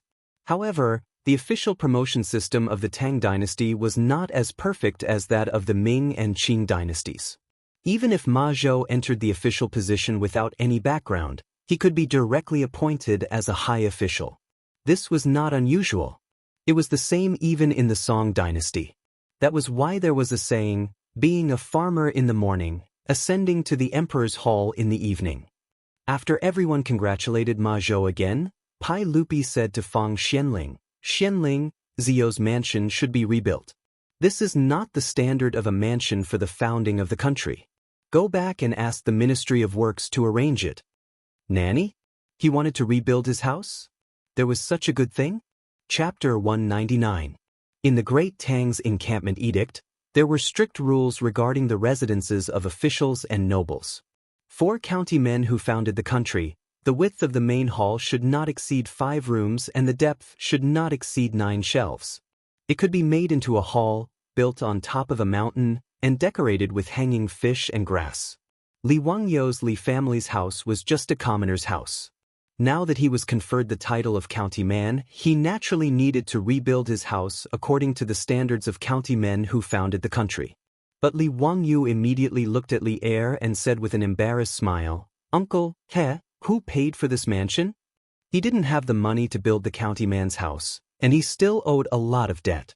Although Xingyang's Jing family compensated him with 200 taels of gold, which was equivalent to 1,200 strings of cash, the money was all invested by his beautiful boss into the Shun Feng Carriage Company. Now the Shun Feng Carriage Company had the capital and horses from Empress Zhangsun. With this money, it was quickly rebuilding. Su Chongqing was eager to do something big, and he wanted to completely monopolize the freight business in Chang. Therefore, Li Wangyou didn't plan to repay the money he owed to the county government and the money he borrowed from Yushernan in a short time. When the carriage company started to make a profit, he would almost be able to repay the debt. Pai Lupi glanced at him. "Of course the national treasury will pay for the house. Are you satisfied, you tired boy?" Yes, thank you for your kindness." Li Wangyou was overjoyed, and he directly learned the Qing dynasty palace drama, but Pai Lupi directly knocked him on the head with a chestnut. "Speak properly. What do you mean by thank you for your kindness? Where did you learn such strange words?" Li Wangyou stuck out his tongue. The Tang dynasty was better. There was no master and servant. Even the emperor was not the master of the officials, so there was no such thing as, "Thank you for your kindness." He asked again, "Uncle, how will my house be built? Can I make the drawings myself and let the Ministry of Works build it according to my drawings? I promise I won't violate the rules." Traditional Chinese residences were good, but they lacked comfort. Li Wangyou thought that since the national treasury was paying for his mansion, he might as well build a mansion that combined modern and European styles. He and Su Chongqing could live comfortably there. Pai Lupi was slightly surprised. "You know about architecture?" A little. "All right then. Draw up the blueprints and hand them over to the Ministry of Works. Let the Ministry of Works carry out the construction according to the blueprints." Li Ertzai couldn't be bothered to care what the other party wanted to do with the manor. As long as it didn't violate the rules, he would let the other party do as he pleased. In Pai Lupi's opinion, it was nothing more than Li Wangyou wanting to make the mansion more luxurious. Pai Lupi didn't care about this at all. He would just spend some more copper coins as compensation for the brat's suffering. Li Wangyou was so happy that he couldn't close his mouth. He repeatedly thanked Pai Lupi and pulled his beautiful superior over to give Pai Lupi a few more cups of wine. "That's right, uncle. The matter of you conferring me a title hasn't been made public yet, right?" Li Wangyou's eyes suddenly turned as he asked Li Er. Pai Lupi was puzzled and asked, "I haven't made it public yet. But what do you think?" Li Wangyou smiled mischievously and said, "Hee hee, then I ask uncle and everyone else to keep it a secret for this brat. Don't make it public for now." "But why is that?"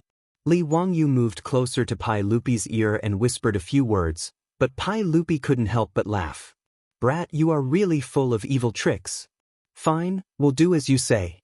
This matter will be kept a secret for now and won't be made public." "Hee hee, thank you, your majesty, for your help," Li Wangyou said with a smile. The banquet lasted until the evening before it finally ended. Pai Lupi and the others were already a bit drunk. They were carefully helped onto their horses by the palace guards and returned to Cheng. Before leaving, Pai Lupi didn't forget to tell Li Wangyou to make good use of the time to get rid of the heavenly punishment. Li Wangyou also nodded and patted his chest in agreement.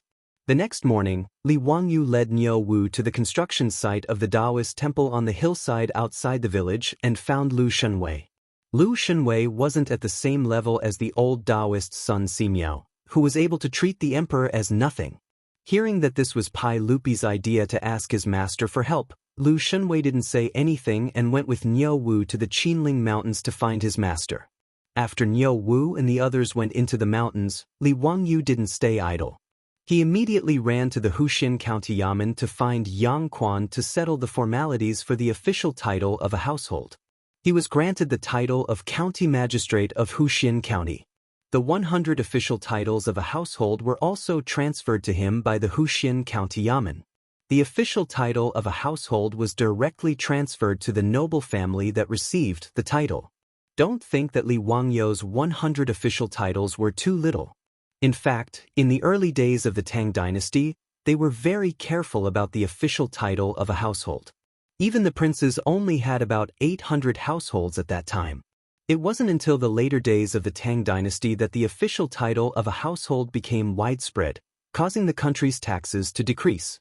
Only then did the official title of a household's official title receive the title of a household's official title. However, when Li Wangyou returned from the Wuxia County Yamen, he had a gloomy expression on his face, which made his beautiful boss feel strange. "Wangyou, what's wrong? Didn't Yang Mingfu handle the formalities for you?" Su Changqing asked curiously. "He did, and he even transferred a few dozen official titles to me." Li Wangyou sighed. Su Changqing didn't understand. "Wasn't this a good thing?" Li Wangyou sighed again. "Do you know where our official title is? It's this Dingzhou village." Yang Zhou actually sealed the 127 households of Dingzhou village and handed them over to me. Although Pai Lupi's imperial edict stated that 100 official titles were for a household, there was still a certain amount of room for maneuver when the official title was transferred to a county. An additional 20 to 30 official titles was a very normal thing. Su Changqing didn't understand and asked, "Isn't this pretty good? What's so good about it? Don't you see how poor Dingzhou village is? Can't you collect rent? Besides, even if Dingzhou village became prosperous, would I have the nerve to ask the villagers to collect rent? Yang Quan, that guy, is too sneaky." Li Wangyou replied in a bad mood. After Su Changqing understood what he meant, he couldn't help but cover his mouth and laugh. "Come on, look at you. Don't tell me we still need to rely on these 100 official titles to get by? If you don't collect, then don't collect. It's pretty good. Don't forget, you promised me that you would turn Dingzhou village into a paradise." Li Wangyou was speechless. He had been conferred a title of nobility, but why did it seem like he not only received benefits from the title, but also had to pay for it? In fact, Li Wangyou was secretly delighted that Zhou village could be divided into his family's fief. Li Wangyou's feelings towards Dingzhou village weren't any weaker than Su Changqing's. Li Wangyou felt that it was worth it to be able to help these simple villagers live a good life in the future. He was just unhappy that he seemed to have been schemed against by Yang Quan. This unscrupulous middle-aged man must have made up his mind when he heard the imperial edict. In any case, the county wouldn't be able to collect rent from Dingzhou village. It would be better to give it to Li Wangyu as his fief. The county would also save a lot of trouble. These officials of the Tang dynasty, each more sneaky than the other. Putting aside Li Wangyu's gloominess from being schemed against by Yang Quan, 2 days later, Niu Wu and Lu Shenwei invited the old Daoist Sun Simiao out of the mountains and into the Li family of Dingzhou village. Chapter 200. Li Wangyu hurriedly greeted Sun Simiao and respectfully invited him to sit in the central room. Then he asked the maidservant to bring him tea. Xiao Lang, why are you in such a hurry to ask me to come out of the mountain? Sun Simiao asked in confusion. Li Wangyu asked Lu Shenwei and Niu Wu to invite the old Taoist, but he did not explain to them the details. He only said that the sage of the Tian family had something to ask of him, so he invited Sun Simiao out of Taibai Mountain. Li Wangyu was not in a hurry to answer. Instead, he asked Niu Wu and Niu Yong to guard outside the central room and not let anyone in. After that, he asked the maidservant to leave. Then he lowered his voice and told him about the disaster of locusts in the imperial court. Old Immortal, this matter concerns the safety of the people in the world. It is urgent to eliminate the locusts. Please help the sage. After hearing his words, Sun Simiao was not in a hurry to answer. Instead, he replied awkwardly, Xiao Lang, it's not that I don't want to help. It's a matter of great merit to make the imperial court order to eliminate the locusts. It's just that I'm not capable enough. Old Immortal, why is that? Sun Simiao smiled bitterly. Although I'm a Taoist, I'm also proficient in Taoist classics. However, I'm good at medicine. I'm not good at divination. How can I cooperate with you? Li Wangyu was also a little hesitant. He knew that Sun Simiao was right, but he and Ma Zhou had neglected this point. Sun Simiao's medical skills were superb, but he had never heard that he was good at Taoist methods. It was easy to ask the old Taoist to treat and save people, but it was really difficult for him to pretend to be mysterious and fool the officials. For a moment, the two people in the central room looked at each other speechlessly. Li Wangyu was a little depressed. Was he going to mess up this task? Sun Simiao suddenly opened his mouth and said, But Xiao Lang, this old Daoist can recommend someone to you. He should be able to help you. Which Taoist master is it? Yuan Tonggang.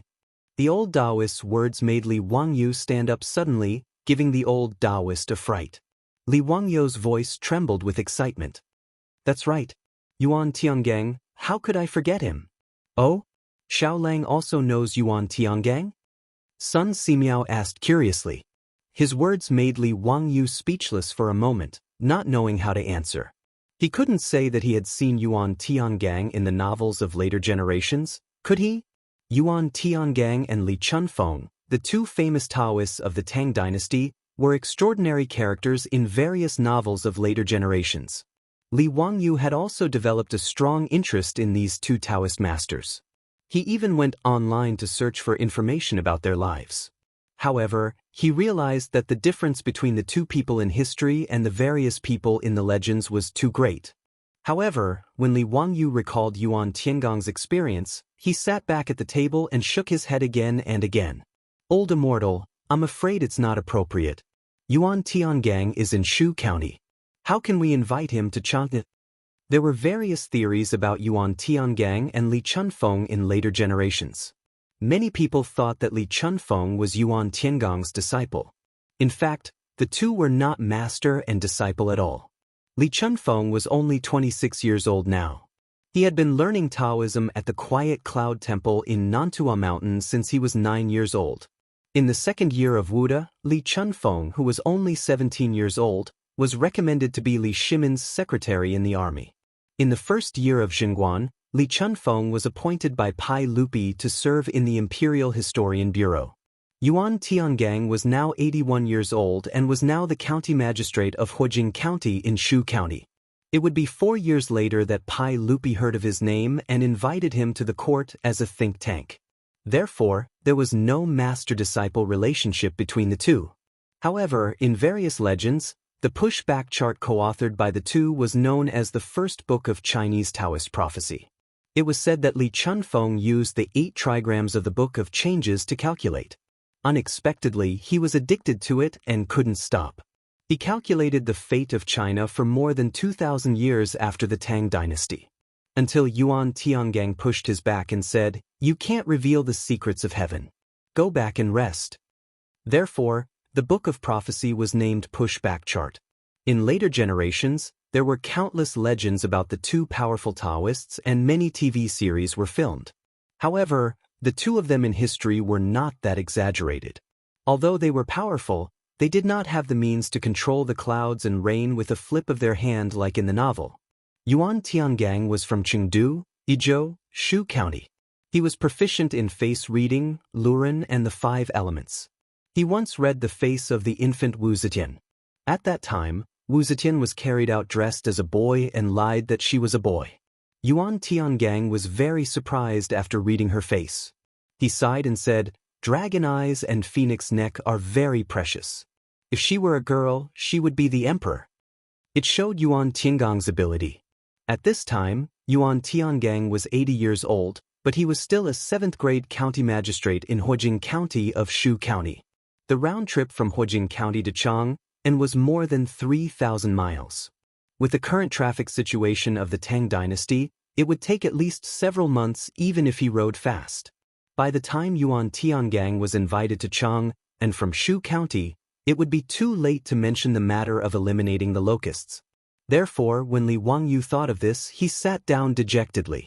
It was not impossible for him to look for Li Chunfeng. Li Chunfeng was now in Chang, and serving as a 9th-grade general in the Taisha Bureau. However, Li Chunfeng was only 27 years old and not famous.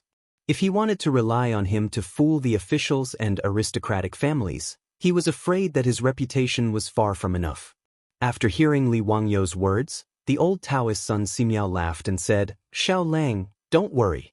Taoist Yuan is now in Chang. He is staying in the Xuandu Temple." Li Wangyu was stunned. "Old Immortal, how do you know?" "Taoist Yuan and I are best friends. He came to Chang and to report to the Ministry of Personnel. He had already asked someone to send a letter to me. Even if you didn't ask someone to invite me down the mountain, I would still go to Chang and to see Taoist Yuan. This is truly a case of traveling far and wide in search of something, only to find it by sheer luck. Old Immortal, how about we go to the Xuandu Temple now?" Li Wangyu was overjoyed and stood up to say, "Good." Sun Simiao nodded with a smile. Li Wangyu quickly asked Niu Wu to prepare a horse. Lu Shenwei was also called by Sun Simiao to visit Yuan Tiangang. The 4 of them rode to Chang. The Xuandu Temple was the royal Taoist temple of the Tang dynasty. When Emperor Wen of Sui planned Daxing City with the Qian hexagram, he built the Xuandu Temple in Chongye Lane in order to guard the 5th high slope. The Xuandu Temple was magnificent and magnificent. There were tens of thousands of Taoist scriptures in the temple. It was famous in Chang and for peach blossoms. According to the old Taoist Sun Simiao, Yuan Tiangang came to the Ministry of Personnel of Chang and to report to the Ministry of Personnel and lived in the Xuandu Temple. Li Wangyu could only complain about it in his heart. The official system of the Tang dynasty was really strange. Anyone could be an official. Even a Taoist like Yuan Tiangang could be a county magistrate. It was amazing to think about it. He didn't know whether Yuan Tiangang wore a Taoist robe or an official robe when he tried the case in court. It was really interesting. The 4 of them entered Chang and went straight to the Xuandu Temple in Chongren Lane.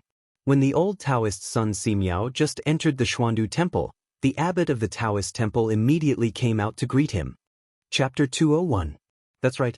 The leader of the Taoist temple was called abbot or abbot. The word abbot was originally an inherent title of Taoism. Later, Buddhism was introduced to Wuxia and borrowed this term. However, after the prosperity of Buddhism, abbot became a special term of Buddhism. Taoism became a pirated term, which was really unfair. Abbot Tianxin was the title of the highest leader of the Daoist 10 Directions forest. It could also be called abbot. In the Song dynasty, Wang Lin wrote, "The Taoist abbot should be without dream. He wants to recite and imitate Huaxiu. Zhuangzi the world became Xianying Shu, Feng, Dao.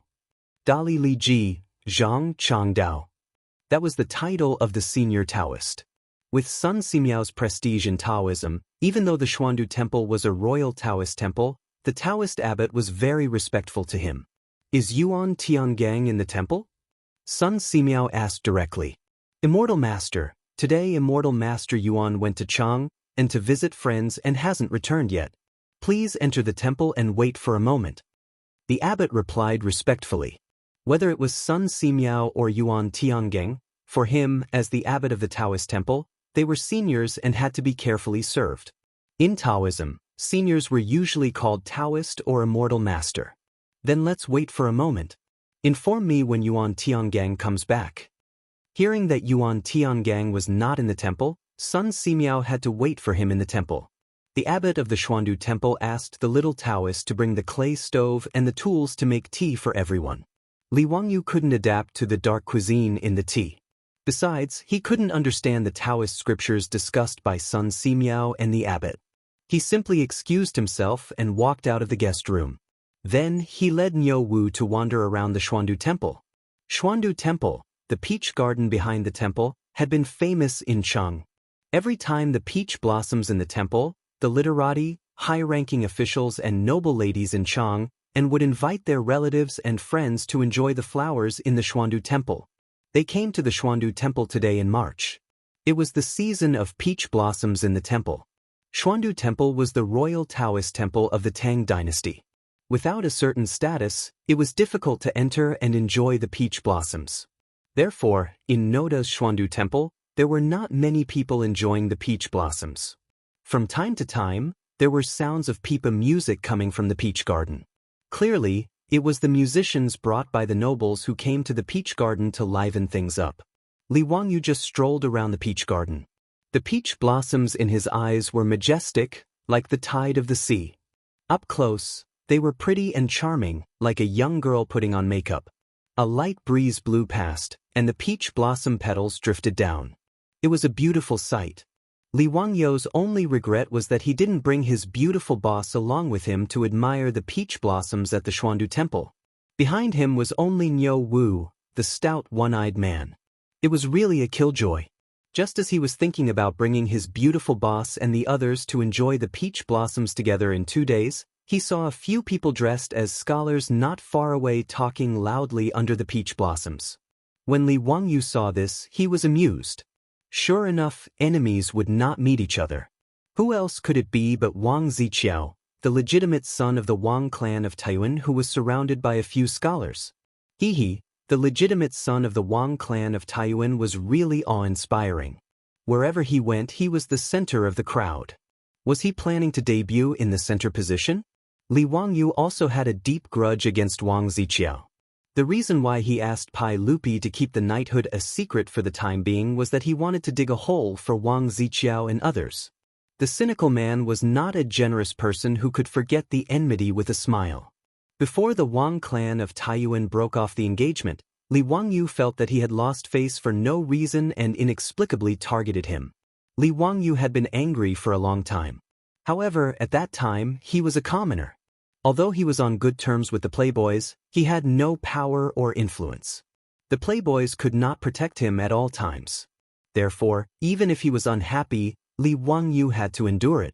After winning the gambling fight with Wang Ziqiao, he shrank in Dingzhou village because he was worried about the revenge of the Wang clan of Taiyuan and the Zheng family of Xinjiang. His small arms and legs could not stand the tossing of the aristocratic families. Li Wangyu saw very clearly that if these aristocratic families really wanted to deal with him, it was no different from pinching an ant to death. In the beginning, the Li clan of Huxian was a small 7th-level official who joined the army. He and the villagers of Dingzhou village were almost tortured to death, not to mention the aristocratic families. They were the forces that even dared to cheat Pai Lupi. He was forced to choose to be dormant because he did not have enough strength to fight against the aristocratic families like the 5 clans and 7 kings. However, the day before yesterday, he was accidentally knighted by Pai Lupi. Li Wangyu, the cynical man, immediately became brave. Although he was only the lowest county man who founded the country, it could ensure that he did not have to fear being wantonly bullied by others with the power of the government.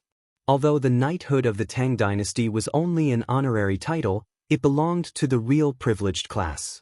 In addition to not paying taxes, Li Wangyu's knighthood of the founding county baron was equivalent to the official rank of the 5th level. Therefore, after being knighted, Li Wangyu, the cynical man, actually thought about how to use this opportunity to set a trap for the Wang clan of Taiyuan. He just did not expect that he and Sun Simiao would meet Wang Ziqiao when they came to Xuandu Temple to look for Yuan Tiangang. Li Wangyu smiled and walked quickly to greet him. He also greeted him warmly. "Brother Wang, I didn't expect that we would meet again today after we parted in Pingkong Square a few days ago." It's a small world." Wang Ziqiao, who was surrounded by a group of scholars and occupied the center position, heard Li Wangyu's voice and could not help but look gloomy. "This bastard, after humiliating me last time, how dare he appear in front of me?" Wang Ziqiao suddenly felt a little guilty and quickly looked behind Li Wangyu to see if Cheng Chumo's group of playboys were there. When he saw that Li Wangyu was alone, and there was only a one-eyed troop following behind him, he couldn't help but breathe a sigh of relief. "Li Wangyu, you are truly bold. You actually dare to appear in front of this young master." Li Wangyu pretended to be surprised. "Hey, why do you say so, Brother Wang? Did I remember it wrong? I seem to have won the gambling fight last time, didn't I? Brother Wang, have you forgotten the content of our gambling fight? Do you want me to remind you?" Wang Ziqiao's face was even gloomier. Thinking that he said that day that he should salute and avoid Li Wangyu when he saw him in the future, he felt a surge of anger. However, in front of these scholars, he did not want to lose his demeanor. Forcefully suppressing his anger, Wang Ziqiao snorted coldly, "I am too lazy to talk to an ignorant person like you." "Tsk, Brother Wang's words are really hurtful. However, Brother Wang, one cannot go back on one's words. Don't forget our gambling agreement. You can salute and avoid me now," Li Wangyu said mischievously with a smile on his face. The scholars that surrounded Wang Ziqiao like stars surrounding the moon were the scholars that came to the capital for this year's spring imperial examination. They had all submitted their examination papers to the Wang clan of Taiyuan and were recognized by the Wang clan of Taiyuan. Today, Wang Ziqiao invited them to come to Xuandu to admire the flowers in order to win over people's hearts. These scholars originally thought that Li Wangyu was Wang Ziqiao's friend. After hearing the conversation between the two, they immediately understood that the two sides were not on good terms. These scholars originally wanted to curry favor with Wang Ziqiao. At this moment, seeing Li Wangyu dressed in white, they knew that he was just a commoner. Therefore, without waiting for Wang Ziqiao to speak, someone immediately jumped out and attacked Li Wangyu for Wang Ziqiao. Chapter 202. These few scholars fought to show their loyalty and devotion in front of Wang Ziqiao, and all of them scolded Li Wangyu. "Young man, how dare you be so rude? Why don't you take a look at your status? How dare you speak to Master Wang in this manner? Why don't you apologize?" Arrogant words. "Young man, how dare you speak such arrogant words? Is this how your parents taught you? Asking young Master Wang to bow to you? That's ridiculous. Shut up. Don't be rude. How can Master Wang be humiliated by people like you? How can a white-robed person enter the Xiandu temple? Are they not afraid of degrading the status of the imperial Daoist temple?" Li Wangyu was slightly stunned. What was the situation? These few scholars were as agitated as if they had been injected with chicken blood. Did he step on their tails? However, he quickly reacted and couldn't help but be amused. As expected, there would be no lack of people who flatter others no matter what dynasty it was. Obviously, this group of scholars all wanted to show off in front of the legitimate son of the Wang family of Taiyuan. Their loyal and devoted appearance of protecting their master made Li Wangyu involuntarily think of the dogs that guarded the house in Dingzhou village. It seemed that they were also like this. They liked to bark at people nonstop. What made him feel even more amused was that this group of scholars were also wearing white, but felt that he had degraded the status of the Imperial Daoist Temple by entering the Xiandu Temple. This was really black humor. Li Wangyu naturally did not know that this group of scholars who surrounded Prince Qiao had already submitted their examination papers to the Taiyuan Wangs. They were the best of the best. With the recommendation of the Taiyuan Wangs, it could be said that these scholars already had one foot in the official career. Naturally, They started to look down on those who wore white. Their sharp and unkind words angered Niu Wu so much that he rolled up his sleeves and wanted to beat them up, but he was stopped by Li Wangyu. Li Wangyu laughed and said loudly to Niu Wu, "Niu Wu, do you know that recently because of the locust plague in Chang'an City, prices have skyrocketed, everything has increased in price, but this person is getting more and more despicable." Niu Wu was stunned. What did Lang Jun mean? When Niu Wu came to his senses, he almost laughed out loud. His Longjuan's mouth was really unforgiving. When the scholars on the other side figured out the meaning of Li Wangyu's words, they almost choked to death. This brat was scolding them for being cheap in a roundabout way. "Yudong Shilang, how dare you do this? What a disgrace! What a disgrace! How dare you be so impudent in front of young Master Wang?" These scholars were infuriated by Li Wangyu's words, and Prince Qiao's face turned even darker. If not for the fact that there were many nobles in the Xiandu temple who came to admire the flowers and that he had to consider the face of the Wang clan of Taiwan, Wang Ziqiao would have ordered his troops to drag Li Wangyu out and give him a good beating. As for that bullshit bet, Wang Ziqiao had already thrown it to the back of his mind. After being defeated at Peace Square, Wang Ziqiao had always wanted to take revenge on Li Wangyu. But recently, it was the crucial period of the battle between the aristocratic families and Pai Lupi in the imperial court. The aristocratic families, led by the 5 surnames and 7 hopes, wanted to use the locust plague to attack Pai Lupi's reputation and obtain a greater speaking power. This was not a secret in the imperial court. After Zheng Konghua of Xingyang, the aristocratic families all restrained their disciples.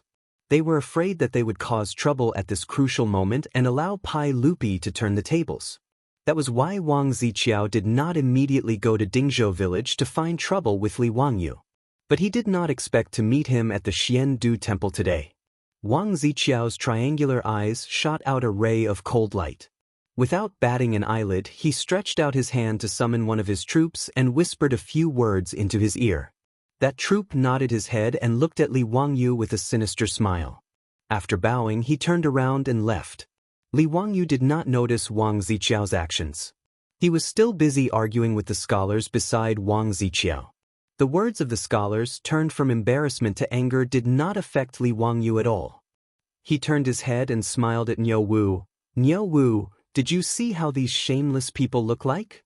"Hee, Lang Jun, I saw." Niu Wu immediately agreed. The scholars beside Wang Ziqiao became even more furious. You dare to humiliate us." "Humiliate you? Sorry, I think you have misunderstood. I did not say you are shameless." Li Wangyu grinned at them and revealed his white teeth. "I am only saying that shameless people are the same as you. You are Tian Shilang." "Tian Shilang." The scholars had never seen someone scold people in such a way. They were so angry that they stomped their feet. However, they only knew how to use Tian Shilang to scold Li Wangyu. "Everyone, all of you are scholars who are well educated and have beautiful essays in your stomachs. What is there to talk about with this vulgar brat who has a sharp tongue? Don't bother with this person anymore." Seeing that the bunch of scholars beside him could not win against Li Wangyu in scolding, Wang Ziqiao could only helplessly stand out to smooth things over. "Hee, I don't know if you have beautiful essays in your stomachs, but I am sure that all of you are rearing a fish in your brains." Li Wangyu did not plan to let them off. The bunch of scholars did not understand what Li Wangyu meant by his words, but it was definitely not something good. Therefore, they pretended not to hear and did not reply. Instead, it was Niu Wu who immediately asked, "Lang Jun, what do you mean?" "Because they are rearing fish in their brains, they definitely have a lot of water. Fish still need to eat, and when fish eat, they will defecate." "Niu Wu, look at the things in their brains, isn't it really a lot?" Niu Wu was speechless. His Longjuan's mouth was really venomous. Wasn't he scolding them in a roundabout way that their brains were filled with water and feces? After Li Wangyu finished speaking, before Wang Ziqiao and the rest could get angry, a burst of loud laughter came from not too far away. Obviously, someone had heard Li Wangyu's roundabout way of scolding and could not help but be amused. When Wang Ziqiao and the rest heard this, they glared angrily at the person who laughed. In this peach garden, other than Li Wangyu, Who else was so blind to dare to laugh at them? In the peach garden, two elders were standing not too far away, laughing happily. Ha, what a sharp-tongued young man. Brother Chong Yuan, do you know who this Mr. Xiaolang is? One of the elders laughed until his face was wrinkled as he asked the other elder. The skinny elder smiled and nodded. I do know this Mr. Xiaolang. He is Li Wangyu of Hu County. His name is Ziyu. Mr. Xiaolang, am I wrong? He is Li Ziyu? What a coincidence today. This old man was just about to meet him. The other elder heard this and was pleasantly surprised. Li Wangyu was stunned. This skinny elder looked familiar, but he could not remember where he had seen him before. He quickly bowed and said, Yes, this young one is Li Wangyu of Hu County. How should I address the two elders? We are just passers-by. There is no need to care about us. You can continue. Mr. Xiaolang's words are interesting. This old man has not heard such interesting words in a long time. It is really carefree. The two elders were actually enjoying the show. Not only did they not reveal their identities, but they also urged both sides to continue. Their words made Wang Ziqiao and the rest so angry that their noses were almost crooked. Where did these two old men come from? They were scolded, and these two old men actually said it was interesting. It was simply too infuriating. They were as bastards as Li Wangyu. Chapter 203. The words of the two old men also made Li Wangyu speechless. Is it really good for you guys to watch the show so brazenly? And one of the old men obviously recognized him, so he naturally felt embarrassed to continue scolding those scholars. Li Wangyu looked at the two old men. They had the demeanor of a big family, the aura of an elder, very similar to Yu Shernan. He knew that the two of them were definitely not normal people, so he just smiled and did not argue with those scholars. But those scholars beside Wang Ziqiao did not have Li Wangyu's eyesight. They were originally infuriated by Li Wangyu's ridicule and wished that they could immediately knock Li Wangyu to the ground and step on him a few times. These two old men, not only did they mock them, they even said that the little bastard was humorous and did not put them in his eyes at all. Therefore, the few scholars bore a grudge against these two old men. Looking at the two old men, they did not have any servants following behind them and their clothes were very simple. They were also dressed in white and did not have any accessories on their waists. They felt that they were just two normal old men. After Li Wangyu did not speak, these few scholars did not let it go and even scolded the two old men. Young Master Wang, this Xiandu temple does not live up to its name. How can any random person enter this Xiandu temple? That's right, Xiandu temple is the imperial Daoist temple of the Tang dynasty and is well known throughout the world. But this Daoist temple's restrictions are too lax. Young Master Wang, you should reprimand the abbot of this Daoist temple and strictly manage it. You are already so old, yet you still use your seniority to flaunt your seniority, truly shameless. Confucius said, young but not a grandson, old but not a grandson, old but not dead is a thief. The scholars beside Wang Ziqiao could not win against Li Wangyu in scolding, so they actually vented their anger on the two old men.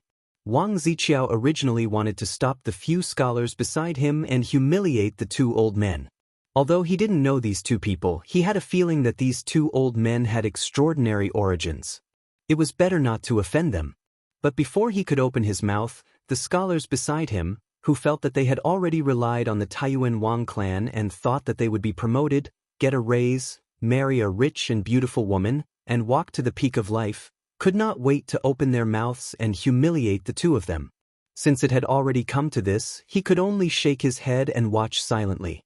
The insulting words of the scholars made the two elders so angry that they almost went berserk. They felt that they had made a mistake today.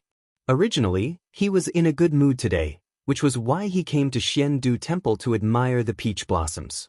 Because they felt that the servants around them were in the way, they chased them far away. The two old men were enjoying themselves. However, he didn't expect that he would be insulted by Li Jia Xiaolang just because of a joke. They did not expect that there would be someone in Chang and who dared to humiliate them like this. They were really unlucky. The two old men's faces twitched a few times. Finally, they suppressed the anger in their hearts and turned their heads away with a cold snort. They were too lazy to talk to the few scholars. Ziyo, why are you free to come to Xiandu Temple today? Do you have any new poems recently? Tell me about it. The skinny old man who was called Brother Chong Yuan looked at Li Wangyu and asked. Li Wangyu stretched out his hand and touched his nose. He thought to himself, who exactly are these two people? He had never seen them before. How did they know his surname and name, and that he could compose poems? He smiled embarrassedly and replied, two elders, I am here today to look for someone. As for poems, I don't have any for now. Haha, with your intelligence, isn't it easy for you to compose poems? Why don't you compose a poem for us using the peach blossoms of Xiandu Temple today? That's right. Li Ziyo, your poems are now being sung everywhere in Chang.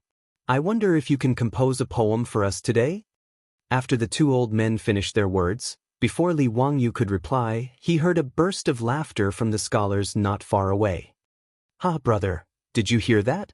This old man actually wants the young boy to compose a poem. This is the biggest joke in the world.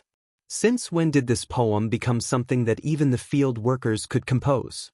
What's even funnier is that he actually said that this young boy's poems are famous in Chang. What a joke! Do these peasants really know what a poem is? Being sung everywhere in Chang? I have been in Chang, and for more than a month.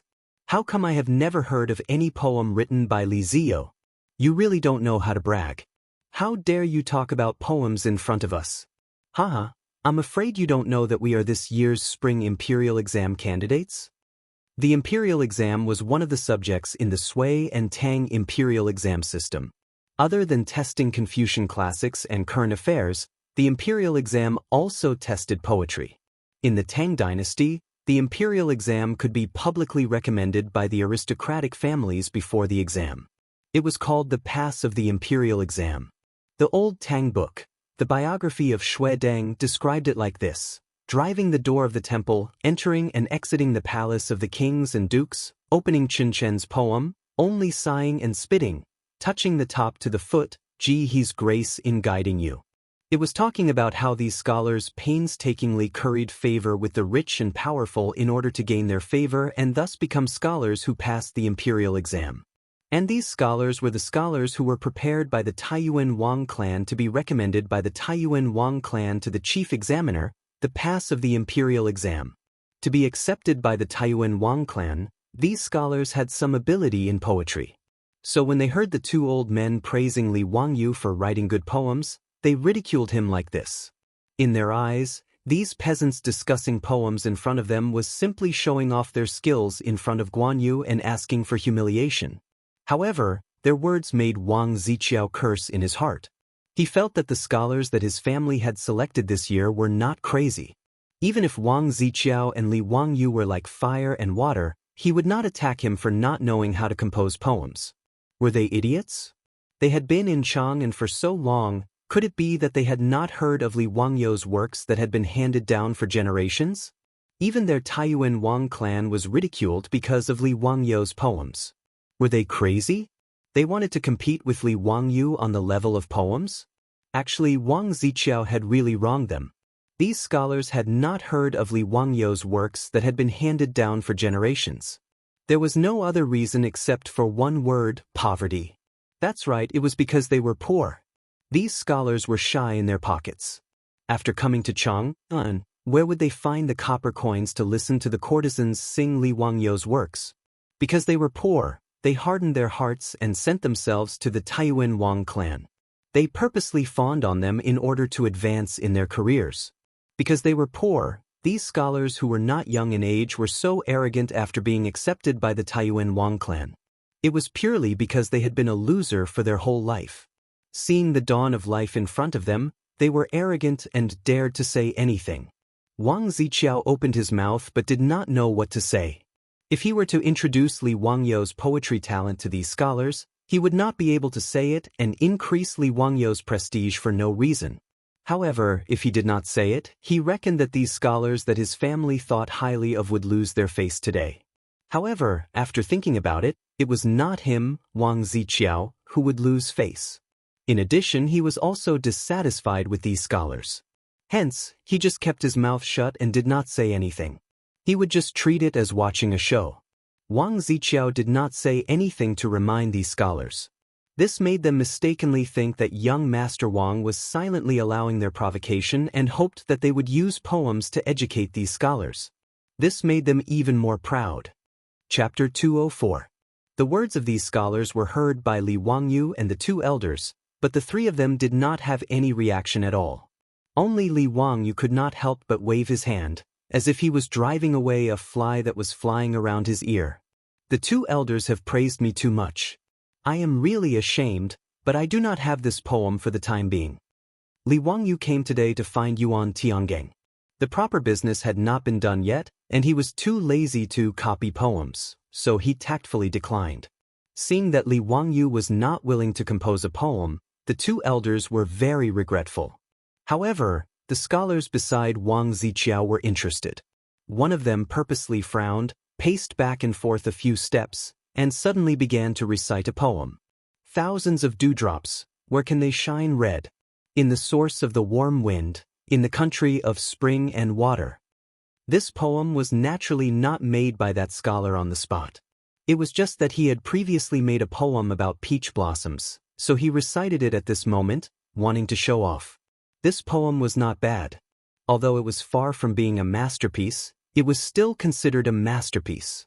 A scholar from a poor family that could catch the eye of the Wang clan of Tang naturally had some skills. When this poem was recited, even the two elders could not help but twist their beards and nod, feeling that this poem was not bad and was a masterpiece. However, it was just not bad.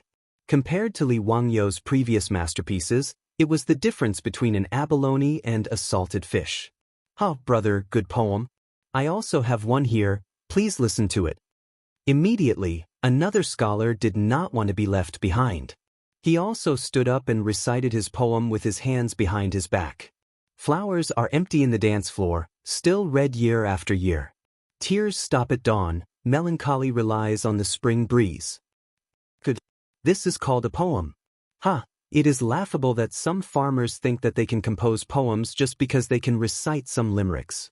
The two of you are indeed talented. You will definitely pass the imperial examination this year.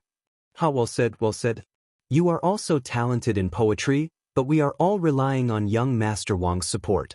After these few scholars recited their own works that they were proud of, they couldn't help but flatter each other. They didn't forget to flatter Wang Ziqiao while they were at it. Hearing them say the word spring examination, no one noticed that the two old men couldn't help but reveal a trace of ridicule. Li Wangyu and the others did not know that the two old men who were humiliated by this group of scholars were the two great scholars of the current imperial court. One was the Minister of Rights, Lu Quan. The other old man who knew Li Wangyu was the Chancellor of the Imperial College, one of the 18 scholars of King Qin's mansion, Kong Yingda, Kong Chongyuan. That day at Chu Jiangqi Poetry Gathering, it was Kong Yingda who announced the topic of the poem to the students. Li Wangyu had seen him from afar at that time.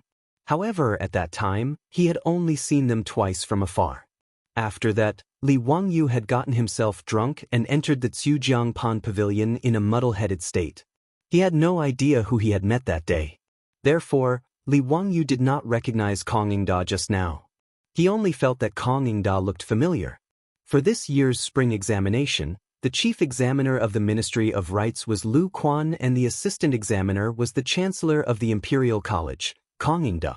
In other words, the scholars that Wang clan of Taiyuan had prepared to announce had just spoken without thinking and insulted the two chief examiners. After listening to the poems of these scholars, Lu Quan and Kong Yingda felt that it was a pity. They then turned their gazes towards Li Wangyu. Ziyu, don't hide your incompetence. How about composing a poem for the two of us? Li Wangyu was slightly hesitant. Without waiting for him to decide whether he should plagiarize a poem or not, he heard the scholars start to clamor again. Compose a poem? A limerick? If this little brat knows how to compose a poem, I'll kneel down and kowtow to him as my master. Li Wangyu couldn't help but cast a sideways glance at the person who spoke. He said indifferently, "Acknowledge me as your master? You don't have that right." His words weren't considered nonsense. Now that Li Wangyu had two disciples, One was a lower 6th-rank imperial censor and the other was a higher 4th-rank assistant minister of the Ministry of Justice. If this was spread out, it would scare this group of scholars to death. Needless to say, this middle-aged scholar's character was low and Li Wangyu didn't even take a liking to him. Even if this kind of person knelt down and begged to be taken in as a disciple, Li Wangyu wouldn't take a second look. Li Wangyu felt that what he said was the truth, but this group of scholars took it as words to humiliate them. All of them flew into a rage. If it wasn't for the fact that he was behind Li Wangyu and Niu Wu's tall and sturdy body, he would have thought of charging up to fight with his life. You are indeed eloquent. Insolent. Full of nonsense, you really don't know what you're talking about. Young Master Wang, which family does this young man come from? How can he be so frivolous? Li Wangyu snorted coldly, "You bunch of poor people, if you want to hear my poem, then prick up your ears and listen." He originally wanted to keep a low profile, but since there were people who wanted to give him face, Li Wangyu naturally didn't mind giving these few scholars a resounding slap. He paced around the peach garden and thought about which great poem he should copy.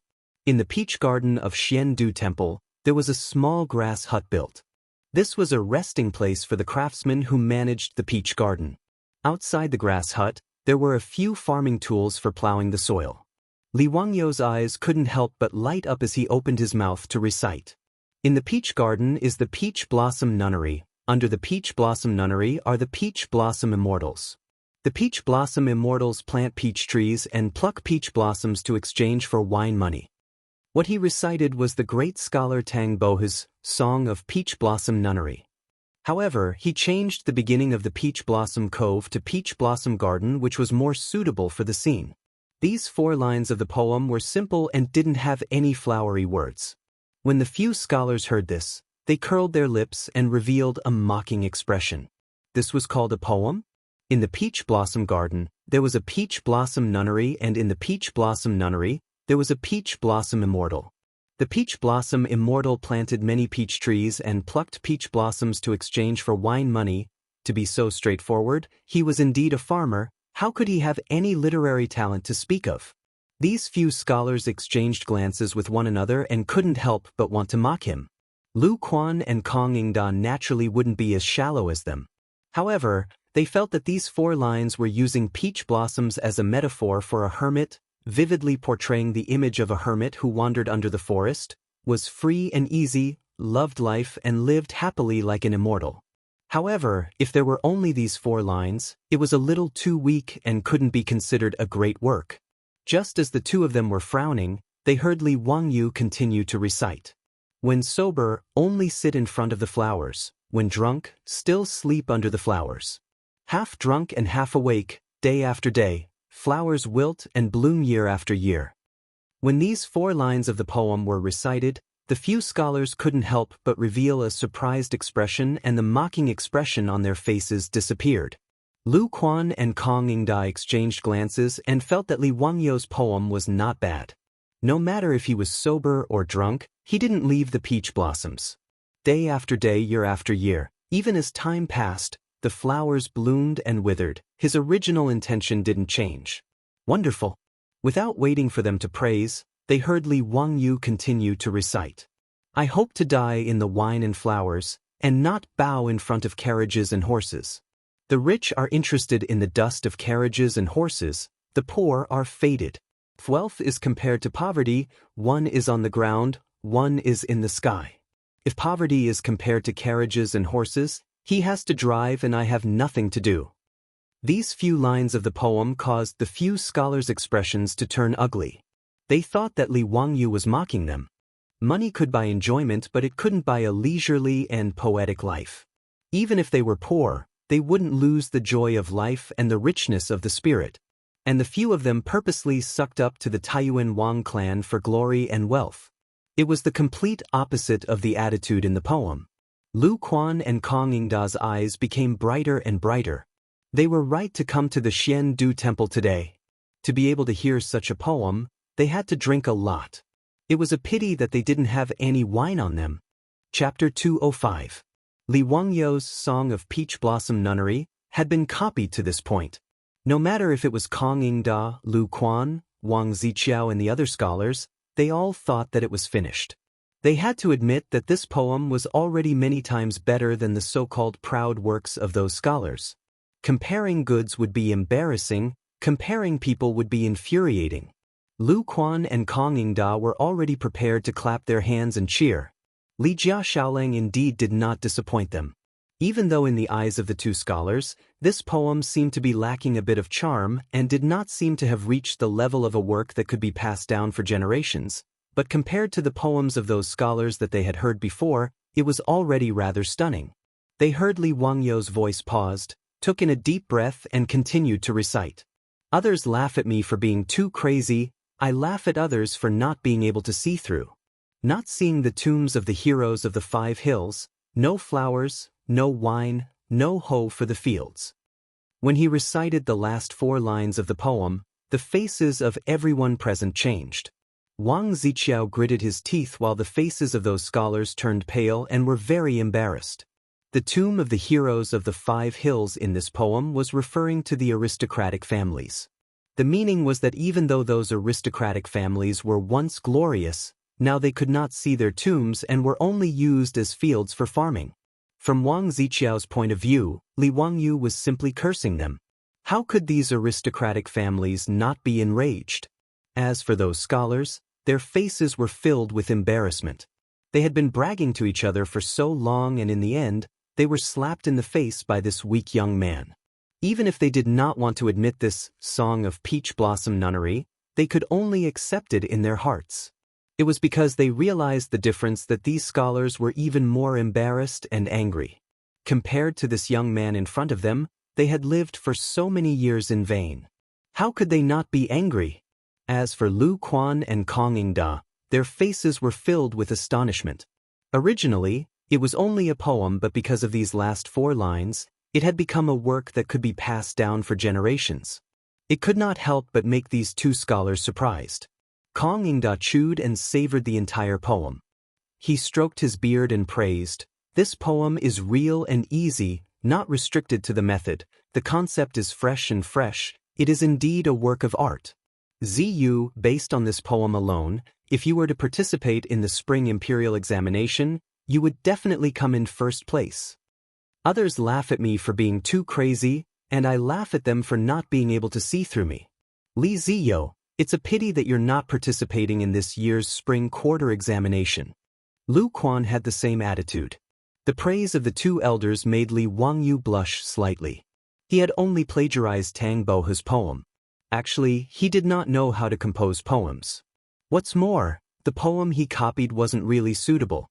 Tang Bohu wrote this poem because of his deep insight into life and his transcendental open-mindedness. Tang Bohu, who was frustrated in his career, had made a wise choice in life. Although he was poor, he did not lose the joy of life. Tang Bohu's life was rich in spirit. But where was Li Wangyou's frustration and poverty at the moment? He had just been conferred the title of County Man of the founding county of the Tang dynasty. He was already in the privileged class of the Tang dynasty. If he still recited Tang Bohu's poem, he would be suspected of being too pretentious. Therefore, the humble Li Wangyu only chuckled and didn't say anything. However, the praise of the 2 great scholars was particularly harsh in the ears of the scholars. Although they knew that this young man had crushed their poetry into dregs, they did not feel guilty at all. Instead, they became more and more arrogant because of their inferiority complex. In their eyes, no matter how good this young man's poem was, what could it do? Without the recommendation of an aristocratic family, it was impossible to pass the imperial examination, and they had been chosen by the Wang clan of Taiwan. This year's spring quarter examination was just a formality. They were bound to become officials. With this mentality, when they heard Kong Yingda and Lu Quan's words, they were extremely unhappy and began to ridicule them. What a joke! You 2 old men, do you think the imperial examination is run by your family?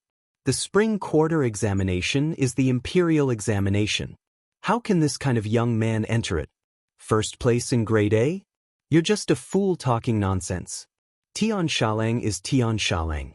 Reciting a poem that was plagiarized from who knows where and thinking that he can pass the Grand Scholar exam. It's really funny. Brother, you're right. I don't know where this poem was plagiarized from. How can this kind of carefree attitude be something that a young man like him can do? It's ridiculous. Li Wangyu silently rolled his eyes. I did plagiarize, but so what? Can you find Tang Bo who from a few hundred years in the future to confront me? However, Li Wangyu was not so thick-skinned to defend himself and say that this poem was written by himself. He did not intend to defend himself, but that did not mean that Kong Yingda and Lu Quan would not speak. To these two great scholars, Li Wangyu was definitely a young talent. How could he be humiliated by these scholars? Shut up.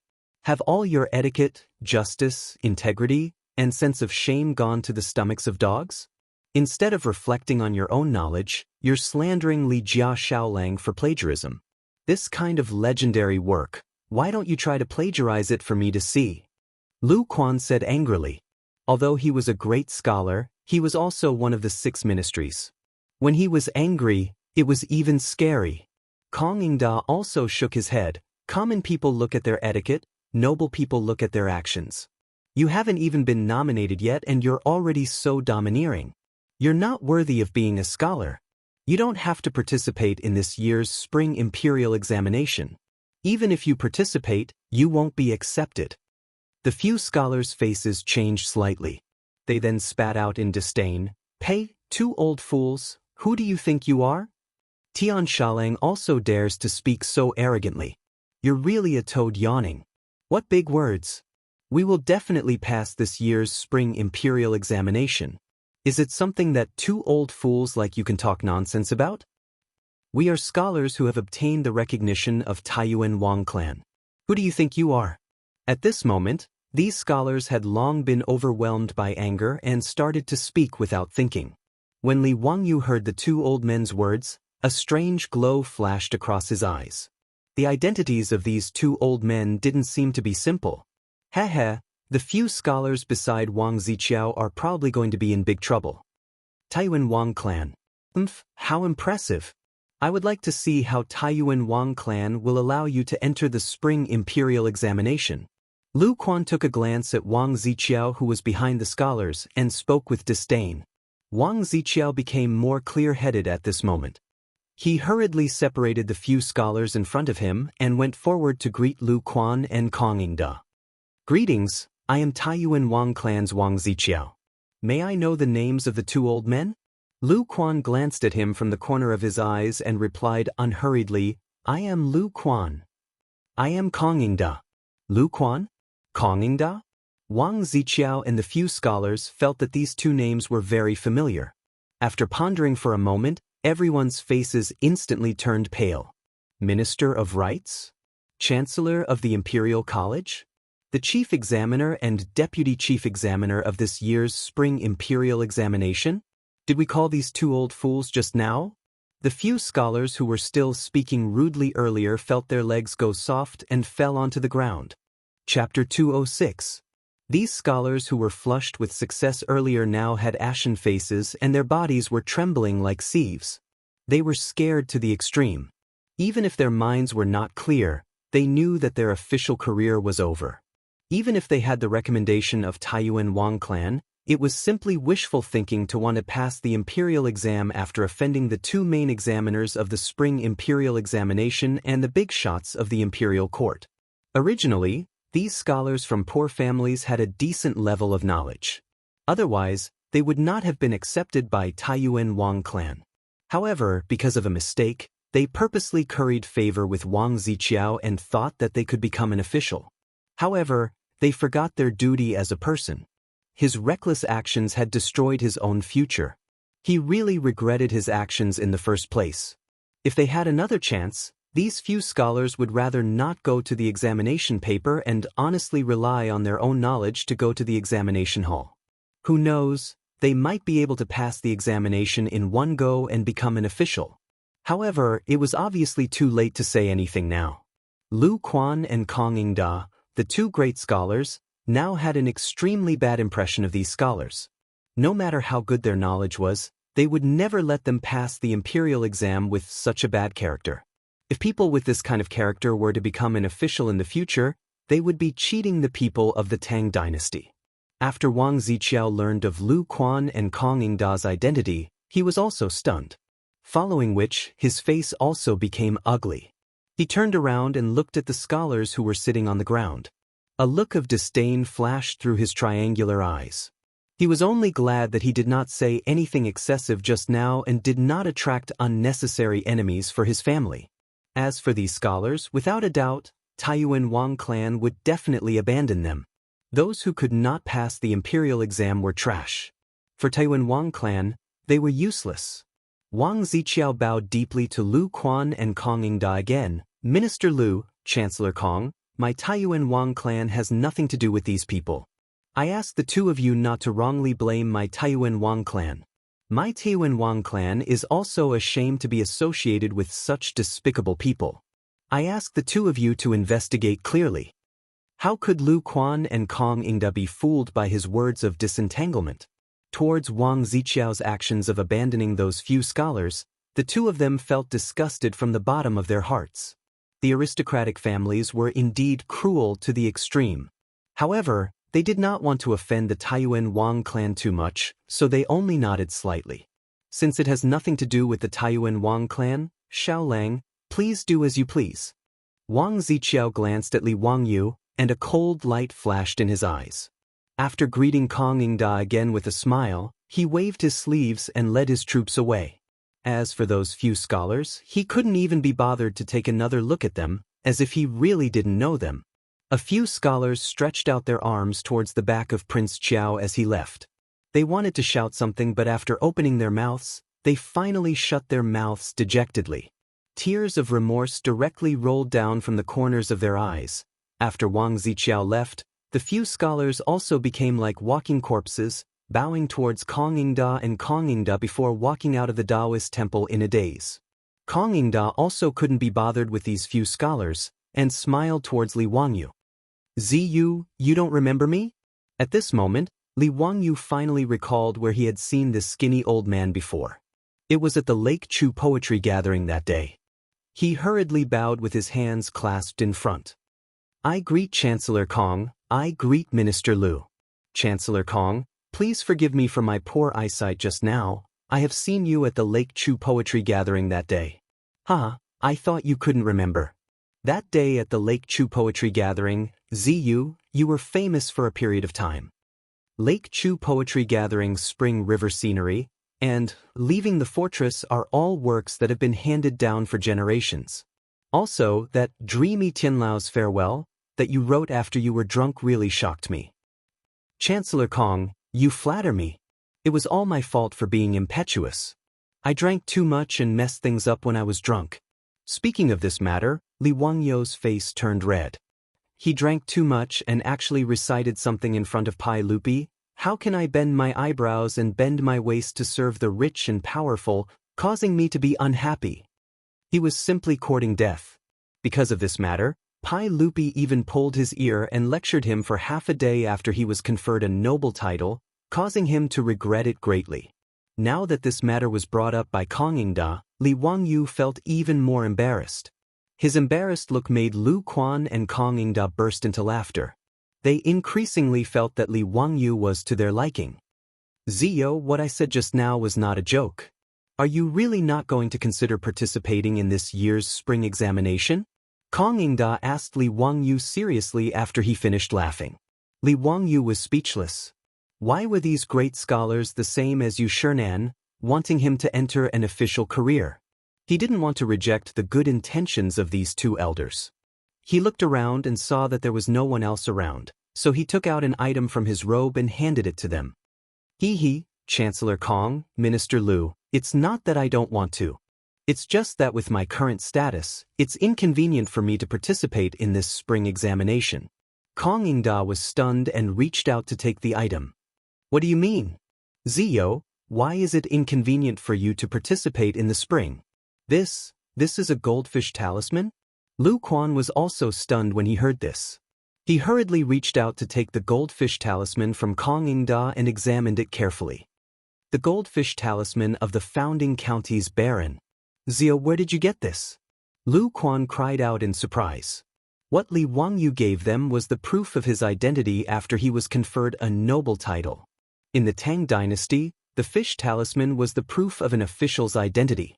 According to the new Tang dynasty, all internal and external officials of the 5th rank and above wore a fish talisman and a fish pouch with the words, "Noble and lowly, answer the summons." Princes are given gold, and commoners are given bronze. They are inscribed with their titles and names. During Wu Zetian's reign, the goldfish talisman was changed to a turtle talisman. This was also the origin of the phrase, golden turtle son-in-law, referring to a noble son-in-law. Li Wangyu, the founding county's baron, was also given a fish talisman made of gold. It had his name and title written on it. This was the proof of his noble title. Hehe, I was bestowed the title of county's baron by the saint a few days ago. Even if I wanted to participate in this spring examination, I wouldn't be able to. Li Wangyu replied smugly. Lu Quan and Kong Yingda couldn't help but feel their teeth ache. A 16-year-old youth had actually been conferred a noble title? If this matter were to spread, who knew how many people would be so shocked that their eyeballs would pop out? The two elders were even slightly jealous because even they hadn't been conferred a noble title yet. Although Kong Yingda was one of the 18th scholars of the king of Qin's estate and the chancellor of the Imperial College, he had never been conferred a noble title in his entire life. Lu Quan was conferred the title of Duke Rui by Pai Lupi in his later years, but that was 12 years after Zhengguan's death. There were still 10 years before he would be conferred a noble title. County's baron. Kong Yingda didn't know what to say. Li Wangyu hurriedly bowed. Chancellor Kong, you should just call me Ziyo. I really don't deserve your honorific. Lu Quan returned the goldfish talisman to Li Wangyu and shook his head with a bitter smile. County's Li Wangyu was indeed extraordinary. Chapter 207. Li Wangyu reached out and took his goldfish talisman and put it back into his arms. When he was about to say something, he saw a little Daoist from Xuandu Temple hurrying over and finding Li Wangyu in the peach garden. Monk, Immortal Yuan is back. Immortal's son invites you. Li Wangyu was overjoyed. Finally, Yuan Tiangang came back. He quickly apologized to Kong Yingda and Lu Quan and followed the little Taoist to the elegant room. Halfway through, Li Wangyu suddenly remembered that he forgot to ask Kong Yingda and Lu Quan to keep it a secret for him. But after thinking about it, Li Wangyu decided to forget it. Today, he had seen how Prince Qiao treated those scholars as if they were his worn-out shoes. He had no interest in digging a hole for the Wang family of Taiyuan. The aristocratic families like the Wang clan of Taiyuan were too cold. Even if he dug a hole for them to jump in, he would just throw a few abandoned pieces to block the knife. It would not hurt their muscles and bones. It was meaningless. He had to hurry up and help Pai Lupi get rid of the divine punishment. Only in this way could he hit the aristocratic families. Even for justice, it could also let him vent his anger. In the elegant room of Xuandu Temple, Li Wangyu finally saw Yuan Tiangang, the legendary Taoist in the early Tang dynasty. The old Taoist was now in his 80s, but he looked ruddy and energetic. His body was not worse than Sun Simiao's. Li Wangyu could not help but be a little surprised. Yuan Tiangang looked so healthy. Why did his life run out after only 6 years? Sun Simiao lived for more than 140 years. Although Sun Simiao's medical skills were outstanding and he was proficient in healthcare, Yuan Tiangang seemed to be in good health. It was impossible to see that he only had 6 years left. Li Wangyu's mind was in a mess. He quickly stepped forward and saluted respectfully. Li Wangyu of Hu County greets Immortal Yuan. Xiaolang, you don't have to be so courteous. Yuan Tiangong's Sichuan accent made Li Wangyu feel a little familiar. After Sun Simiao introduced both parties to each other, both parties greeted each other and knelt down in the elegant room. The young Daoist brought in tea and snacks. Before Li Wangyu said his intention, he saw Yuan Tiangang staring at his face and looking at it carefully. The more he looked, the more surprised he was. Immortal Master Yuan, is there something on my face? Li Wangyu stretched out his hand and touched his face, thinking that he had touched something unclean. Yuan Tiangang shook his head and replied, "Nothing, it's just my habit to read people's faces." "What about my facial features?" Although Li Wangyu didn't believe in face reading, it was rare to see Yuan Tiangang, a famous historical figure, who was said to have read Wu Zetian's face. He was naturally curious about his own face. Regarding Li Wangyu's words, Yuan Tiangang was a little hesitant. After carefully looking at Li Wangyu's face for a long time, he replied uncertainly, "I can't understand Xiao Lang's face." "Immortal Yuan, what do you mean?" Li Wangyu asked. Yuan Tiangang hesitated for a moment and replied, "Xiao Lang can listen to my words, but don't take it seriously. I read Xiao Lang's face and found that he was born to be a jinx to his parents. In addition, his eyebrows are connected to his heart, and his luck is strange. He is often framed and criticized, and he is poor." Li Wangyu couldn't help but open his mouth. Yuan Tiangang was really powerful. Wasn't that the case? Now his parents were dead, and since he crossed over to the Tang dynasty, he had been framed and criticized by villains. Whether it was the Li clan in Huxian or the Wang clan in Taiyan, it was the same. Before Li Wangyu could exclaim, Yuan Tiangang said, "I read Xiao Lang's face and found that he doesn't have a long life and is prone to diseases. It seems that he will die young." Li Wangyu couldn't help being stunned. Doesn't have a long life? Was the previous owner of this body considered to have died prematurely because of a short lifespan? Is he talking about himself? Did I cross over to the Tang dynasty and finally get the title of nobility? My good life is in front of me. Will I not live long? When he was unhappy because of Yuan Tiangang's words, he heard the old Taoist continue to say, "But after careful observation, I see that Xiao Lang's mountain roots are full and his Taoism is long. This is clearly the sign of longevity. In the Fate Palace, the eyes are clear, Saturn is straight, and the forehead is like a river. It is the sign of great wealth." Yuan Tiangang shook his head. "This is the first time I have seen someone with two kinds of fate in his face, and they are completely opposite. I really can't understand Xiao Lang's face. It's really weird." Li Wangyu was stunned for a long time and finally came to his senses. Is Yuan Tiangang's face really so good? Isn't the face of the previous owner of this body that jinxes his parents and makes him die young and poor?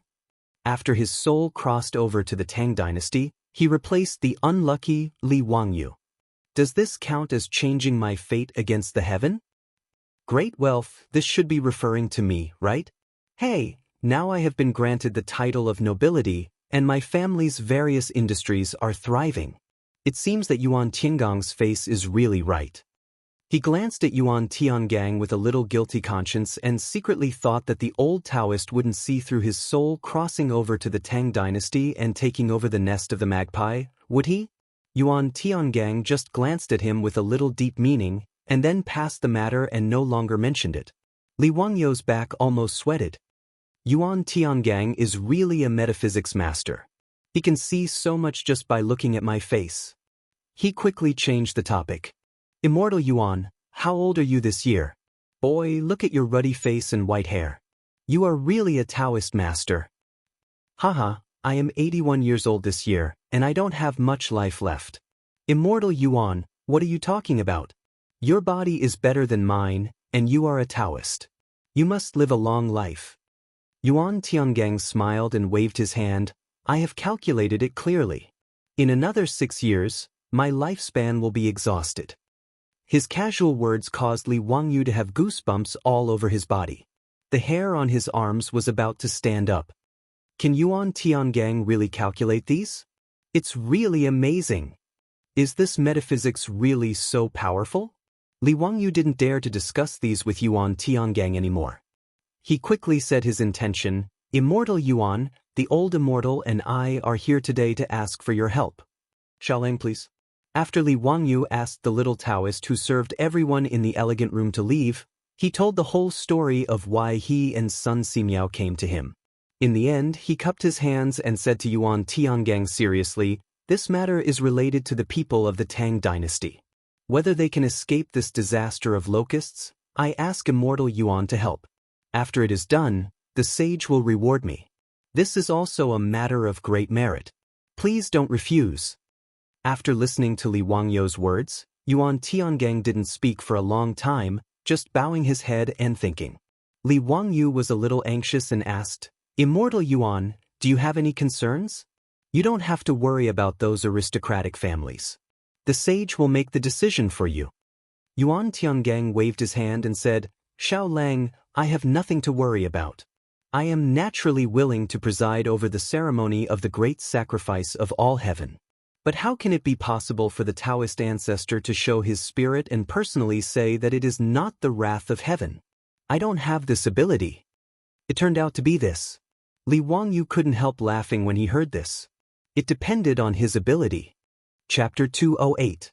The plan that Li Wangyu just told Yuan Tiangang was very simple. He asked Yuan Tiangang to hold a Luo Tian grand ritual in the name of praying in front of Pai Lupi and the ministers in Taiji Palace. In the Luo Tian grand ritual, the Tao ancestor would show himself and personally eliminate the disaster of locusts. The ritual was a grand ceremony of Taoism to worship the God of heaven. Luo Tian, or Daoist, referred to the extremely high and mysterious realm above the three realms of heaven. The Luo Tian grand ritual was an extremely grand ceremony to worship the God of heaven. It enshrined 1,200 divine positions to protect the country and people, to prolong life and death, to eliminate disasters, and to pray for blessings and thanks. It was written in the cloud bookcase 7 lots. Below it is the altar of blessing and happiness, with 1,200 divine positions. For the Luo Tian grand ritual, the ritual objects and rites are lowered to the middle altar. 1,200 divine positions, including the gods of heaven, the gods of earth, the gods of the 9 continents, the gods of 10 places, the heroes of ancestors, the 3 sovereigns and 5 emperors, Yao, Shun, Yu, Tang, Zhou, King Wen, Confucius, Sage, Lord Ming, virtuous, loyal, and virtuous. Many emperors in the past dynasties invited Taoist priests to set up a ritual in the palace or in the famous mountains whenever there was a major event or disaster in the country. In the name of eliminating the plague of locusts, there was no problem to set up a ritual in Taiji Palace and hold the Luo Tian grand ritual. It would not make those aristocratic families suspicious. However, Li Wangyu wanted the Tao ancestor to show himself in the Luo Tian grand ritual and eliminate the disaster of heaven.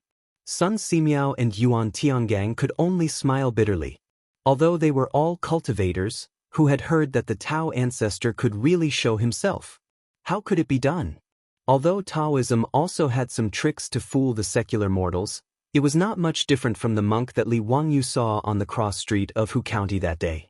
The monk fooled the Li clan and cheated 200 taels of gold with the chemical reactions that were common in the streets of later generations. In Taoism, there were many such tricks and even more exquisite ones. But in Taiji Palace, in front of all the officials and aristocratic families, it was simply a fantasy to use those methods to trick them. Even if Yuan Tiangang could deceive everyone's eyes, he couldn't figure out how to make the statue of Tao Zu appear and break the divine punishment. If he really had such ability, why would he be a mere county magistrate in the Fire Well County? Yuan Tiangang knew that some people could speak with ventriloquism. He didn't need to open his mouth. In the eyes of others, it seemed that others were talking. However, such a method could not fool the officials in public. Therefore, after listening to Li Wangyu's idea, even Yuan Tiangang could only shake his head again and again. Ma Zhou's original plan was to use the mighty figures of Taoism to hold the heavenly grand ritual and claim that the divine wrath was nonsense. However, after careful consideration, Li Wangyu felt that this was not enough to convince the aristocratic families. It was even more difficult for them to agree to the imperial court's order to exterminate the locusts. Therefore, Li Wangyu came up with this upgraded version of the plan. Sun Simiao was also frightened by Li Wangyu's imagination, so he repeatedly refused and introduced Yuan Tiangang to him. Yuan Tiangang also admitted that he was not an immortal. How could he make the Tao Zu appear in the heavenly grand ritual and break the divine punishment? Hey, Immortal Yuan, you don't need to worry about this. I will do it. Then you just need to do what I say.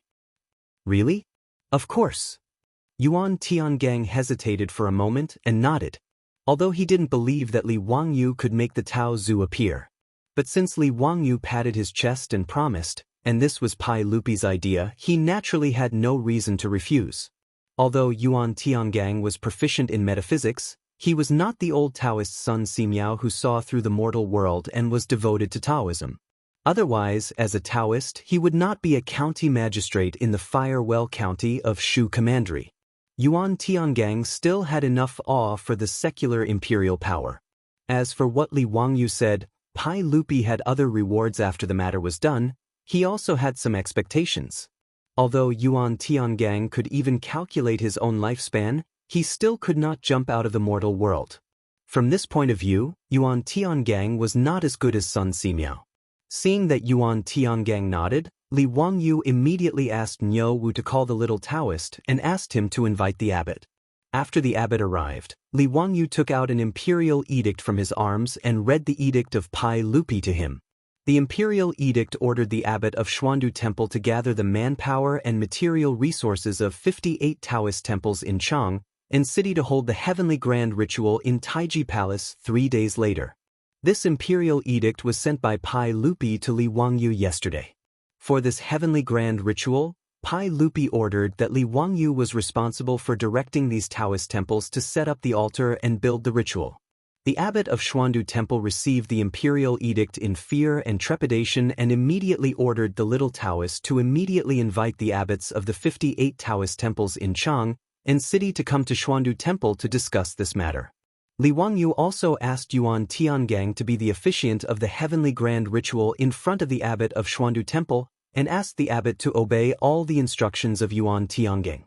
In this regard, the abbot of Xuandu Temple naturally nodded and agreed. Li Wangyu finished the matter and was not ready to stay. Anyway, he did not know how to do the heavenly grand ritual of Taoism at all, so he left it all to these professionals to handle. Li Wangyu just intended to be a hands-off shopkeeper. Before leaving, Li Wangyu asked the abbot to find him a statue of Tao Zu, which was useful to him. Tao Zu was Laozi Li heir. Li Yuan, the ancestor of the Tang dynasty, had long revered Laozi Li heir as his ancestor. That was why Li Wangyu chose the Dao ancestor to show his divinity as the deity to break the heavenly wrath. The abbot of Xuandu Temple and Yuan Tiangang did not understand what Li Wangyu wanted to do, but they still followed his instructions and asked for a bronze statue from the main hall where Tao Zu was worshipped and gave it to him. This statue of Tao Zu was about 50 centimeters high. It was made of copper and gold, hollow cast, so it was not heavy. His plan to get rid of the heavenly wrath was going to fall on the statue of the Dao ancestor. Li Wangyu carefully looked at the gilded statue and felt it was suitable. He signaled Niu Wu to hold the statue and left. Sun Simiao and his disciple Lu Shunwei stayed in Xuandu Temple, ready to talk with their old friend Yuan Tiangang and help to prepare the heavenly grand ritual. In Xuandu Temple, everyone was busy preparing the heavenly grand ritual. Li Wangyu looked relaxed. He led Niu Wu out of the Taoist temple and prepared to go back to Zhou village. The abbot of Xuandu Temple politely sent Li Wangyu out of the Taoist temple. Although he did not know the real identity of Li Wangyu, he dared not neglect him since he could take out the imperial edict and was the person in charge of the heavenly grand ritual. Unexpectedly, just as Li Wangyu took Niu Wu out of Xuandu Temple, several black-clothed yamen runners surrounded them from both sides of the Taoist temple before they got on the horse. These black-clothed bailiffs held iron rulers and chains in their hands. When they saw Li Wangyu and Niu Wu come out of the Taoist temple, their eyes all lit up. Without saying a word, they rushed over and surrounded the two of them. "You are Li Wangyu from Hu County?" The leader of the group was a bailiff with a fierce face and a saber at his waist. He reeked of alcohol and staggered as he walked. He belched and shouted at Li Wangyu. Li Wangyu and Niu Wu were stunned. What was going on? Chapter 209. Li Wangyu vaguely guessed it, but he still cupped his hands politely to the head of the yamen runners. "Officer, I am Li Wangyu from Hu County. What can I do for you?" The head of the yamen runners burped and went forward to grab Li Wangyu's neck. He also shouted, "It's you. Damn it, we are drinking happily. Are you looking for trouble for us?" "Stuff. What do you want to do?" the abbot of the Taoist temple exclaimed. Before the head of the yamen runners could grab Li Wangyu, he was firmly held in the palm of a strong hand. The head of the yamen runners struggled a few times but could not break free. Niu Wu held the gilded bronze statue of Dao Zhu with one hand and the arm of the head of the Yamen runners tightly with the other. "Officer, what do you mean by this?" Li Wangyu looked at the Yamen runners around them and asked unhurriedly. Chongren Square was under the jurisdiction of the County Yamen of Wanyan County in Chang'an. He had never dealt with Wanyan County, so he naturally did not know these Yamen runners. The head of the Yamen runners was obviously a little drunk. A mouthful of saliva with the smell of alcohol sprayed toward Li Wangyu and Niu Wu. "Boy, you committed a crime. Someone accused you of stealing other people's property. Cut the crap and go back to the county yamen with me." "Stealing property? Officer, are you drunk? Whose property did I steal?" The abbot of Xuandu Temple was also angry. He reprimanded, "Head of the yamen runners, are you crazy? Do you know where you are? How could Mr. Xiao Lang steal other people's property?" "What did you say, Ox Nose? You are the one who is crazy. Let me tell you, this is Wang." The head of the Yamen runners suddenly realized that he had almost spilled the beans and quickly corrected himself. "It's none of your business. If you don't know what's good for you, I will put you in prison too," the head of the Yamen runners said as he waved to the Yamen runners around him, motioning them to go up and arrest them. This group of Yamen runners was obviously the same as the head of the Yamen runners. It seemed that they had been drinking just now. At this time, they walked a little unsteadily and spoke with a lisp. "How dare you? Impudent! You with the surname Tan, are you tired of living? I want to see who dares to make a move today." Even if the Lu Ming house were here, they would not dare to be so presumptuous. The abbot of the Xiandu Temple was about to go crazy from anger because of the bailiffs from Wanyan County. He did not expect that a small bailiff from Wanyan County would dare to come to the entrance of the Xiandu Temple to arrest people. This bailiff's surname was Tan. He was usually very respectful to the Xiandu Temple. Today, this fellow might have drunk too much cat piss and actually dared to shout at him. The Xuandu Temple was a royal Daoist temple. Those who could enter the Xuandu Temple were all influential people in Chang. Not to mention this group of black-clothed bailiffs, even the county magistrate of Wanyan County, the Lu Ming House, a sixth-grade official, would not dare to act recklessly in this Xiandu Temple. As for this Tan Ban, he didn't even have the qualifications to meet him. In the eyes of the abbot of Xiandu Temple, he was just an ant-like nobody. However, such a nobody dared to point at him and call him an ox nose. This made the abbot of Xiandu Temple furious. If he really let this Tan Ban take Li Wangyu away from the entrance of the Xiandu Temple, his face would be completely thrown to the ground. Moreover, how could a young man who could take out Pai Lupi's imperial edict be an ordinary person? He did not dare to watch Li Wangyu being taken away by this group of bailiffs. "Ox Nose, you don't King use the Ming house to scare me." The bailiff was not frightened by the words of the abbot of Xiandu Temple. Instead, he waved his arms and shouted, Today, no one can do anything. Today, I have to take this little boy away." The bailiff was a wily old fox in the county government. If it was a normal day, he would not dare to speak like this. However, he drank 2 more cups today. As the saying goes, wine can make a person brave. Secondly, in Tan Ban's view, the person who asked him to do this today had a great background. Even if it was the Lu Ming house, so what? The person who asked him to do this promised him that he would be promoted to an internal official. It should be known that even if he was the bailiff of the county government, he was just an official with no rank at all. There was a huge difference between the officials of the Tang dynasty and the officials of the Su dynasty. All the civil and military officials who were in the 9 ranks were called internal officials. Su and official were 2 separate concepts. Official referred to the officials who had no rank. Minor officials and officials without rank were also called external officials. However, Su was not an official. It was only a duty and was regarded as a lowly servant. Head Tan belonged to the Su family, which was the lowest-ranking official in the government. Su officials had no political future and almost no hope of promotion in life. He was in his early 40s and had been a Su official in Chang, in city for half of his life. He dreamed of becoming an internal official. However, he had no money and no power.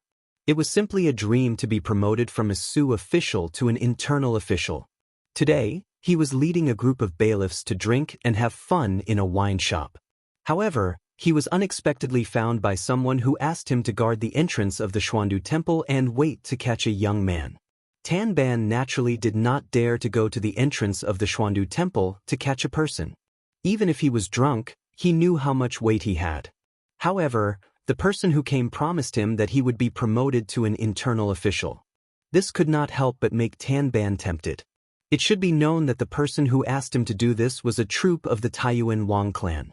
As a wily old fox in Chang and City, Tan Ban naturally knew this troop of the Wang clan. Not only did he know this troop of the Wang clan, but he also knew that this person was the confidant of the Wang clan's legitimate son, Wang Ziqiao. That was to say, the person who really asked him to do this was Wang Ziqiao, the legitimate son of the Taiyuan Wang clan. With the promise of the Taiyuan Wang clan, Tan Ban did not care about the Xuandu temple. He directly took his drunk bailiffs and blocked the entrance of the Xuandu temple, waiting for Li Wangyu to come out. In his eyes, it was simple to casually charge the young man, put him in the county jail, and teach him a lesson. Tan Ban seemed to have seen himself in an official's robe and could not help laughing. "Brothers, let's go. Capture this thief who stole other people's property." He turned his head and saw the gilded Daoist ancestor statue in Niu Wu's hands. He immediately shouted, "See, this is the stolen goods." The abbot of the Xuandu temple was so angry that his nose was almost crooked. Tan Ban was simply crazy. The group of drunk bailiffs saw that Niu Wu was still holding Tan Ban's arm tightly, so they simply pulled out their swords from their waists. It seemed that they were ready to fight at any time. Niu Wu saw that they actually pulled out their swords. He was afraid that they would hurt Li Wangyu, so he pushed Tan Ban hard and protected Li Wangyu behind him. He did not have a sword with him today, so he simply held the gilded Daoist ancestor statue and confronted this group of bailiffs. The abbot of the Xuandu temple also became nervous. Obviously, this group of bailiffs was drunk. If they accidentally hurt Li Wangyu, it would be a big problem. "Stop, put down your swords. Put them down."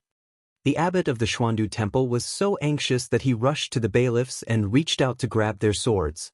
Chapter 210. Not far away from Xiandu temple, in an elegant room on the second floor of a restaurant, Wang Ziqiao was sitting by the window facing the street, leisurely drinking wine. "Brother Ziqiao, why did you think of drinking with us today?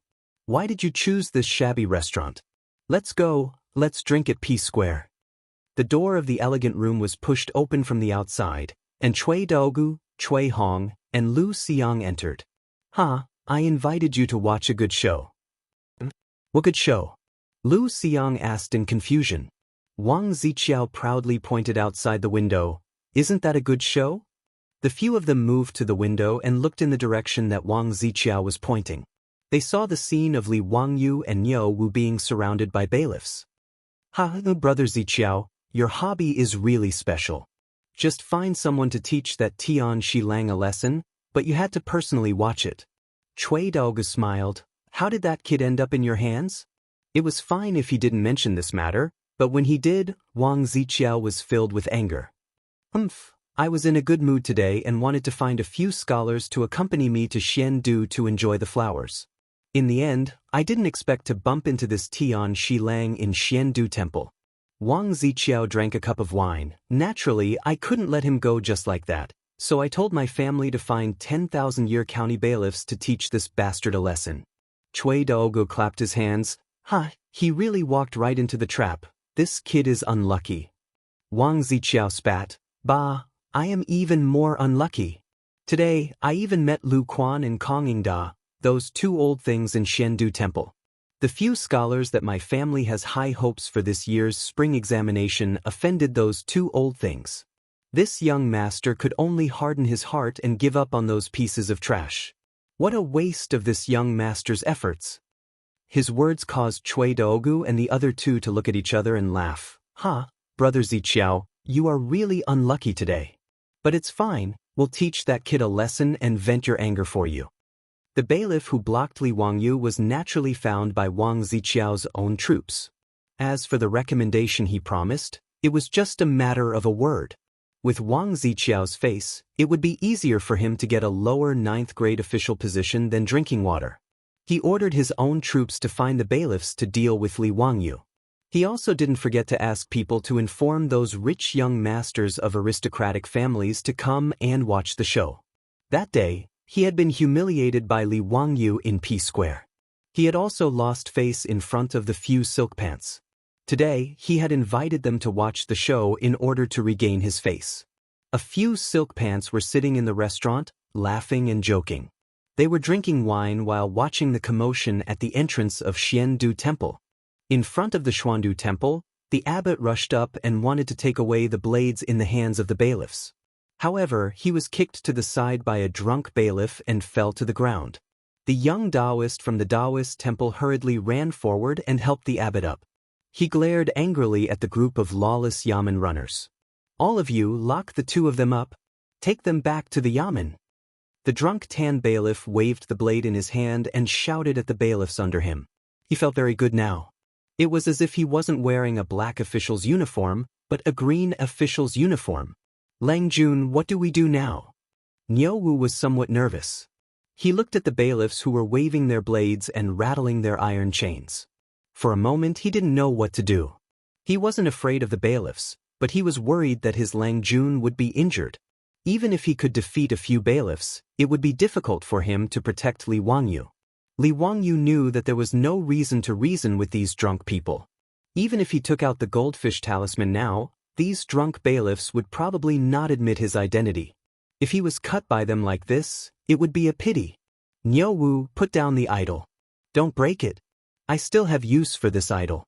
Let them lock it up and don't resist." "Humph, I'd like to see how they will take it down after locking us up now."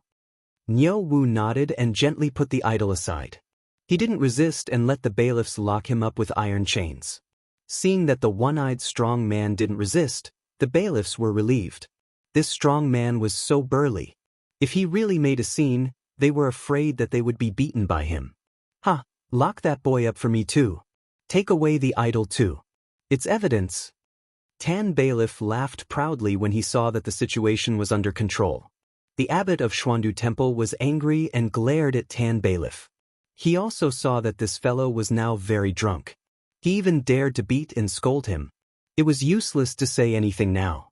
It was better to wait for revenge later. "Xiaolang, I'll go with you to Wanyan County's Yamen. I also know Lu Ming House. I want to seek justice from him. I'm not done with them today." How dare a small bailiff be so arrogant? He was so angry that his face turned purple. He turned his head and told the little Taoist to go to Wanyan County's Yamen to find Lu Ming House. The farce at the gate of Xuandu Temple attracted many passers-by in Chongren Square. The crowd blocked the road in front of Xuandu Temple, and the scene was very chaotic. Make way, make way. What are you doing here?" There was a shout from outside the crowd. Then several strong men pushed the crowd and squeezed in. "Hey, are you from Wanyan County's Yamen? Why are you arresting people in front of Xuandu Temple?" The person asked. "Damn it, what I do has nothing to do with you. Get out of my way." Head Tan, who was feeling complacent, swayed his body and turned his head when he heard the question. He impatiently waved the knife in his hand and shouted, "I'm handling a case. Stay away from me, or I'll arrest you too." Duty time, drunkenness, vulgar language. What kind of duty are you on? An old man separated the strong men in front of him and walked out from the crowd. Looking at Tan Bailiff, who reeked of alcohol, he frowned and reprimanded him. "What kind of duty do I have? Do I need you to tell me? But, get out of my way." Tan Bailiff waved the knife in his hand and shouted, "Old man, if you don't tell me the truth, I'll arrest you too." Tan Bailiff now felt that he was about to reach the peak of his life. Under the stimulation of alcohol, he didn't care who the person was. With the Wang clan of Taiyuan behind him, who was he afraid of in Chong and City? "Arrest me?" The old man laughed when he heard the words. The abbot of Xuandu Temple recognized the person and was about to come forward to salute. The old man waved his hand to him and motioned him not to come over. Instead, he walked toward Tan Bailiff. "Old man, get out of my way. Don't block the way." The thin old man walked in front of Tan Bailiff and suddenly reached out his right hand. He turned his wrist and grabbed Tan Bailiff's wrist. Then, with a twist, he grabbed the knife with his bare hand. Tan bailiff's knife changed hands. You dare to grab my knife? Old man, you have guts. Tan bailiff was shocked by the old man's sudden action for a while. Then he shouted, You're rebelling. You're rebelling. Are you trying to rebel? Arrest this old man for me. Chapter 2:11. The old man's temper was also very fiery. After hearing Squad Leader Tan's shout, he slapped Squad Leader Tan in the face. With a crisp slap, Squad Leader Tan spun a few times on the spot. After being slapped, Tan Ban too sobered up a little. He covered his face with his hand in a daze, as if he couldn't believe what had just happened. Without waiting for him to speak again, the old man had already stepped forward and grabbed his wrist. With a forceful clasp, Squad Leader Tan's hands were tied behind his back. He turned around and shouted, Capture all of them for me. When they're sober, I'll interrogate them. The group of brawny men who followed the old man were already rubbing their fists. After hearing the old man's order, they immediately rushed over.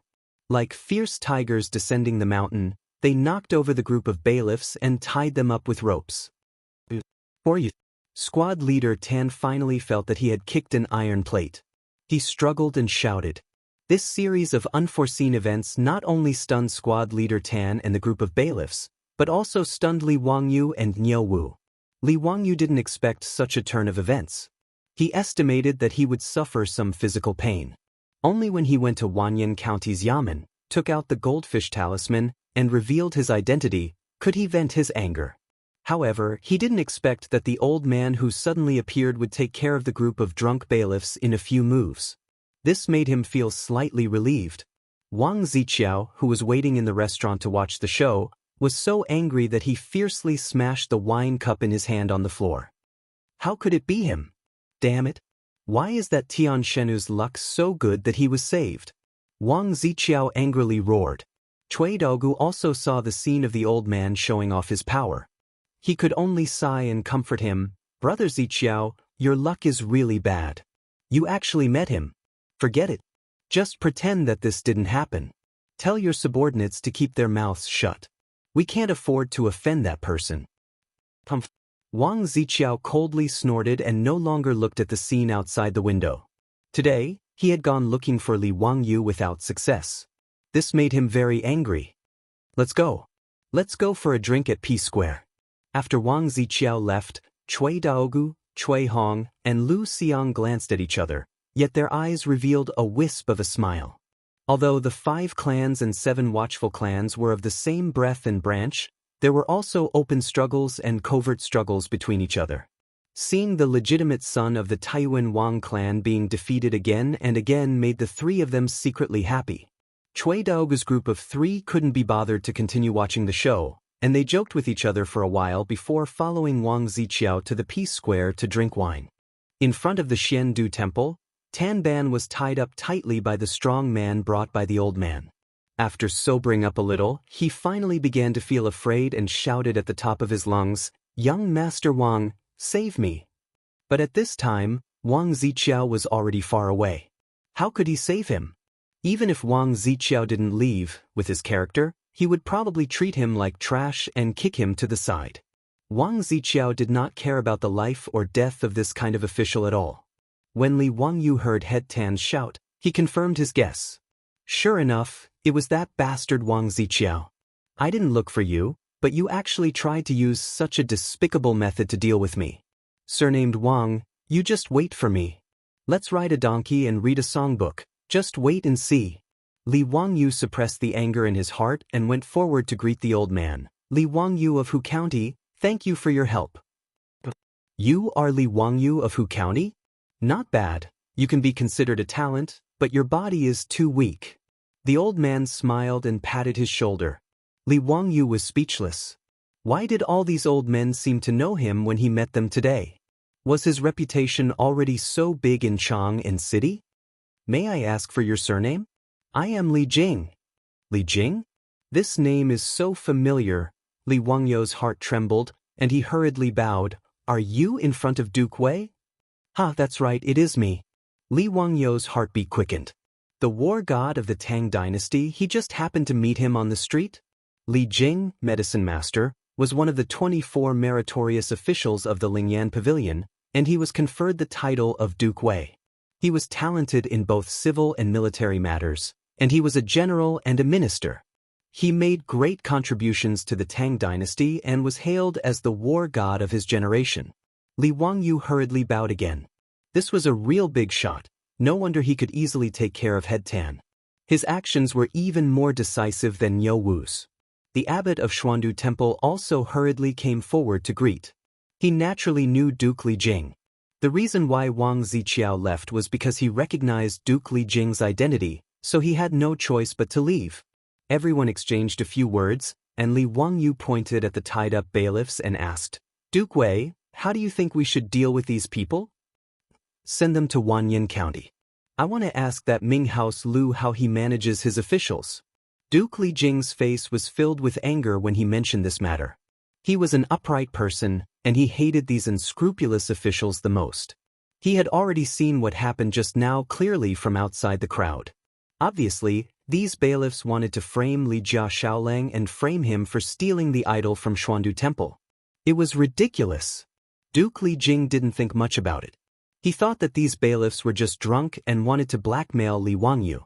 He didn't know about the grudge between Li Wangyu and the Taiyuan Wang clan. Li Wangyu naturally didn't have any objections.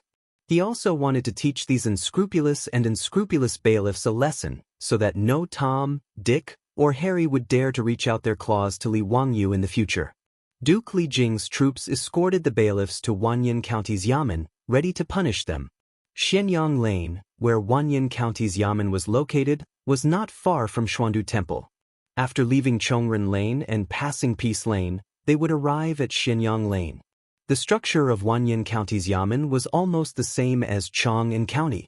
When the group entered the Yamen's Yamen, the Wanyan County magistrate, who had been notified, came out to welcome them. The Wanyan County magistrate's name was Lu Dehang, and he was a collateral member of the Fanyang Lu family. However, he didn't know anything about what happened today. Wang Ziqiao didn't let anyone inform him. Hearing his subordinate report that the Minister of War, Duke Wei, Li Jing, had led his own troops and escorted the bailiffs of the county Yamen, Lu Dehang's heart skipped a beat. He knew that things were not going well. He didn't know what that damned Head Tan had done, but if it could cause Duke Wei to personally escort them back to the Yamen, it couldn't be a small matter. "Greetings, Duke Wei." "Lu Ming House, these bailiffs are from your Wanyan County's Yamen, right?" Duke Li Jing didn't give him any face and asked directly. Lu Dehang secretly swallowed a mouthful of saliva and nodded carefully. "That's right. How did these bastards make Duke Wei angry? I definitely won't let them off." Duke Li Jing snorted coldly. "These bastards, they got drunk on duty and even framed others for stealing money. They deserve to die." As he spoke, he pointed at Li Wangyu, implying that he was the victim who had been framed by the bailiffs. Lu Dehang quickly looked up and saw a white-clothed youth. He couldn't help but let out a sigh of relief. It was fine as long as he didn't offend any aristocratic family's young master or noble. He was just a commoner in white, so it wasn't a big deal. When he returned, he would give him some compensation and then reprimand the bailiffs. Note: Duke Li Jing was conferred the title of Duke Wei in Jingguan's second year, which was brought forward in the novel.